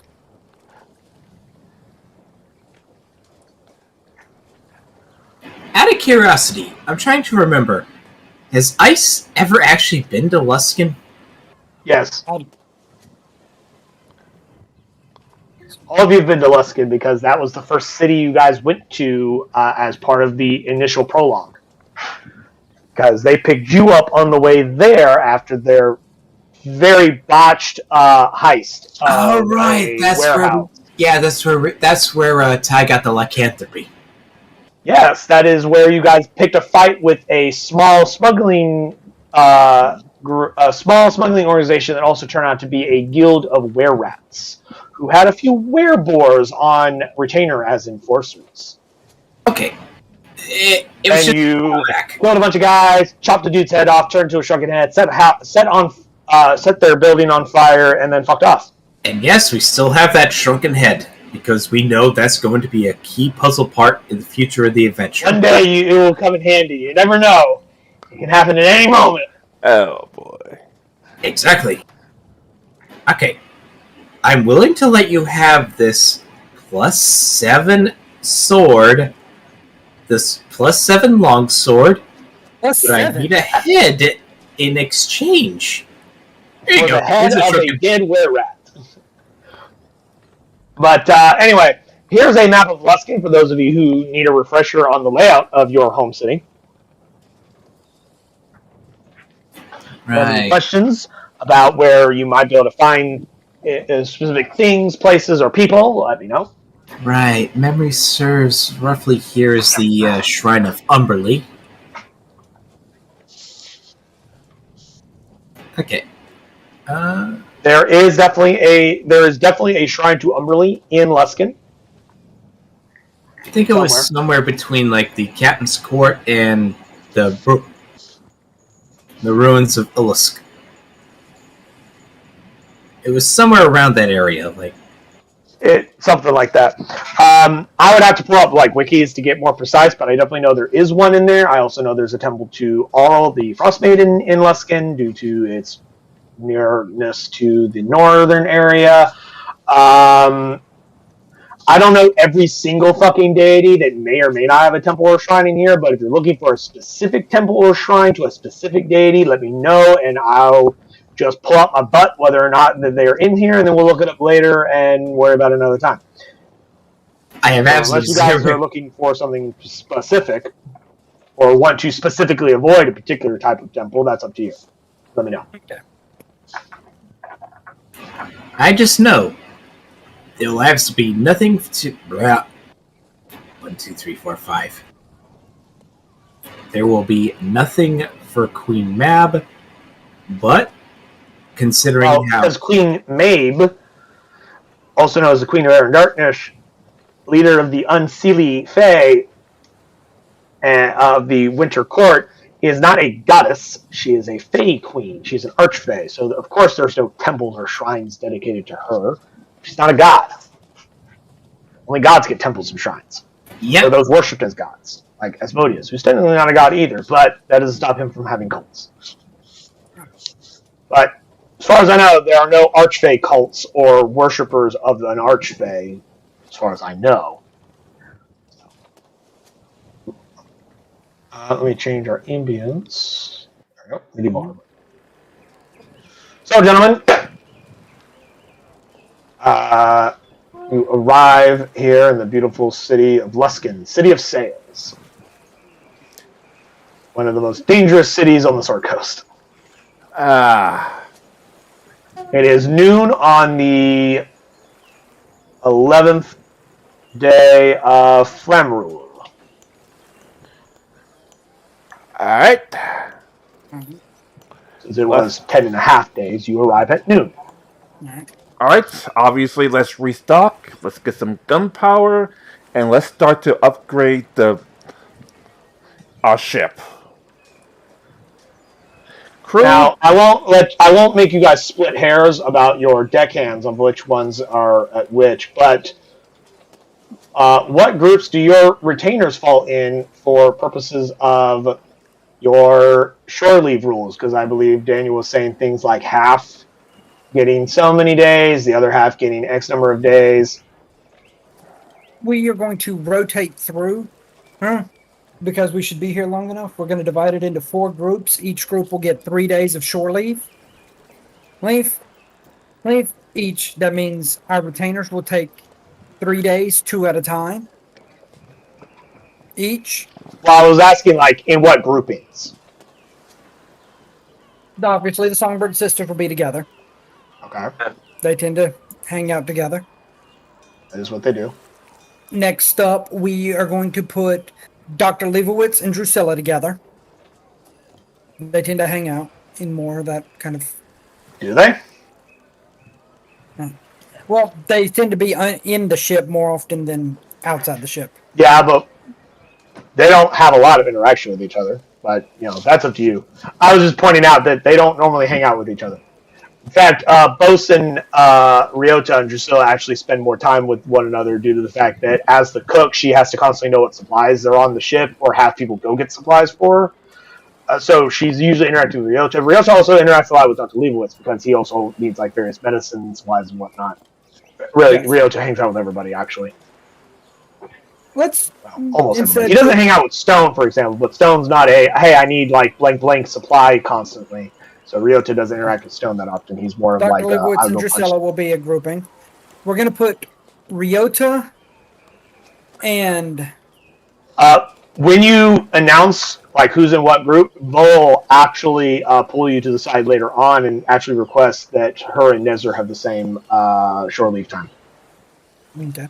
So Ryota and Stormbreaker will make the 3rd group, and Nezzer and Vola will make the 4th group. She seems like mildly embarrassed having to ask you this, and it takes her like several seconds before she finally gets the question out, but eventually she does get it out. Now, you've known her long enough to know she's not a woman that likes to talk about her personal life. As your shore leave and I will divide it up 10 deckhands and 2 retainers per leave. You will come see me starting tomorrow morning and y'all will leave as a group. I will expect to see you back here, and I will give them the time limit of basically 3 days, 2 nights. Right? If They'll you do not report back yes, during that time, and then the next group gets sent out. That way, you don't have your entire deck complete, your entire ship crew just off all at the same time. yes, So, like, they essentially still have to come back to work, even though the ship's in dry dock. yes. Which, fun fact, folks, is a real naval thing. In the real life, you could spend several months to years being a Navy man with not be out to sea because, like, you got to do something that takes, like, fucking forever, like have the fucking propellers scrubbed with barnacles or shit like that. That being said, shore leave is anything not in the dock area. The crew is allowed off into the dock area, which has the shipyard. But they have to stay within the harbor. Yes.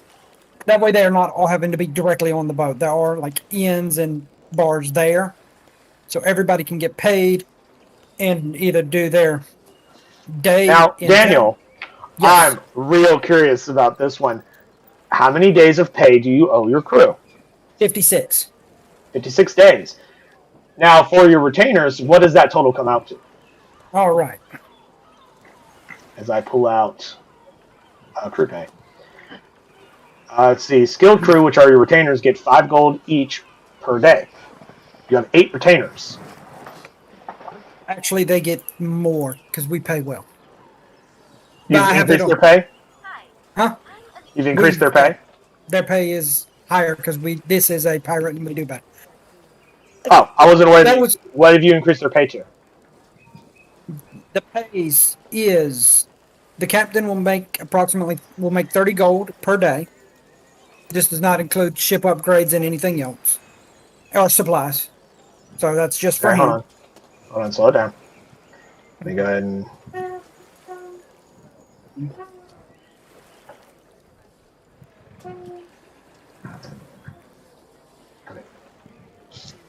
I'll just write this down and I'll make a thing later. Captain. 30 GP per day. Okay? Me, Jim Pan, and Curie's character will be making 18 gold per day. First mate. Quartermaster. So you and the quartermaster both make the same pay, despite the fact that you outrank him? Yes. Okay. No judgment, just asking. I like to think I've shown I'm worth the pay. You're making. You are I don't know what Dr. Ice's official position is. He is a doctor, obviously. He is a ship surgeon. But you guys use him a lot as a field surgeon, whereas your other surgeon, Dr. Leibowitz, tends to stay on the ship and administer more of the crew. Yes. So we'll say... He's making 18 also. Field because medic. of all the field medicine shit he's got to do. Yeah. So you guys... And I performed a resurrection. And how much was that? 18. 18. GP per day. And junior officers, which are your retainers. They're making 9 gold a day. Okay, 9 gold. Each crew will be, or deckhand, will be making 3 gold a day. And standard deckhands making 3 GP per day. Cool. That coming out So too. the whole crew is super ecstatic because you never gave any announcement of pay raises. So like this is a wonderful surprise. Like one guy's expecting to get like 50 some odd gold, and you hand him like triple that, and he's just like, whoa. So that comes out too. The captain, so Ty, you will get an increase of 1,680 gold into your pocket. Cool. More bullets. This is for your personal stuff. Yeah, this is your personal money. This is not the ship money. The Jimpan, Kiri, and me will each get 1,008 gold. So 1008 gold. Yay! And again, personal money. All the retainers will get 504 gold. I'm not going to track each of their individual monies. We'll just say that goes into the void. The void, yes. I'm not worried with it. Yeah. That each deckhand will come out with a grand total of 168 gold. 168 gold is a lot for a fucking deckhand who's been out to sea for like 50 some odd days. Yes. Yeah, he's expecting like 50 gold, you hand him like 100 gold, and he's just like... As he like walks off the ship. And he's like, party tonight! All the other deckhands are like, woo! Or a grand total of 15,120 gold spent on that, which drops our Just gold. for pay. That's per this pay, which drops our gold value, our gold storage down to about 48,000 gold left.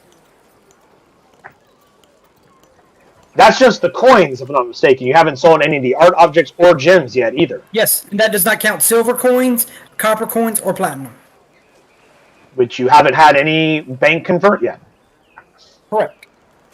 So that'll be stuff that I'm doing in all of this. I have lots to do. Are there Yeah, any you could have all those. You could have those coins converted to gems. You could have the gems converted to coins. However way you want. But yeah, obviously the crew is paid in coins. You don't pay them in fucking rubies. That'd be weird. But for ease of storage, you can have those. You can take that to an exchange somewhere on the east side. Speaking of, is there a bank up in the north, Luskin I should that say. can do this? Say again? Is there a bank that can actually exchange this much in Luskin? Banks? No. There is an exchange, yes. But it's in the northern eastern area where like a lot of the where you'll find the majority of the merchant shops, as well as the big mercantile area, which is the Dragon Trading Company, Red Dragon Trading Company, or something like that, which is out of Mirabar, which it's like essentially the fantasy equivalent of the East India Company, which is over in Mirabar Shield. They have lots of exchange stuff. They have lots of goods that they sell and buy and ship in and out of Luskin, because Mirabar, being a landlocked city up the river, does not have a port. So it has a small area here that it maintains control of, and it pays the high captains a pretty penny for the privilege of using a large section of warehouses as for their company. And then they also have some, and then the Red Dragon Company also has, I want to say it's the Red Dragon Company. I don't remember if it's called that or not off the top of my head. We'll say that is, and I'll correct it later if necessary. But the Red Dragon Trading Company has its own private docks that it pays a premium for and stuff like that, so it can ship goods in and out of Luskin because it's the closest port town to Miramar. But yeah, if you were looking for things like exchanges are going to be definitely done there. And they also have like a lot of goods that you can acquire, and that's where most of the shops are going to be near.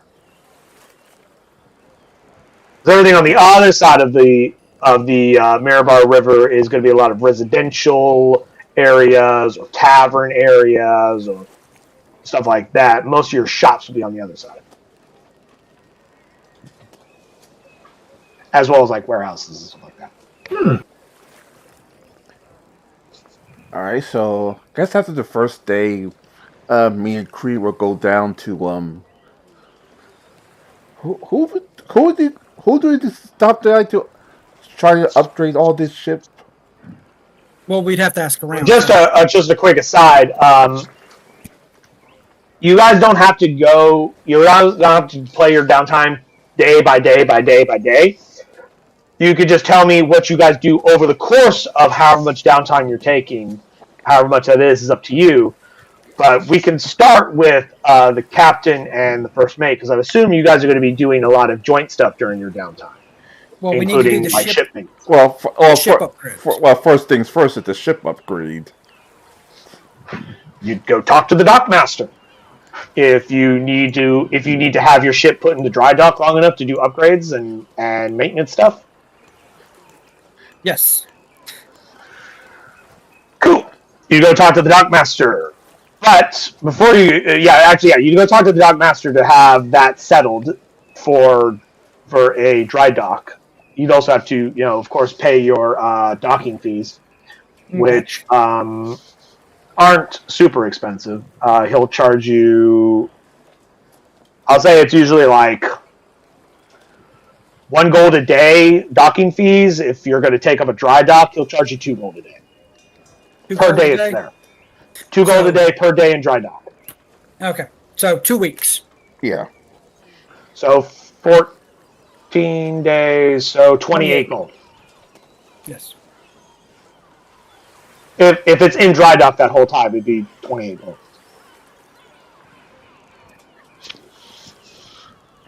All right. After that, which we're going to ask around to see if we get this. To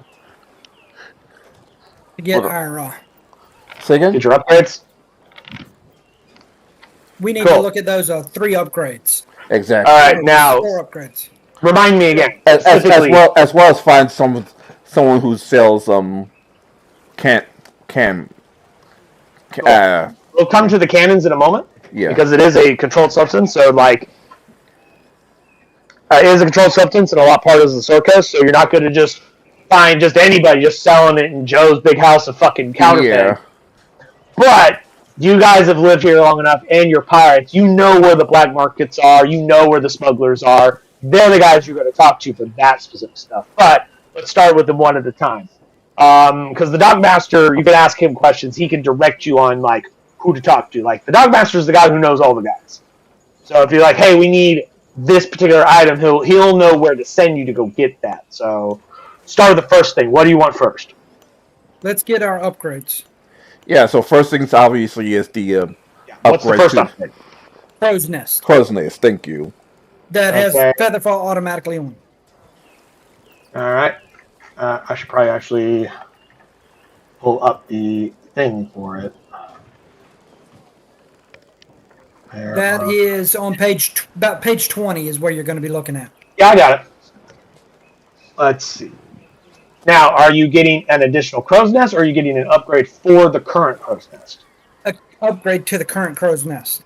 All right. Specifically, you're getting the Featherfall. Featherfall one, Yes. which is 1,000 gold. Once per day, a person in the crow's nest may use a reaction to receive the benefits of Featherfall until they stop falling.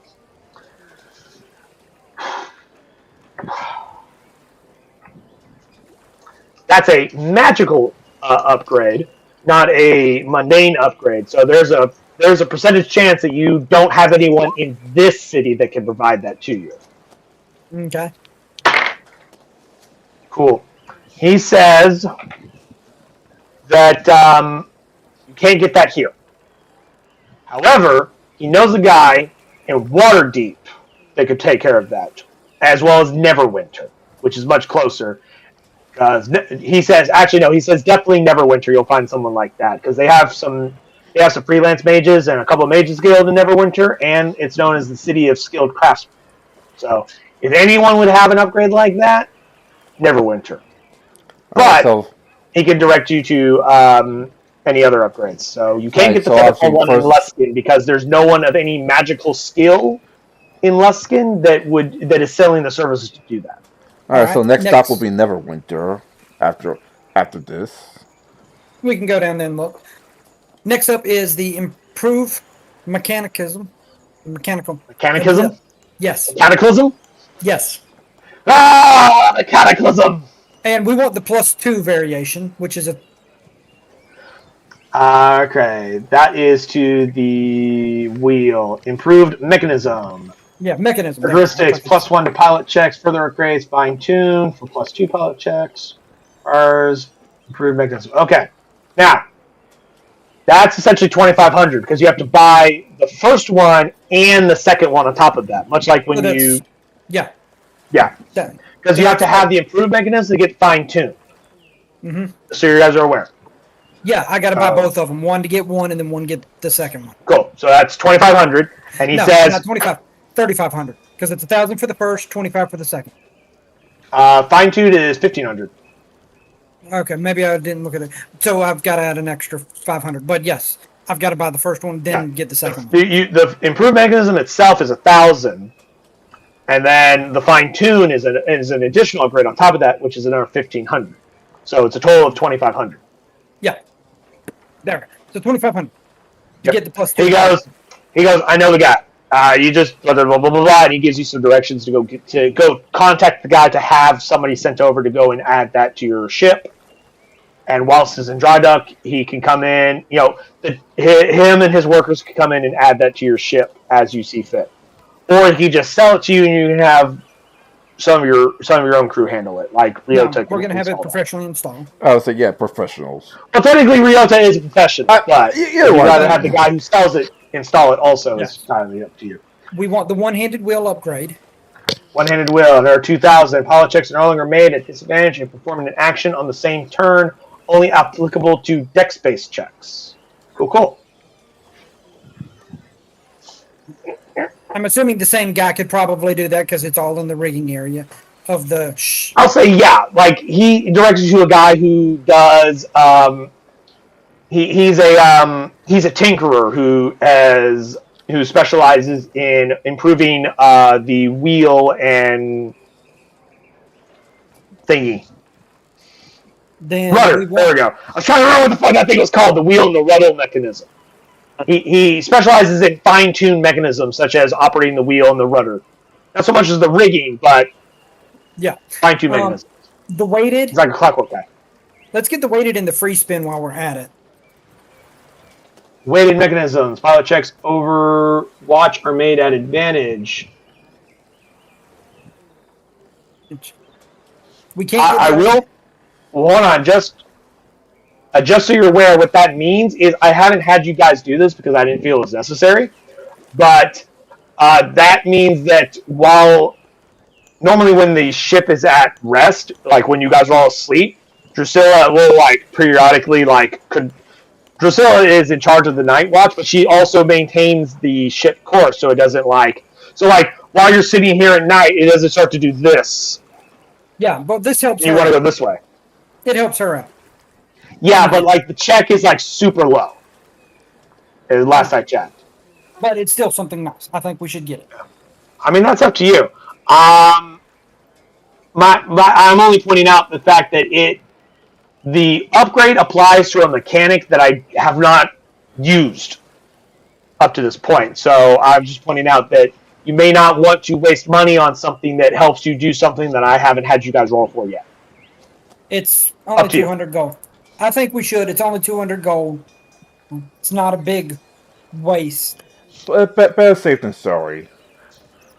I mean, who knows? It may become important in the future. And then you said free spinning, gain advantage on pilot checks to take the about face action.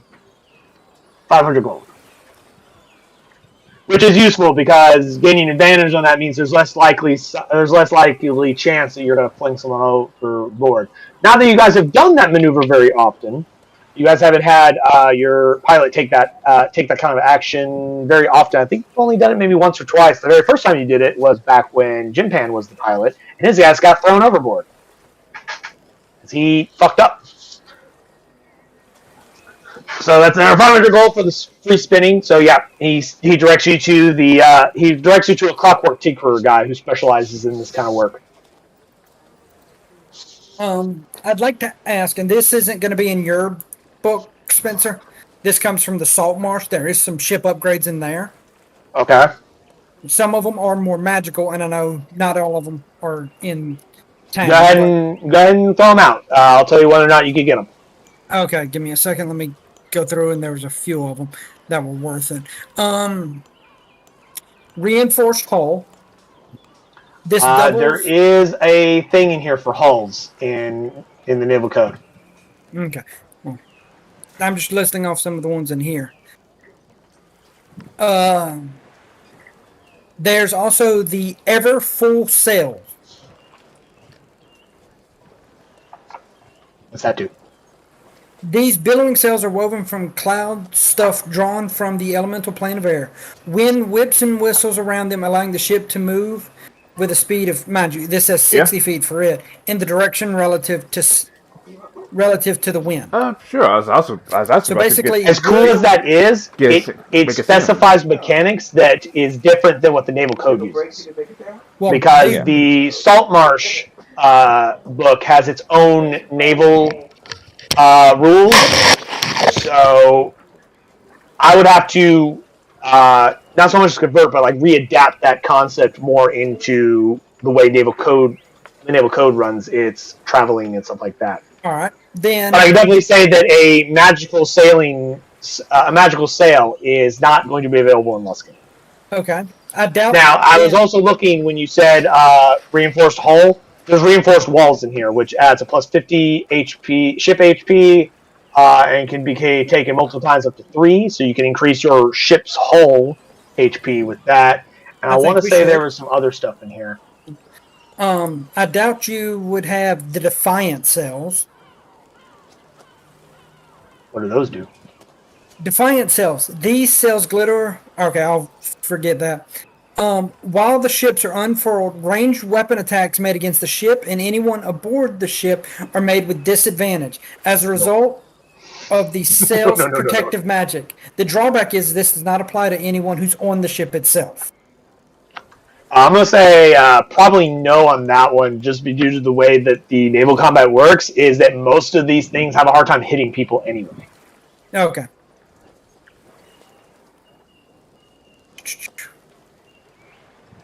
Let's see. Okay, yeah, here it is. We got reinforced walls and also thick walls. Characteristics are 25% of damage dealt to the ship is considered for casualties, down from 50%. So you get thicker walls so that when the ship takes damage, and that damage is calculated for how many casualties you get, you reduce it from half the damage the ship takes to only a quarter of the damage the ship takes, thus reducing the potentiality of casualties. Yes. And then you can also get spikes. They're a defensive upgrade. Doubles damage to ships which ram it. So if you plan on fighting a lot of Ruthians, getting some spikes on the side of your ship would certainly discourage them from ramming you a lot because you have spikes on your fucking ship. It's like, stop ramming me! I have spikes! Go away! Failing boarding risks taking more damage, and standard gangplanks may not work. Doubles damage to ships which ram it. That being said, though, that Ruthians do have like special ram upgrades to where like their ship doesn't actually take any damage, I believe. It reduced it a lot. Yeah, never mind. Yeah, they have things like reinforced hulls, which is a ram upgrade, so the spikes wouldn't affect it too terribly much because it doesn't take any damage at all. So, I say we get the reinforced hull while we're here. Reinforced walls? Yes. That is 3,000 gold times ship size. You are a second-rate ship, so that is 6,000 golds to get the upgrade just once. Okay. You could get that up to 3 times, so you could get a total of 150 if you get it 3 times. Well, let's go with 1 right now, and when we come back, we can get it. You can always get it again later. Yes. So let me go ahead and make that calculation on your ship here. Plus 2 AC, plus 2 damage threshold. Oh, wait a minute. It adds your AC? I thought it was just your... Reinforced walls? In the Naval Code, it just says plus 50 to ship HP. Are you reading it for something else? I'm reading reinforced walls. Is that one? Are you reading out of the Naval Code? Yes. Reinforced walls. It says plus 50 ship HP. That's all it says. It doesn't say anything about armor class. Okay, what page are you on in there? 19. Okay, I'm on 20 where it says reinforced walls. Hold on.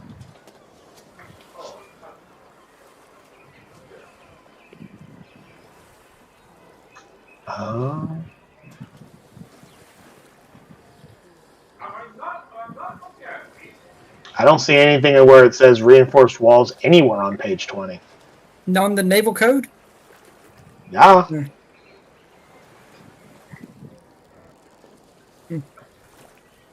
Are you sure we're looking at the same one? What version are you looking at?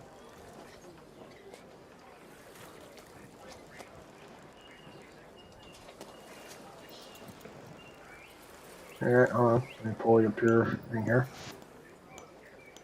Naval code. This is one of the ones you sent. It says reinforced walls. 5,000 times ship. Characteristics plus 2 AC, plus 2 damage threshold. Further upgrades can be purchased multiple times. At level, the second time doing it, 4 and 4. Third is 5 and 6. Under reinforced walls. Daniel, can you link that version of the PDF into Discord for me so I can look at it? Because we may be looking at different versions. That may be an older version. Oh, okay. It's possible. I want to confirm, and the easiest way for me to confirm is to look at it directly, because I can look where I need to see. So apparently, I missed something while I was getting some food. Yeah, I'm trying to get your ship fully upgraded and protective.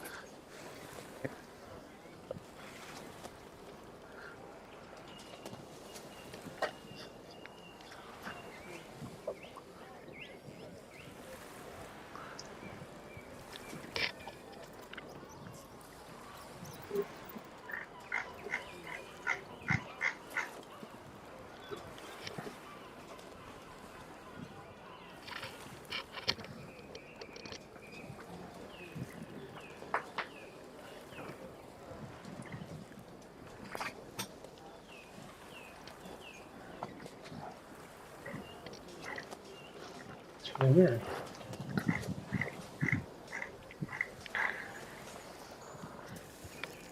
All right, I'm back.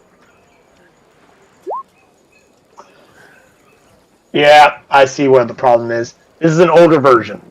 Okay. Because the way I noticed it is because the traveling speeds are fucking backwards, because first-rate ships should be have a higher traveling speed. Let me link you the newer version. And then let me make sure that the pinned comments are the correct ones.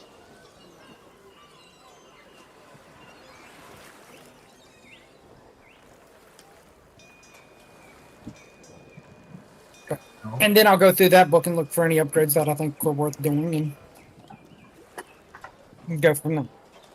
But yes. Okay. That's the version that I'm using. And that's updated from your version that you were using.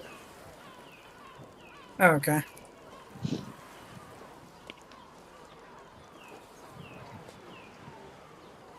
And in the version I have, reinforced walls simply just increases the hit point total of your ship.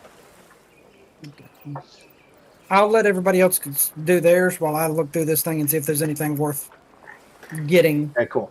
So yeah, we'll come back to you if there's anything more you wish to discuss. A moment. Yeah.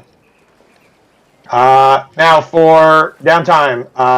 That's what your first mate is doing. Captain, is there any kind of downtime stuff you are doing during the various days that you are spending here in the lovely city of Luskin? Besides beer, women, and bar fights, probably look on the black market for gunpowder, both for the ship's cannon as well as my flintlock. Now, I'm assuming, for Master Creed, you also wish to have the swivel guns installed. Yes. Cool. You can look up what the various properties are for the swivel guns in your own time as you see fit. But in the meantime, my first question is going to be, you have 6 of them. Where would you like them to be? Port or starboard? In what divisions?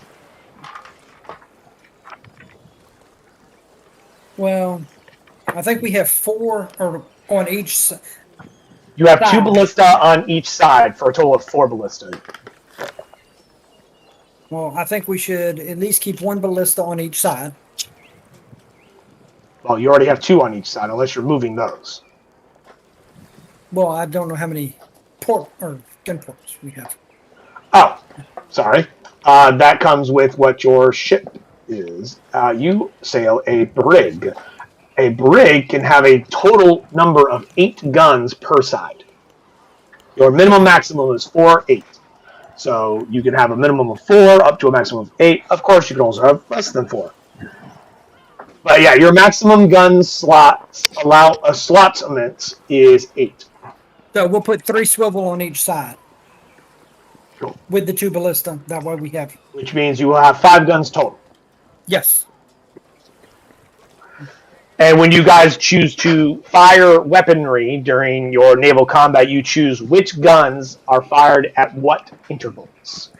So if you figure out the loading timing on your weapons and you take advantage of certain weapons that can, or certain guns that can gain greater reloading speed if they have extra gun crew on them, you can time them out to where you're at, well, not all of them are firing at once. You are getting a steady stream of firing if you have enough guns firing at the right interval. So you have a steady bombardment. We can also sit there and make our ballistas fire mostly only the harpoons, and it's for grappling only, and the cannons for damage. Well, I mean, you got regular ballistas and you have harpoon ballistas. Which one you load up is up to you when you shoot the damn things. Yes. Now, back to you, Ty. You said you wanted to find some smugglers. Roll me a investigation check with advantage because this is something you should be good at because you are a pirate now. The smugglers.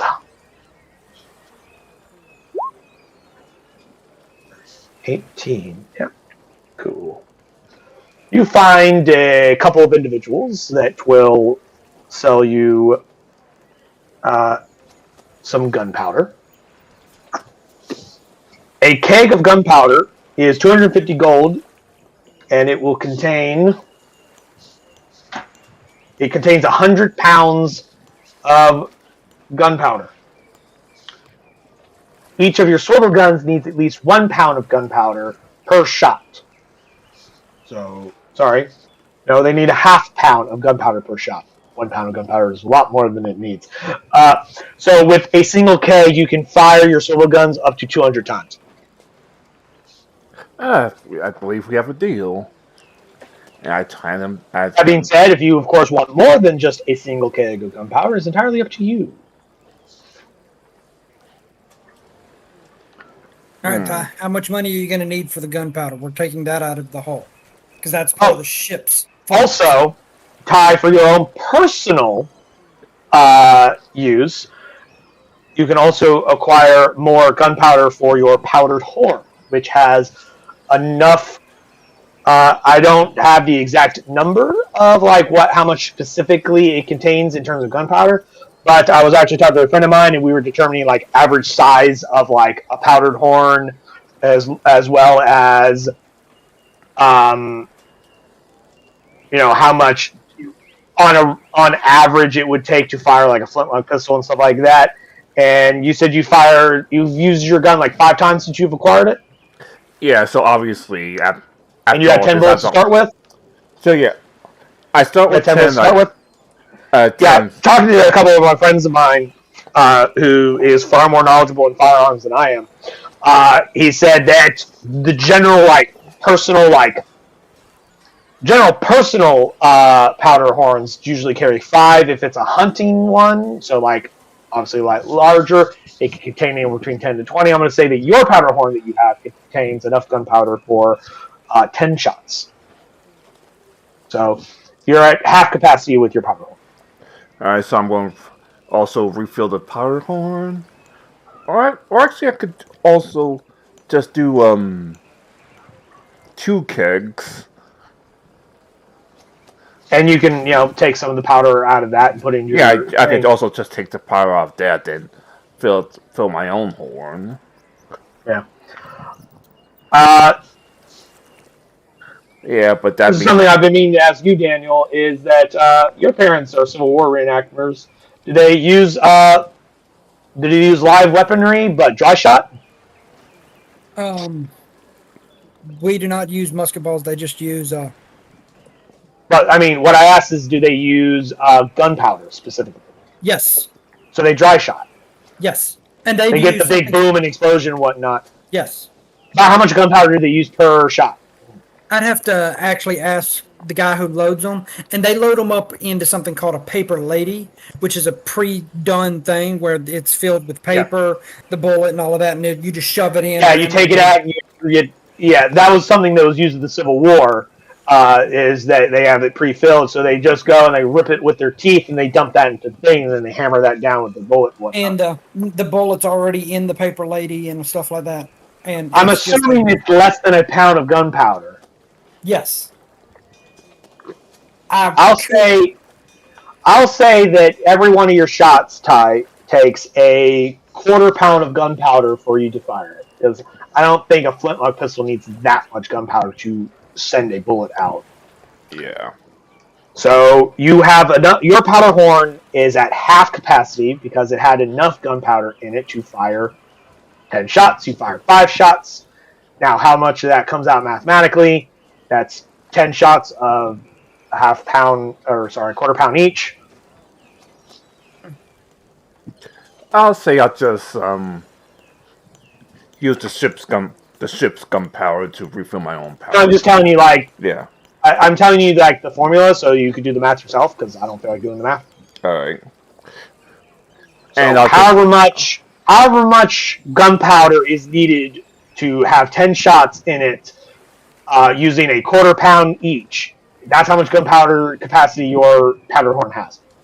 So it's not like a big, massive powder horn. It's actually relatively small, so it's easy for you to hook on your belt and shit. Yeah.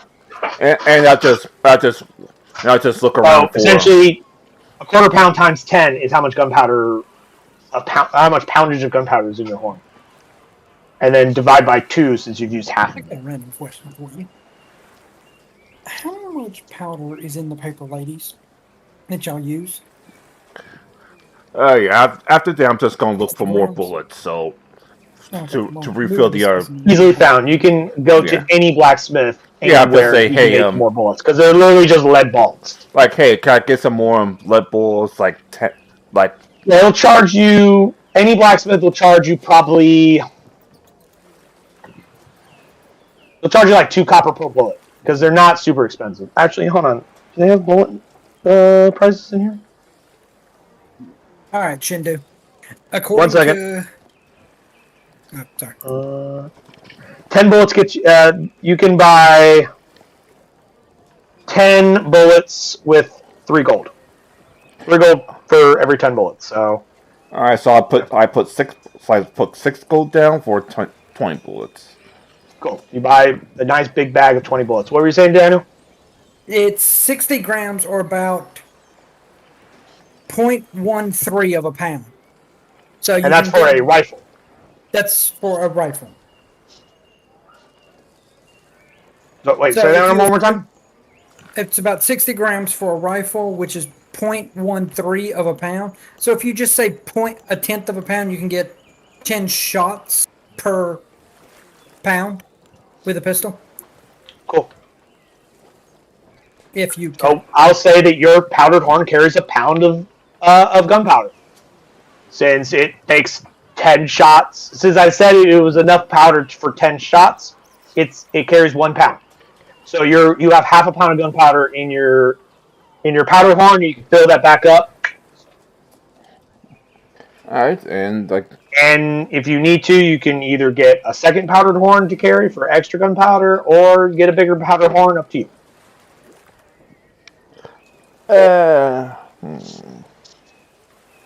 nah, I think the one I have now is pretty much good. So once we get all this squared away, we will make sure you guys are writing this down. So once we get it squared away, we'll do whatever mathematical record keeping that needs to be done. But you got 2 kegs, and you're taking half a pound of the gunpowder out of one of the kegs to restock your powdered horn. Yep. Don't take that from yours. Tell me how much I need to take from our purse or the ship's hold, because that is ship's supplies, not personal. Technically, buying the kegs is for the ship. Yes. That's for the ship. So that does come out of the ship treasury. Yeah, the bullets come out of my inventory. Yeah, of course. Obviously, you're buying your own personal bullets. That's you. So how much was the kegs? Each keg is 250 gold each. So 500 gold.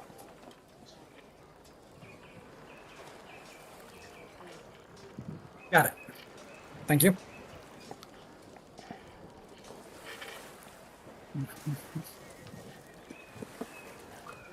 Oh, 3 reinforced hull and thick wall upgrade. Yes. And I hand creep back 50 gold because 25% obviously damage dealt to ship. take some of it as well.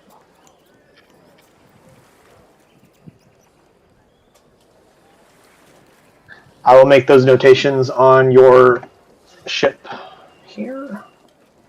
How much does it take to repair the ship? Because we got to repair 19 points. It is in the naval code. I don't have that open in front of me right now. Okay, you then guys I can will go look that through up and if you find wish. it. I'm looking for it then.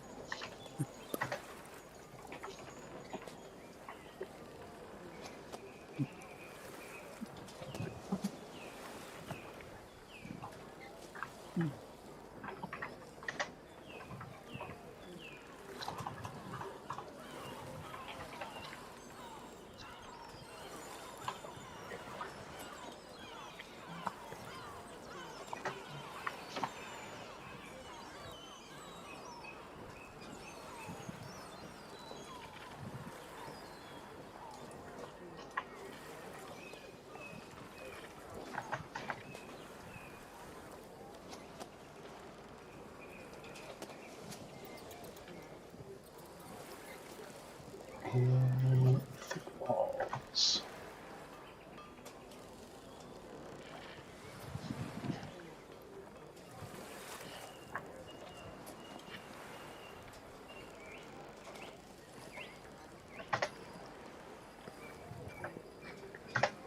Okay.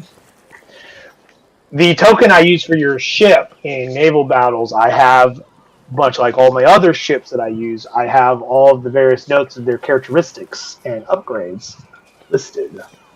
I've been keeping track of those on a program for me. So. I mean, yeah, obviously you should do that. But I keep that. I mean, like the notes that I'm keeping, you guys can't see because it's under GM notes. Okay. So like, it's more for me to know and for like future reference stuff. All right.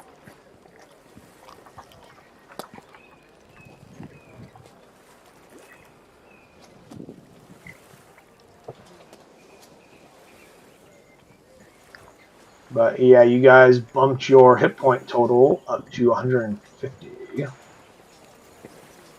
Which means we're at 1,250. Hold on. No, that is not how much hit points you have. Your whole hit point total is 500. If you're adding 150 to that, means you're at 650 is your maximum. I thought it was 50%, not 50 points. Negative. Says plus 50 to ship HP. Now, the thick walls is reducing the amount of damage that goes to your casualty calculation by 25%, down from 50%. That's where you got confused with the percentage. That's a different upgrade. Yeah. The amount of But hit that- points you're getting from reinforced walls is just plus 50 per upgrade, up to 3 times.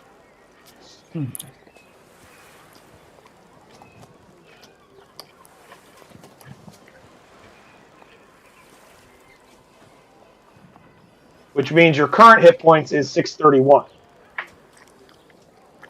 Yes. due to any hull damage you took, Yes. which we can hunt for that later. Or you can hunt for that yourself. Up to you. I'm hunting for it now, and I'm just going to get it repaired at the same time as they're upgrading the hull. And yeah, obviously that's what you would do. I mean, why wouldn't you? That would be foolish. Yes. Now, because the others have been sitting so quietly, waiting so patiently, Jim Hand, let's start with you. What is it that Arcanus and Foreign gets up to during her downtime? Go to a bar. To the bar.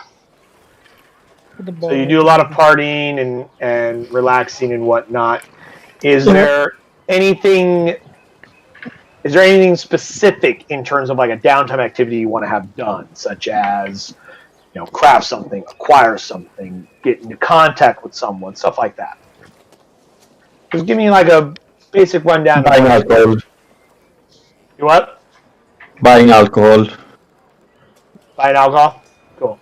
Beers, wine, a little bit of everything. You could easily determine the prices of those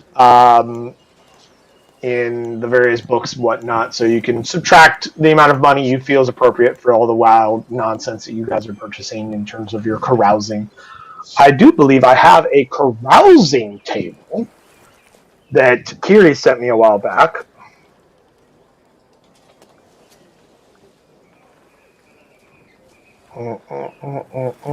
Yes, I do. I have a D100 table for carousing. So,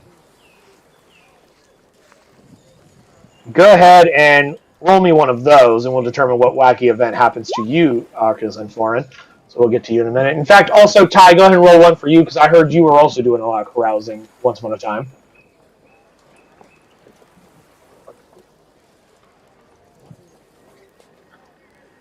And while the both of them are doing that, I'll remember what your numbers are. I'll ask for them in a moment. Kiri, is there anything you're doing is there anything Dr. Ice is doing during his downtime?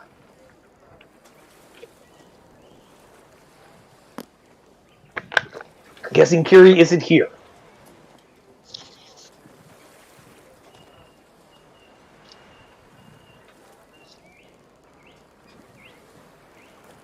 I'm not hearing any response from Kiri, so I'm guessing he's not here right this moment. We will get to him when he comes back. Okay. But other than various random carousing that the captain and Arcanus are getting up to, in addition to the small bit of business that the captain is getting up to. Let's see. I see a 31 from Arcanus and a 12 from the captain. Start with the Arcanist.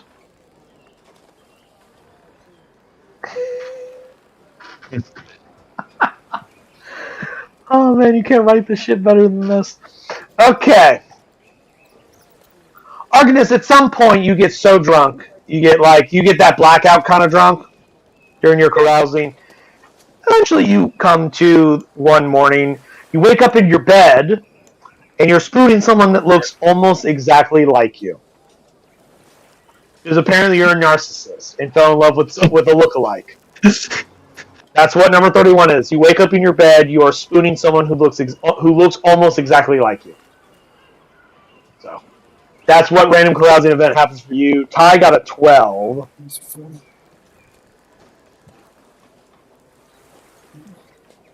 Oh boy. Okay, Captain Torg. For a 12, during your various carousing events, at one point you wake up in a strange bed with no one, and you can hear the family downstairs calling for the constables. So you make a speedy exit out of that situation. You don't know what the fuck happened or what you did, but obviously, family didn't like you being there. They were calling for the constables that morning when they discovered you. So, yeah, you had some wacky fun.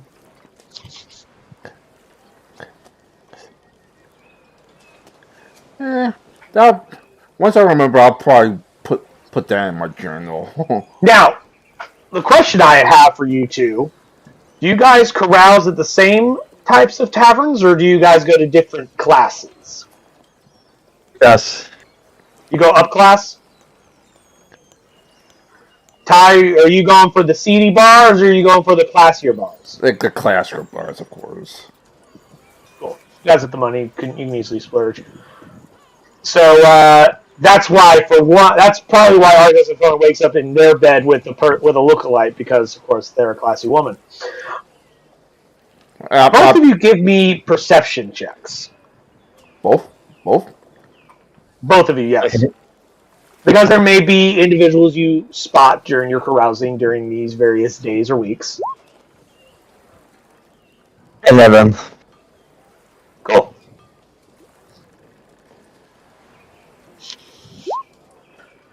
You know, we need something more appropriate. And that will be a 21.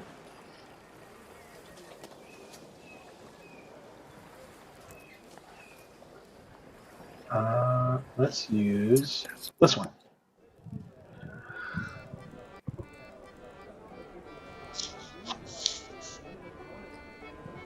They're pirate bars. It's Pirate Town. I don't have any classy bar ambience immediately on hand, and I don't feel like searching for it, so we'll use this for now.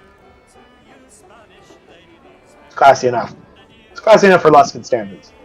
But with a 21, Captain, you recognize a familiar face in the corner of one of the rooms. She's talking. It's a redheaded woman who is talking with some other individuals just in the corner of the room by herself.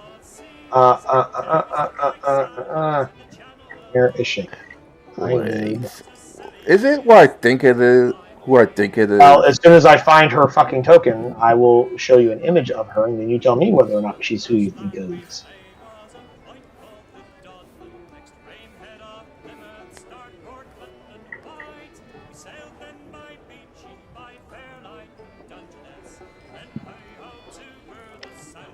She looks like this.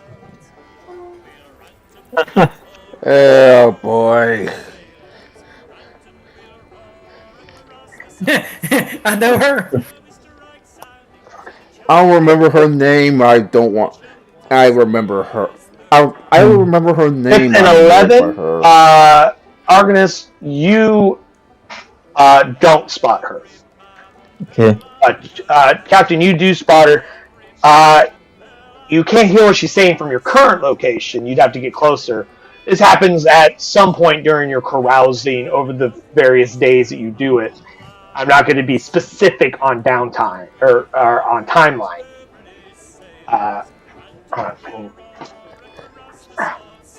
But you see her over in the corner in like a corner booth kind of a thing, and she's like talking to like another individual that's sitting like across the table from her, and there's like a small bag on like in the center of it. It seems like a very tense conversation. I'm actually looking at I'm actually staring at the conversation to see what happens. With my hand on my pistol, just in case it gets a little let's just say not exactly. Well, I mean, if it gets less friendly, it's none of your business, technically. You've seen like 3 or 4 fights break out during your carousing. Let me rephrase that. It gets less friendly, and I get involved, which obviously I'm trying not to be involved. But yeah, you see it's a very tense conversation. You also notice there's another individual that's standing, not sitting, just behind her shoulder, like off to the side, almost kind of like a bodyguard type of looking dude.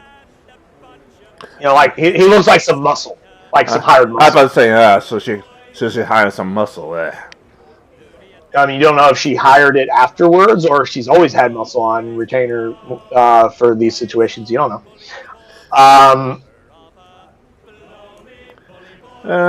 But Eventually, the conversation does conclude, and the bag and the individual that she's talking to grabs the bag and slides it closer to her, and she takes it and opens it. And it looks like she does like a quick count, and then she takes the bag of gold, puts it in her pocket, and then she goes to drinking as the other individual gets up and walks out. I'm going to roll to see if she notices you. None of my business. I'll get back to...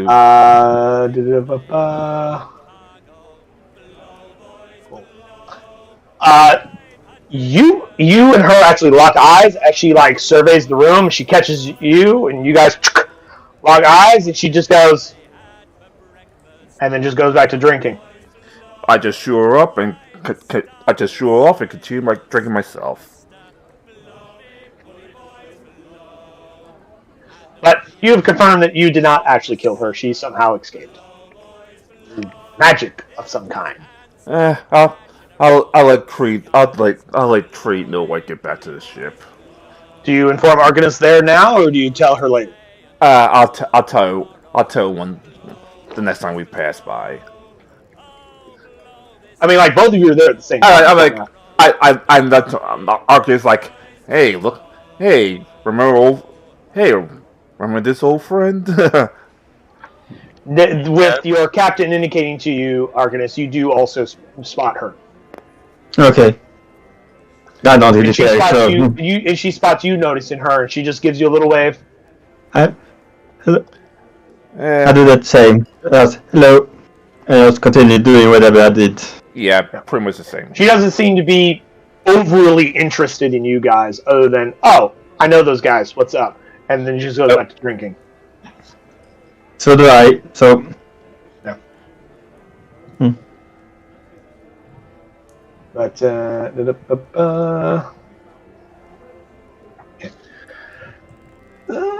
okay. Is Kiri back yet? Gary? Can you hear me? Guess not. Guess not, indeed. I wonder where he went. Okay. What he says he's going to help his mom, her mom. I fucking knew it. I fucking knew Jim Pan was going to want the silk robe with gold embroidery to go along with his brass mug with jade inlay. I think there was also some silver chalices or some shit like that. I don't remember. So he's got a mug for alcohol, but I think there's also or was it? Silver chalice set with moonstones worth 250 gold. You want that too? For your wine? By the way, when you put the silk robe on, it feels like money. Yeah. It feels like liquid money. Upon your fair, half-open skin. But when I was pulling out some of these art objects, I was thinking Jim Hen's was gonna want to wear those robes. He's absolutely gonna wear those fucking things. Shindu? Yes. Once everybody tells me if they want any of the special items and they buy it out of the ship's hold, I want to go back to the same, or Mr. Crew, he wants to go back to the same guy he went to earlier, or last time he was here, and sell stuff to him? Yes, at 45% of its value. That would be the dockmaster. He can he moves product in and out of the docks from time to time. Now, depending on what you're selling him depends on whether or not he will buy it, because he doesn't buy everything. He'll buy some things. He'll definitely buy the gems because those are easy for him to move. He can always find gem sellers and gem buyers and sellers. The art objects, on the other hand, depending on which art objects you're selling, depends on whether or not he can find someone who will buy that, because art objects are a much smaller, more niche market. That's why I'm going to sell it all at 45%. That way, and go through and sell it over the course of 2 weeks. Now, if you go to the Red Dragon Trading Company, they'll buy anything.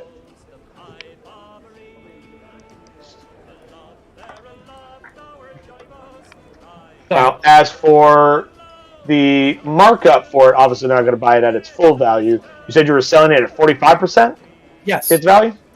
That's really lowballing. No, because usually everything is buy at 50%. They're having to come and pick it up. So you knock off an extra 5% for the pickup. Yes. Okay. Are you selling to the Red Dragon Company? Well, I'm selling to the Dockmaster first. He gets first pick at everything. Okay, cool. He'll buy your gems, but he says art objects are hard for him to move because he doesn't have the connections for it. And he recommends the Red Dragon Trading Company. They can move this kind of product a lot easier than he can, so they'll be more interested in it.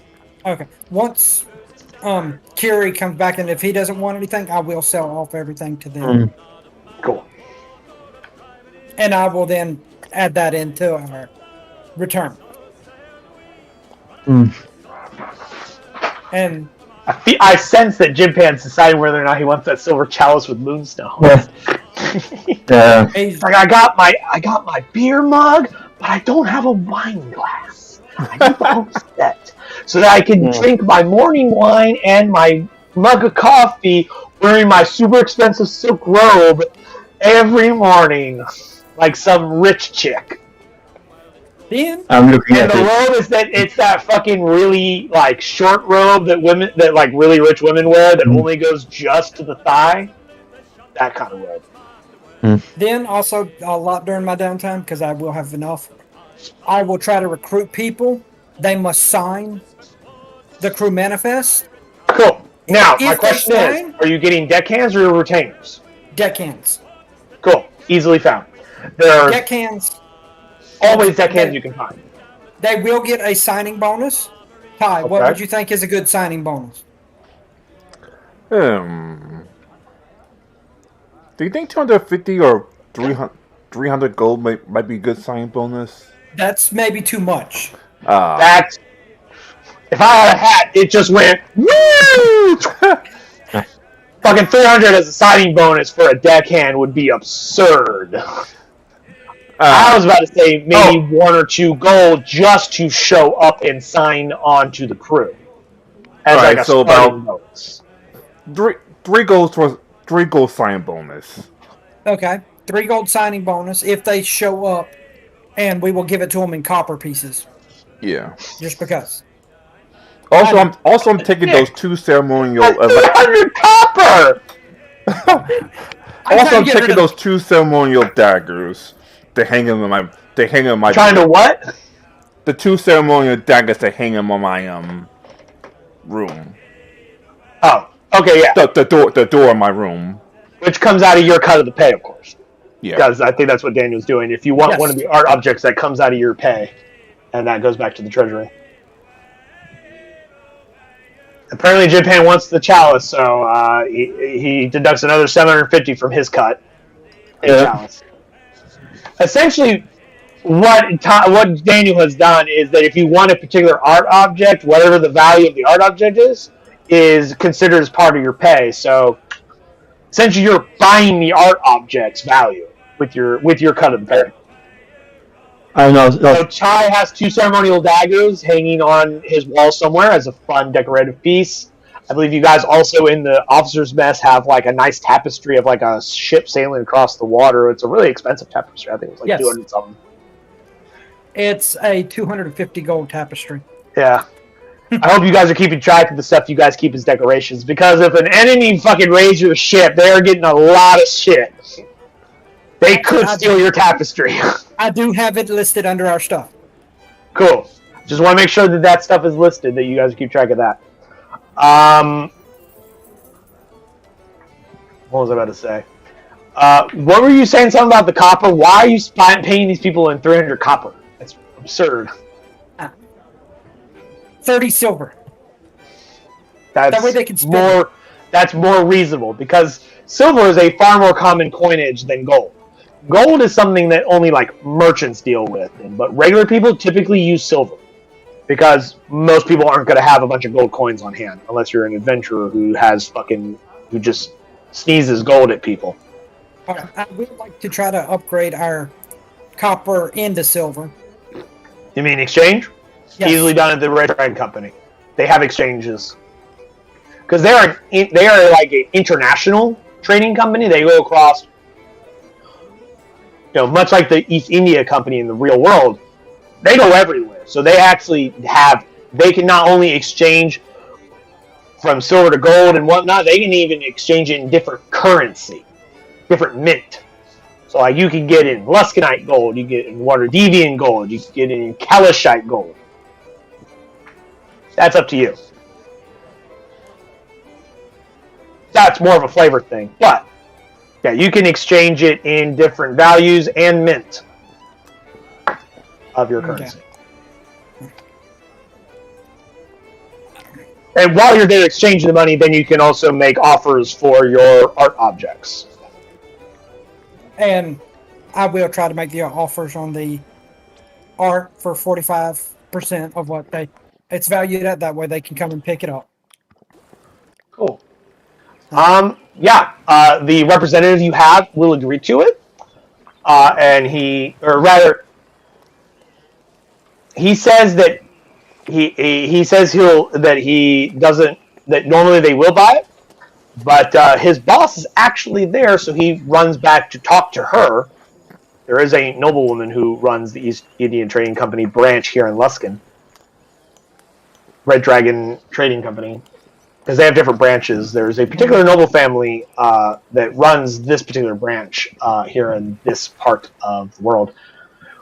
And he goes back with saying that she agrees, and that she will, because she has business in and around the harbor area, she'll come by and oversee its pickup personally.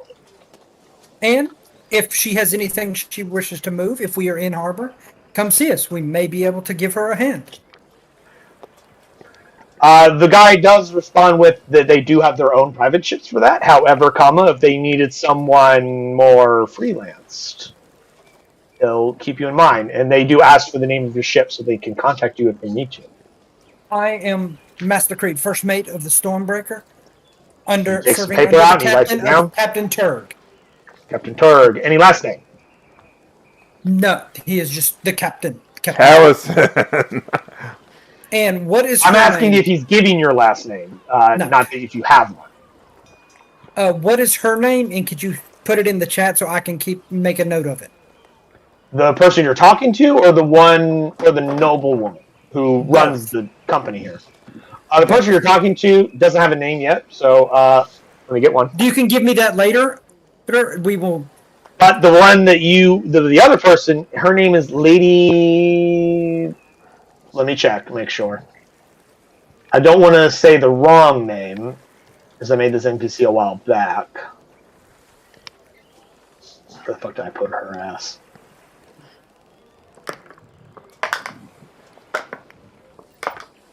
Her full name is Lady Olga Brightwood of Mirabar. She is the current head of the Brightwood family out of Mirabar, because that's where the Red Dragon Trading Company comes from. And her family, back when her father was around, was placed in charge of the Red Dragon Trading Company Luskan branch.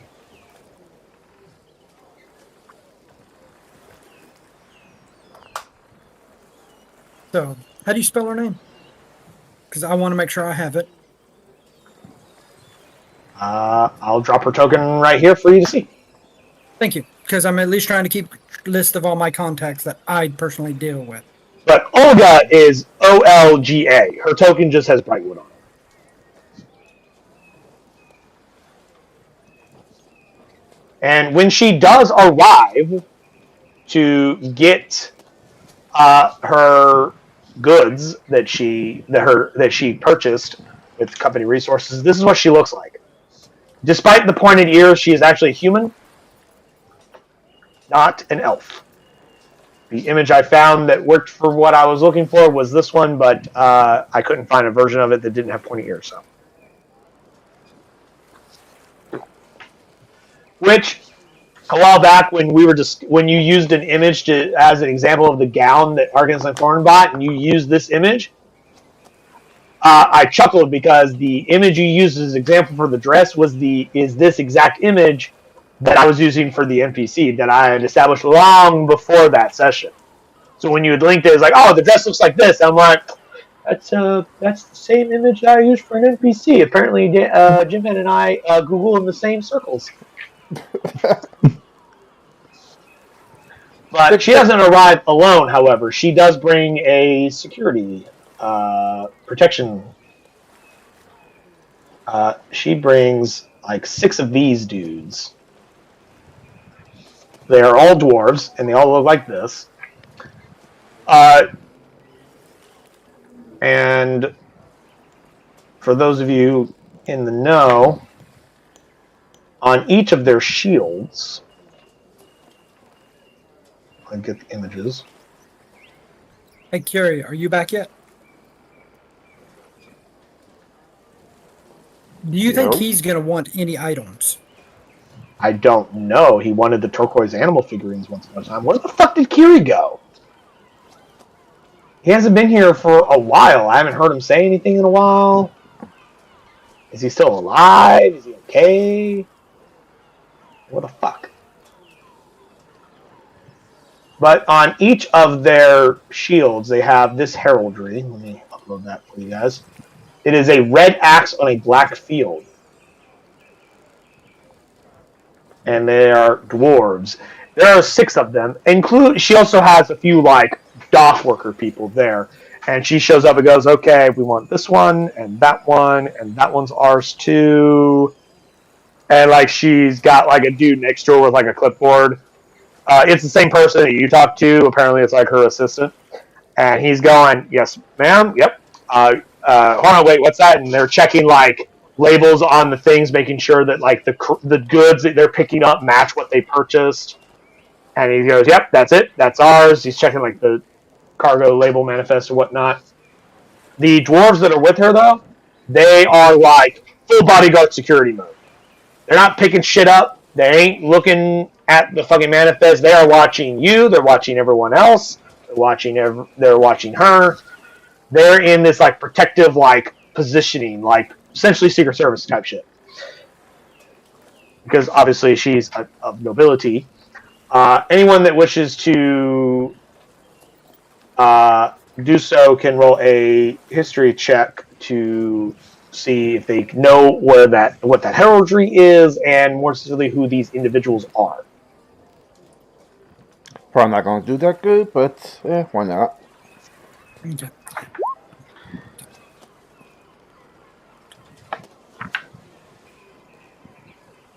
Okay, I'm going to be selling her basically 2,500 worth of items.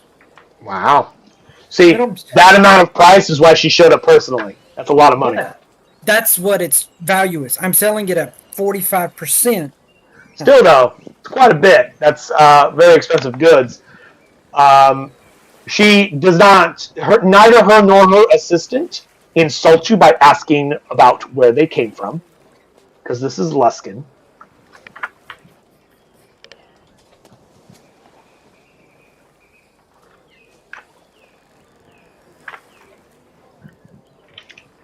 But,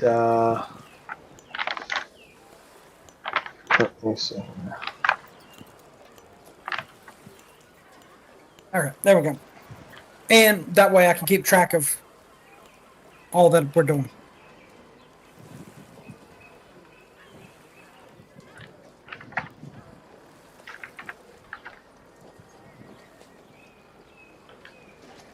Like, Tor just looks at the lady.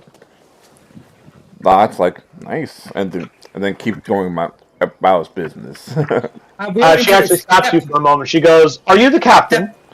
Captain, let me introduce our buyer. This is Lady Olga. Lady Olga, may I introduce the captain? Lady Brightwood. Oh, thought it was. You don't address her by her first name. You address her by her family name. Okay, well, you didn't give me. That's actually how proper noble titles work. So it's Lady Brightwood. You didn't give me Brightwood yet. It was on the token, but yes, I am. I haven't looked at the token yet. So, this is Lady Brightwood. Lady Brightwood, this is our captain of the Stormbreaker, Captain Turk. She holds her hand out like this with a level of expectation. I take it and do a slight bow to it. She goes, Your reputation precedes you, Captain. I've heard a lot about the Stormbreaker in recent times. It appears that you and your crew have gained quite a success. And if this is any indication, you are what's the word I'm looking for? You are currently suffering from quite a large amount of prosperity. Fighting against Ruthians nets you quite the prize, does it not? What would yes. the boat have been sold for? Sorry. What? The dockmaster. I probably could have sold him the boat as spare parts. Oh, the ship? Absolutely, the dockmaster would have bought. Which I forgot to link you that information, which I'll get to in just a moment. You can get it to me later. It's still going to be 45% of it.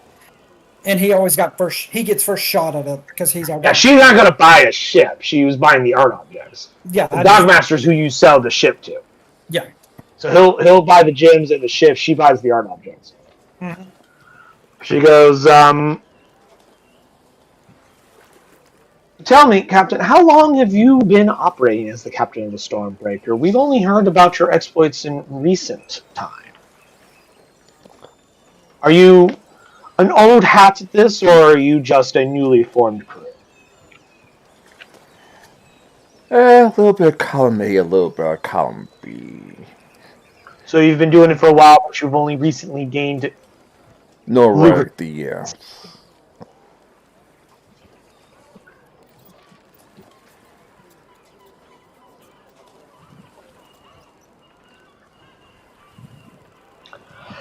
Daniel, I'm going to go with her assistant's name is Alan.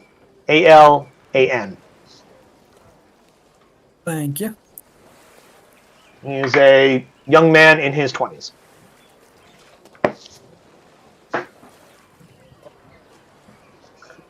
But she says, yes, we first heard about you when you... She kind of takes a moment to look around, and she says, when you had a bit of a dust-up with a particular group of individuals some months prior. Oh, yeah. We of the East... Sorry, I almost said East India. We of the Red Dragon Trading Company are, of course, much appreciated for you removing a smuggler ring. While I know that's how many businesses operate here in Luskin, we, of course, compete against smugglers. They undercut our profits from time to time. We have to try very hard to maintain greater profits when there's smuggling going on so rapidly in this part of the world. So, well, you have our gratitude for removing yet another competitor in the markets. While this was for selfish reasons, if I could help out a lady like yourself, then it was more than worth it. Always support your local businesses. Of course. Official PSA from Captain Torg: support your local businesses. Even though technically she's not a local business, they are technically foreign. They're out of Mirabar. But hey, it is what it is.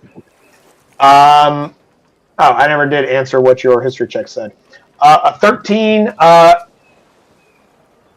Ty, your character is not super familiar with Mirabar, so you don't know who these dwarves are. You just know that they definitely look like fucking warriors and they could fucking jack your shit up.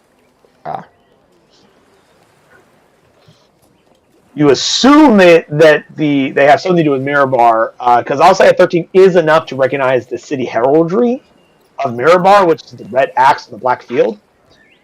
But who these specific dwarven warriors are who have it emblazoned on their shields, you don't know. You haven't heard enough about Mirabar. You only recognize the heraldry because the Red Dragon Trading Company has been in Mirabar for a long fucking time.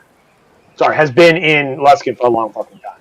So you recognize the heraldry of Mirabar immediately. He probably like ran into him once or twice during his times as a. Well, they don't have a lot of ships. The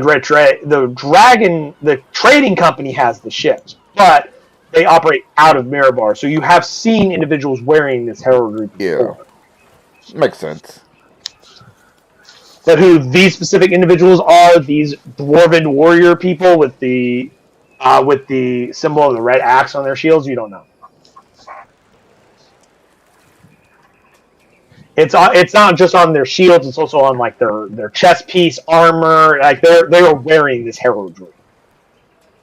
Which, if anyone knows what it means with heraldry, is these are not personal security guys. These guys are from Mirabar. They work from Mirabar. They don't work for the company. They work for the city. Because they're not wearing the company colors, they're wearing the city colors. But more information beyond that, you don't know. You didn't roll high, and you're not from this. You're not from Mirabar, because there's a point of reference, folks. Luskin is here. Mirabar is way up here to the north, up the river. None of you have had any reason to go that far up the river, because why would you? You're sailors. That's inland. Going inland is bad for sailors, because there's no ship. Yeah, as we found out the hard way, a couple. Going inland bad news for you, huh? Yeah. But anyway, I bowed to the lady again. Like, I hope this isn't the last time we ever do business. Oh, of course. These are. She like stops one of the crew guys. They're one of her workers, and like picks up one of the objects, and she looks at it and admires it for a moment. And she goes, "These are fine-looking pieces that you liberated from those filthy pirates of Ruthia. They deserve to be placed in better hands rather than sit in a treasure trove on a shitty island. Sorry, on a terrible island. She wouldn't curse. She's a noble lady. On a terrible island. So we have you to thank. So the art world has you to thank, as well as the mercantile world. What's next for the Stormbreaker? We can all get a jump on the ground floor of the next future investments. After we finish upgrading our ship. That's actually a very good question. Yet to be determined, I see. Well, how long do you plan on staying in port, Captain? In case I want to call upon your services before you leave. The ship upgrades here would last for 2 weeks, so. Excellent. I will contact you if I have need of you. In the meantime, you have a nice day, and a pleasure doing business with you. The pleasure is all mine. From you. I will bow, lady. I bowed and returned to She the ship. acknowledges it as one of her station would. And the dwarven bodyguards with her, and the workers, continue working and load up like a wagon of it, and they cart it off to their warehouses and whatnot for it to be distributed, traded, and whatnot. Yay! So you guys gain whatever money from that. Do what? Yay! Contacts are made by me. Yeah. It always pays to know people. Gotta know people. You gotta know. The world is a treasure trove of resources if you look at it the right way. Yep. Yeah, and if I do 45%, everybody wants to come to me first. Information is the greatest treasure of all. And it's not what you know; it's who you know. Oh, I thought it was who you blow. Well, that too. Well, if you blow them, you know them. And sometimes you know them a little bit more. They're a little higher up on their Rolodex. But, that being said, is our Kiri back yet? I don't think so. Kiri? Eventually, by the end of this, how many new recruits possible might we have come by? Oh, you can get as many deckhands as you want. They're a dime a dozen. You can get plenty of them. Retainers, I only asked if you were getting deckhands or retainers because the retainers are a little bit more professionally skilled, but if you just want deckhands, many of you fucking want. There's always someone to recruit. It's unskilled laborers. Oh, I also pull creatures like, oh, guess who I ran into during my main bar crawl. During her carousing? Yeah. Like, Ooh. you know that uppity mercenary who jumped into a freaking shark infested waters? Well, they weren't shark infested at the time. You mean the one that chose not to be part of the crew? Yeah, she survived. Because you couldn't afford her fee. Yeah, she survived, and it's pretty much with a heavy right now, doing some other deals. Well, she's a mercenary. She's got to eat. Maybe she come back around to us, or if she crosses our path. Next time we will make sure she dies. I'm pretty sure she's fine as long as she doesn't cross our path. Bonus points for anyone that remembers her fucking name. Let's see. No, it's not on any of my lists because I thought she would have died and I forgot her name because I didn't care. Daniel, I'll give you a hint because you're the one who'd get this reference. Previous boss.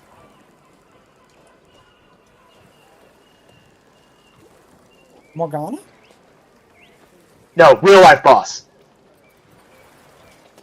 You and I used to work for her.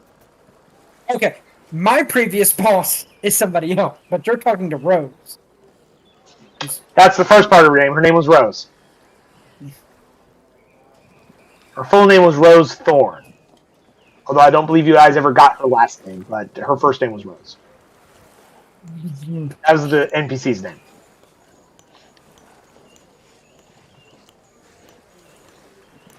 Like I said, as long as Rose doesn't cross our paths, we just don't bother her.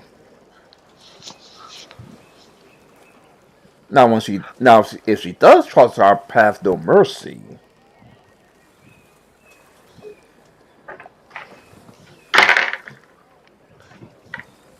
There we go.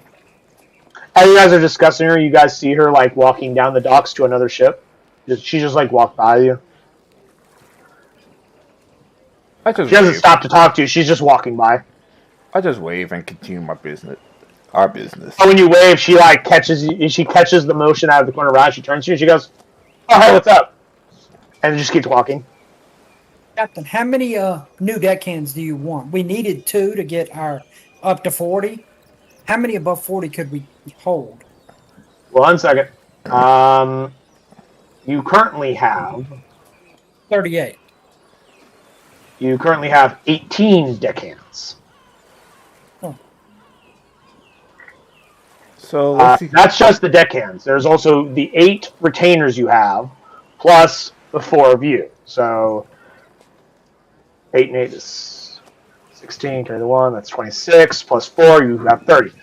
You have a total crew of 30, but 18 of them are deckhands. Okay, so you can have a maximum of 10 more people added to the ship.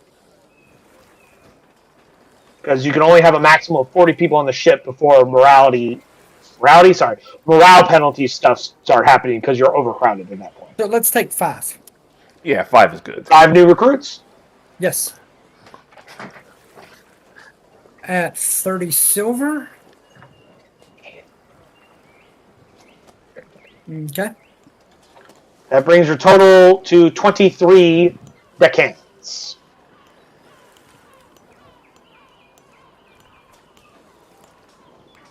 Which means your total ship capacity right now is 35. So you're just under your maximum crew allotment. And have 23 deckhands.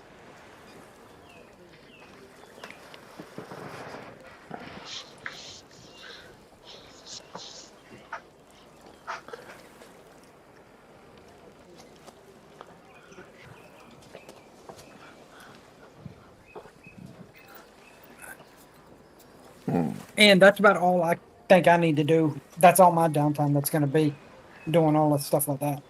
Yeah, it's pretty much until we get to the ship, until the next port where we could do the magical upgrades.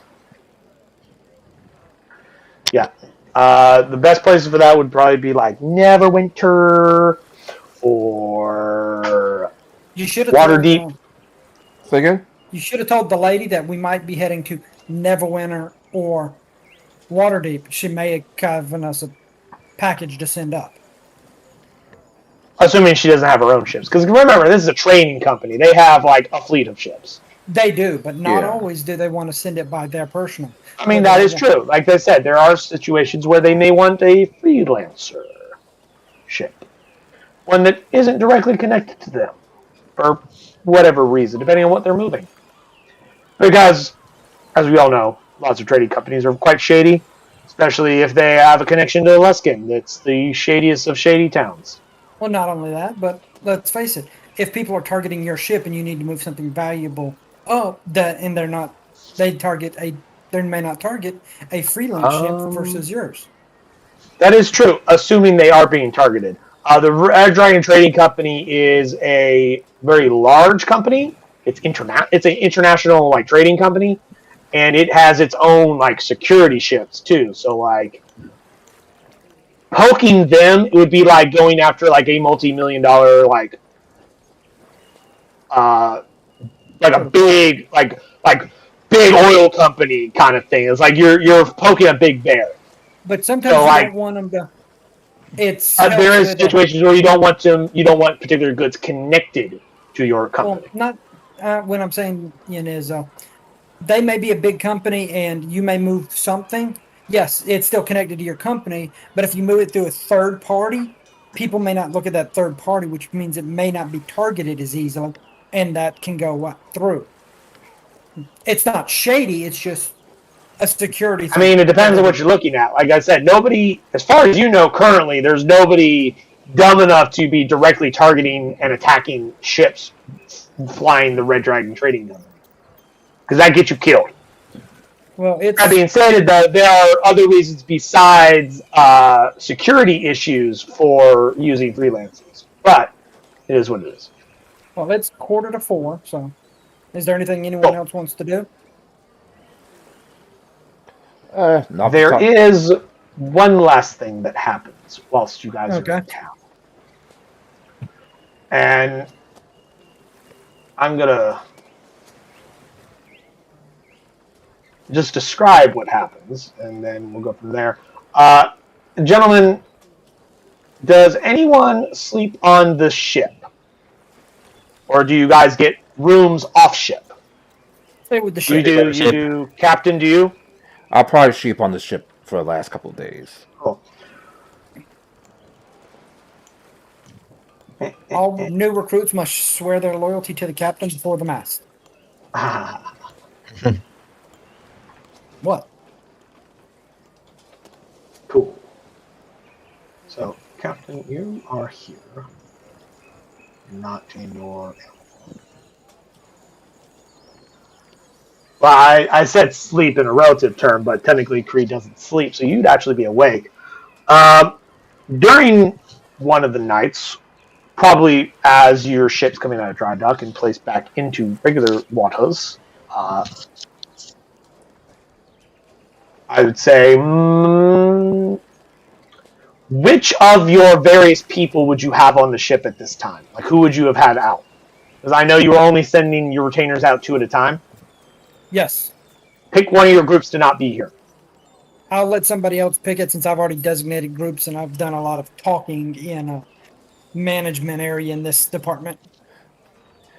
We'll let Nestor and Vola have their date on the last nights. Haha. So only... Alright.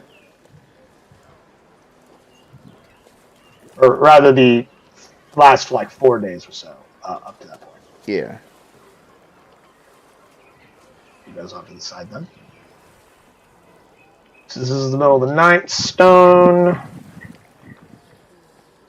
Be in his room. Vaxies would be in theirs.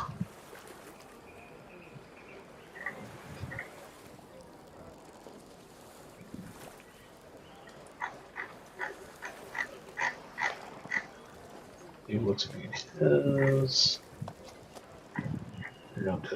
His. All of them would be sleeping.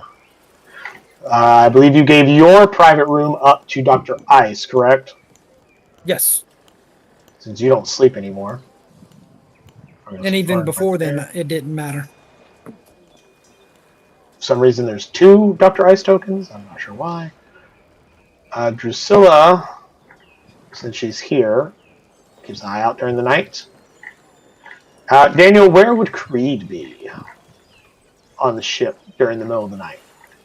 On the starboard side, fishing if nothing else comes up. I mean, here's your token. You can move it where you wish. Put them where you want. Oh. There were 3 scrolls also that I will, over the course of the time, I'll put into my book. Cool. Which ones are they? They are Scroll of Water Breathing. It's a level 3. Okay. The Scroll of Animal Messenger and the Scroll of Gentle Repose.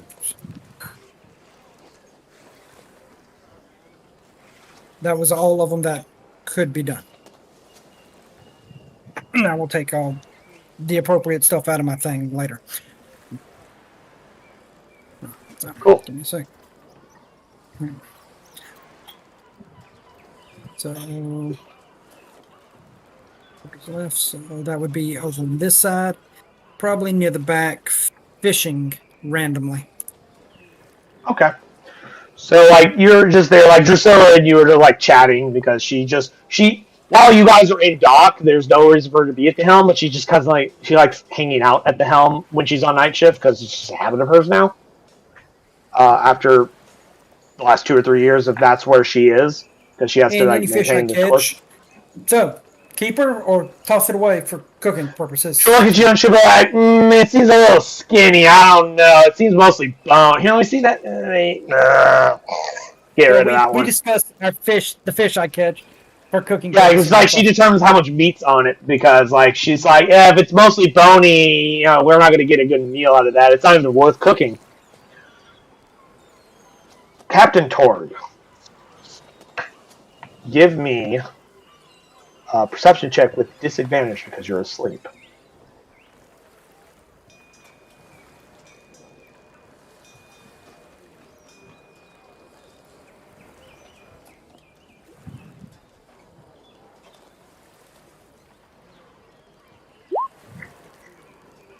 Cool.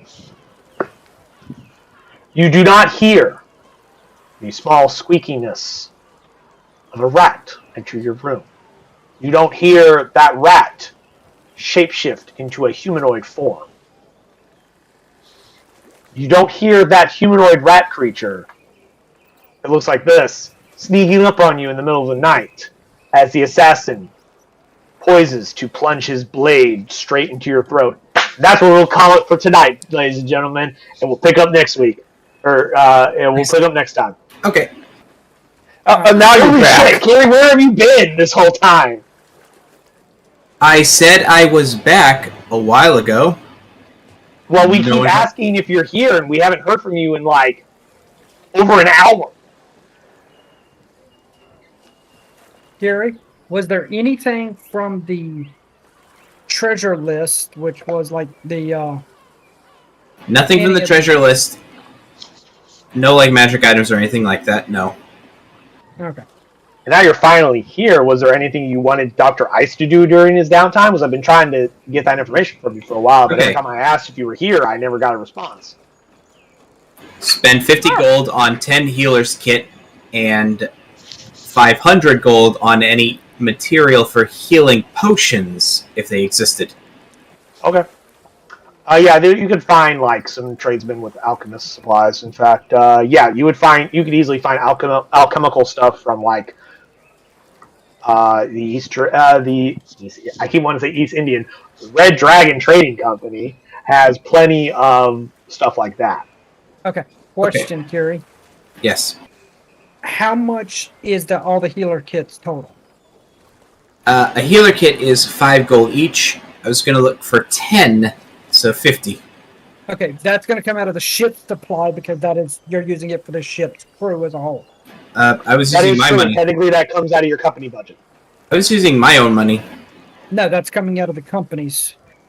Yeah, because essentially what Daniel is stating is that you purchasing healer's kit is essentially a tax write-off for you. That's because that is part of that is used for the ship crew's well-being. You get reimbursed for it. So technically, it comes out of their treasury, not yours. Okay. Your brewing Now, for your supplies, potion making, I think that's probably his own money. Yeah, that's going to be your own. Okay. Not a problem. Question: how much in terms of food supply do we need to buy, so I can make sure That's a I'm good taking question. the money out? Quartermaster, how much food do I'd you say guys that's have, and how much do you think you need?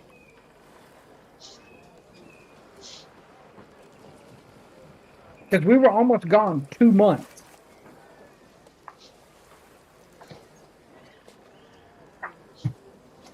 Looks like Jim Pan's pulling up some of his notes to check what your food supply is. I had 33 days left. No. 22 days. 22 days. Yeah. Okay. How many more days of food do you want to buy, and how much will that cost? Because that comes out of the ship supply.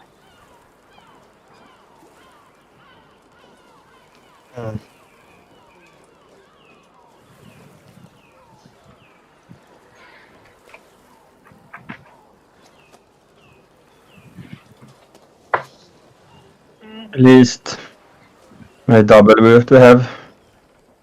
So at least 2 months worth of food then. Food and water. So, 60 days worth of So food. you have like, what, 20-something days? Yeah. We had 22 days left. So you guys want to have enough for 2 months worth, so 60 days? So that's 38 worth of food per person.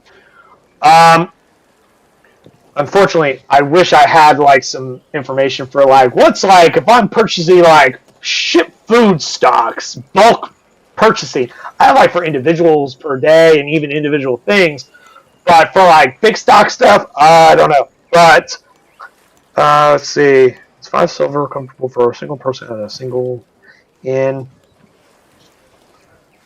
You want enough for 38 days? Fuck it, I'll say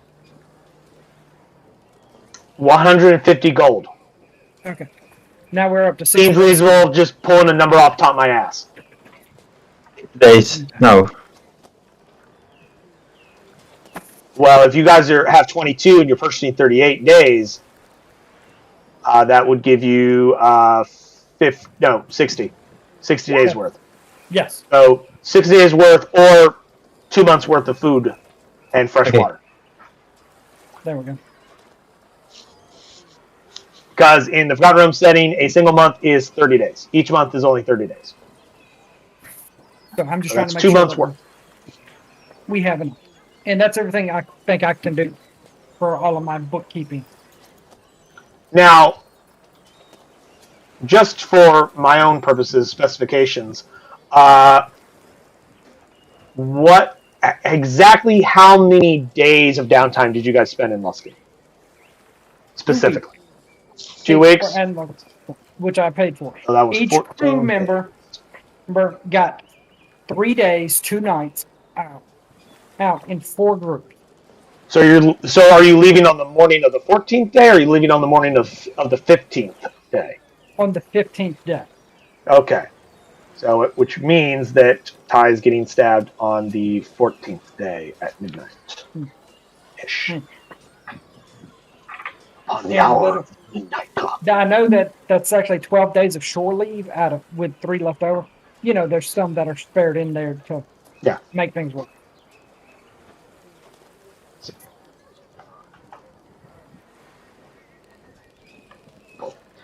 Cool.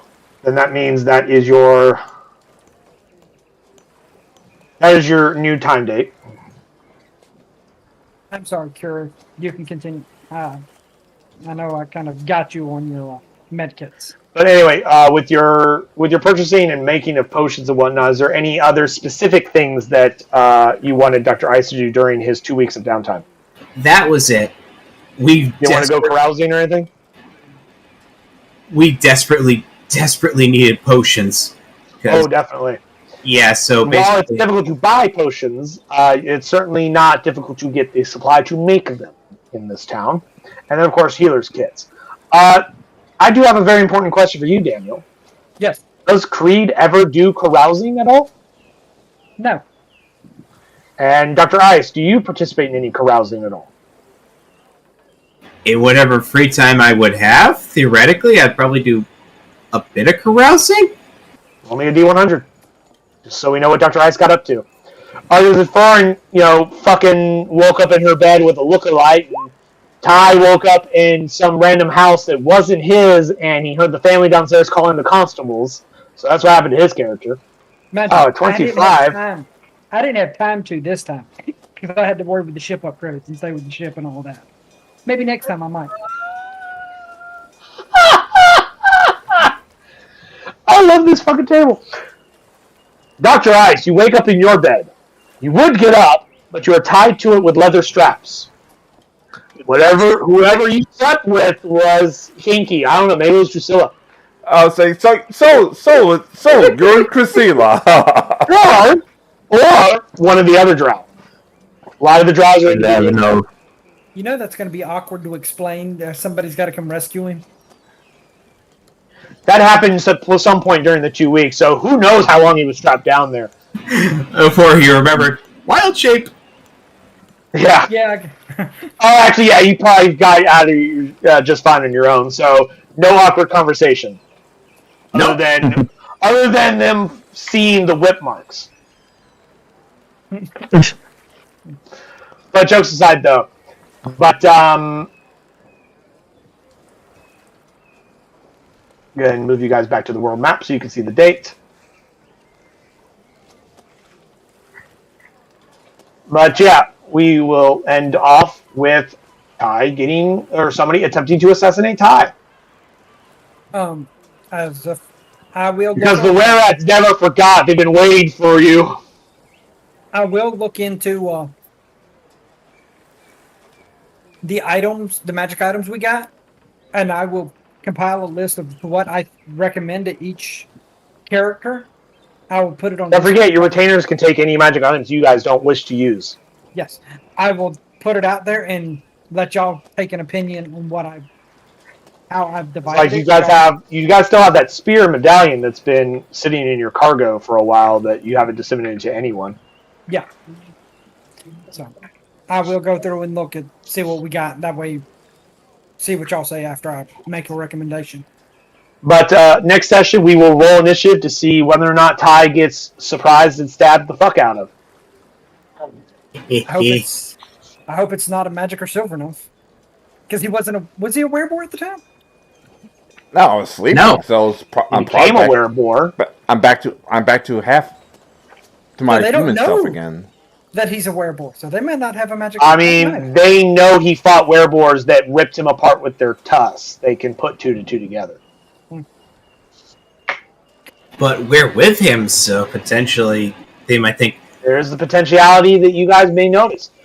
However, due to the positioning of where people are, the only one that's going to get a perception roll, which will be a fairly difficult DC, unless Ty makes a lot of goddamn noise, is Drusilla and Creed, because they are literally directly above his room.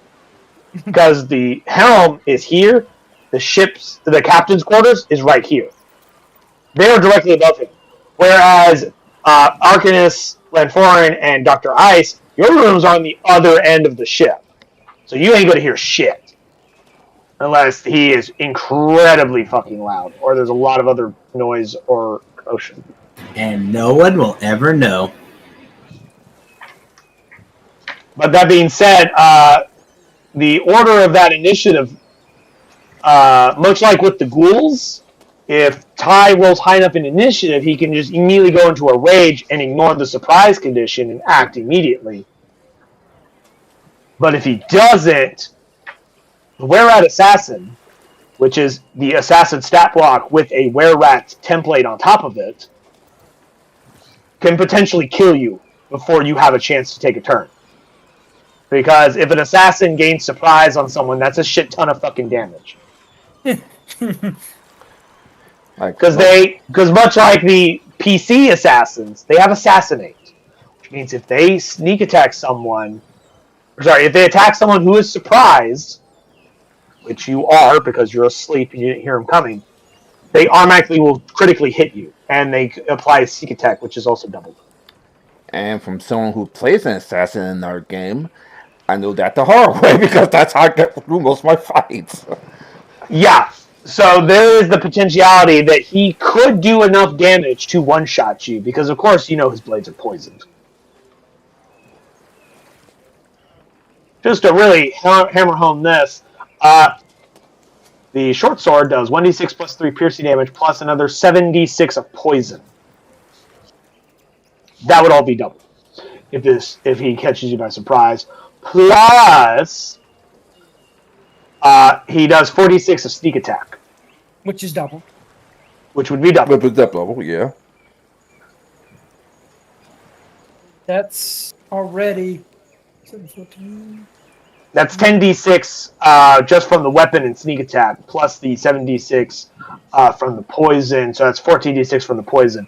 Now, granted, you still get a con save from the poison to do half, but still, though.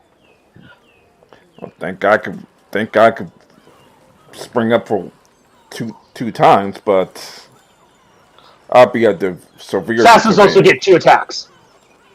So you're looking at about an average of 98 damage if it crits. What's if How much hit points do you have again? Huh? How many hit points do you have again, Ty? Not enough, because I got the same. Not enough. 69. Exactly. That's the response. Not and enough. that isn't all the plus 1s and 2s and any of that. That's just that's just from the sheer average of dice. You know, assuming each die rolls around average, because Dan and I, being, playing D&D for a long time, number cruncher motherfuckers, we both know that the more dice that are added to the pool of shit you roll, the higher chance of likelihood that is for it to be average. So if the average damage is higher than your hit point total, odds are he can kill you.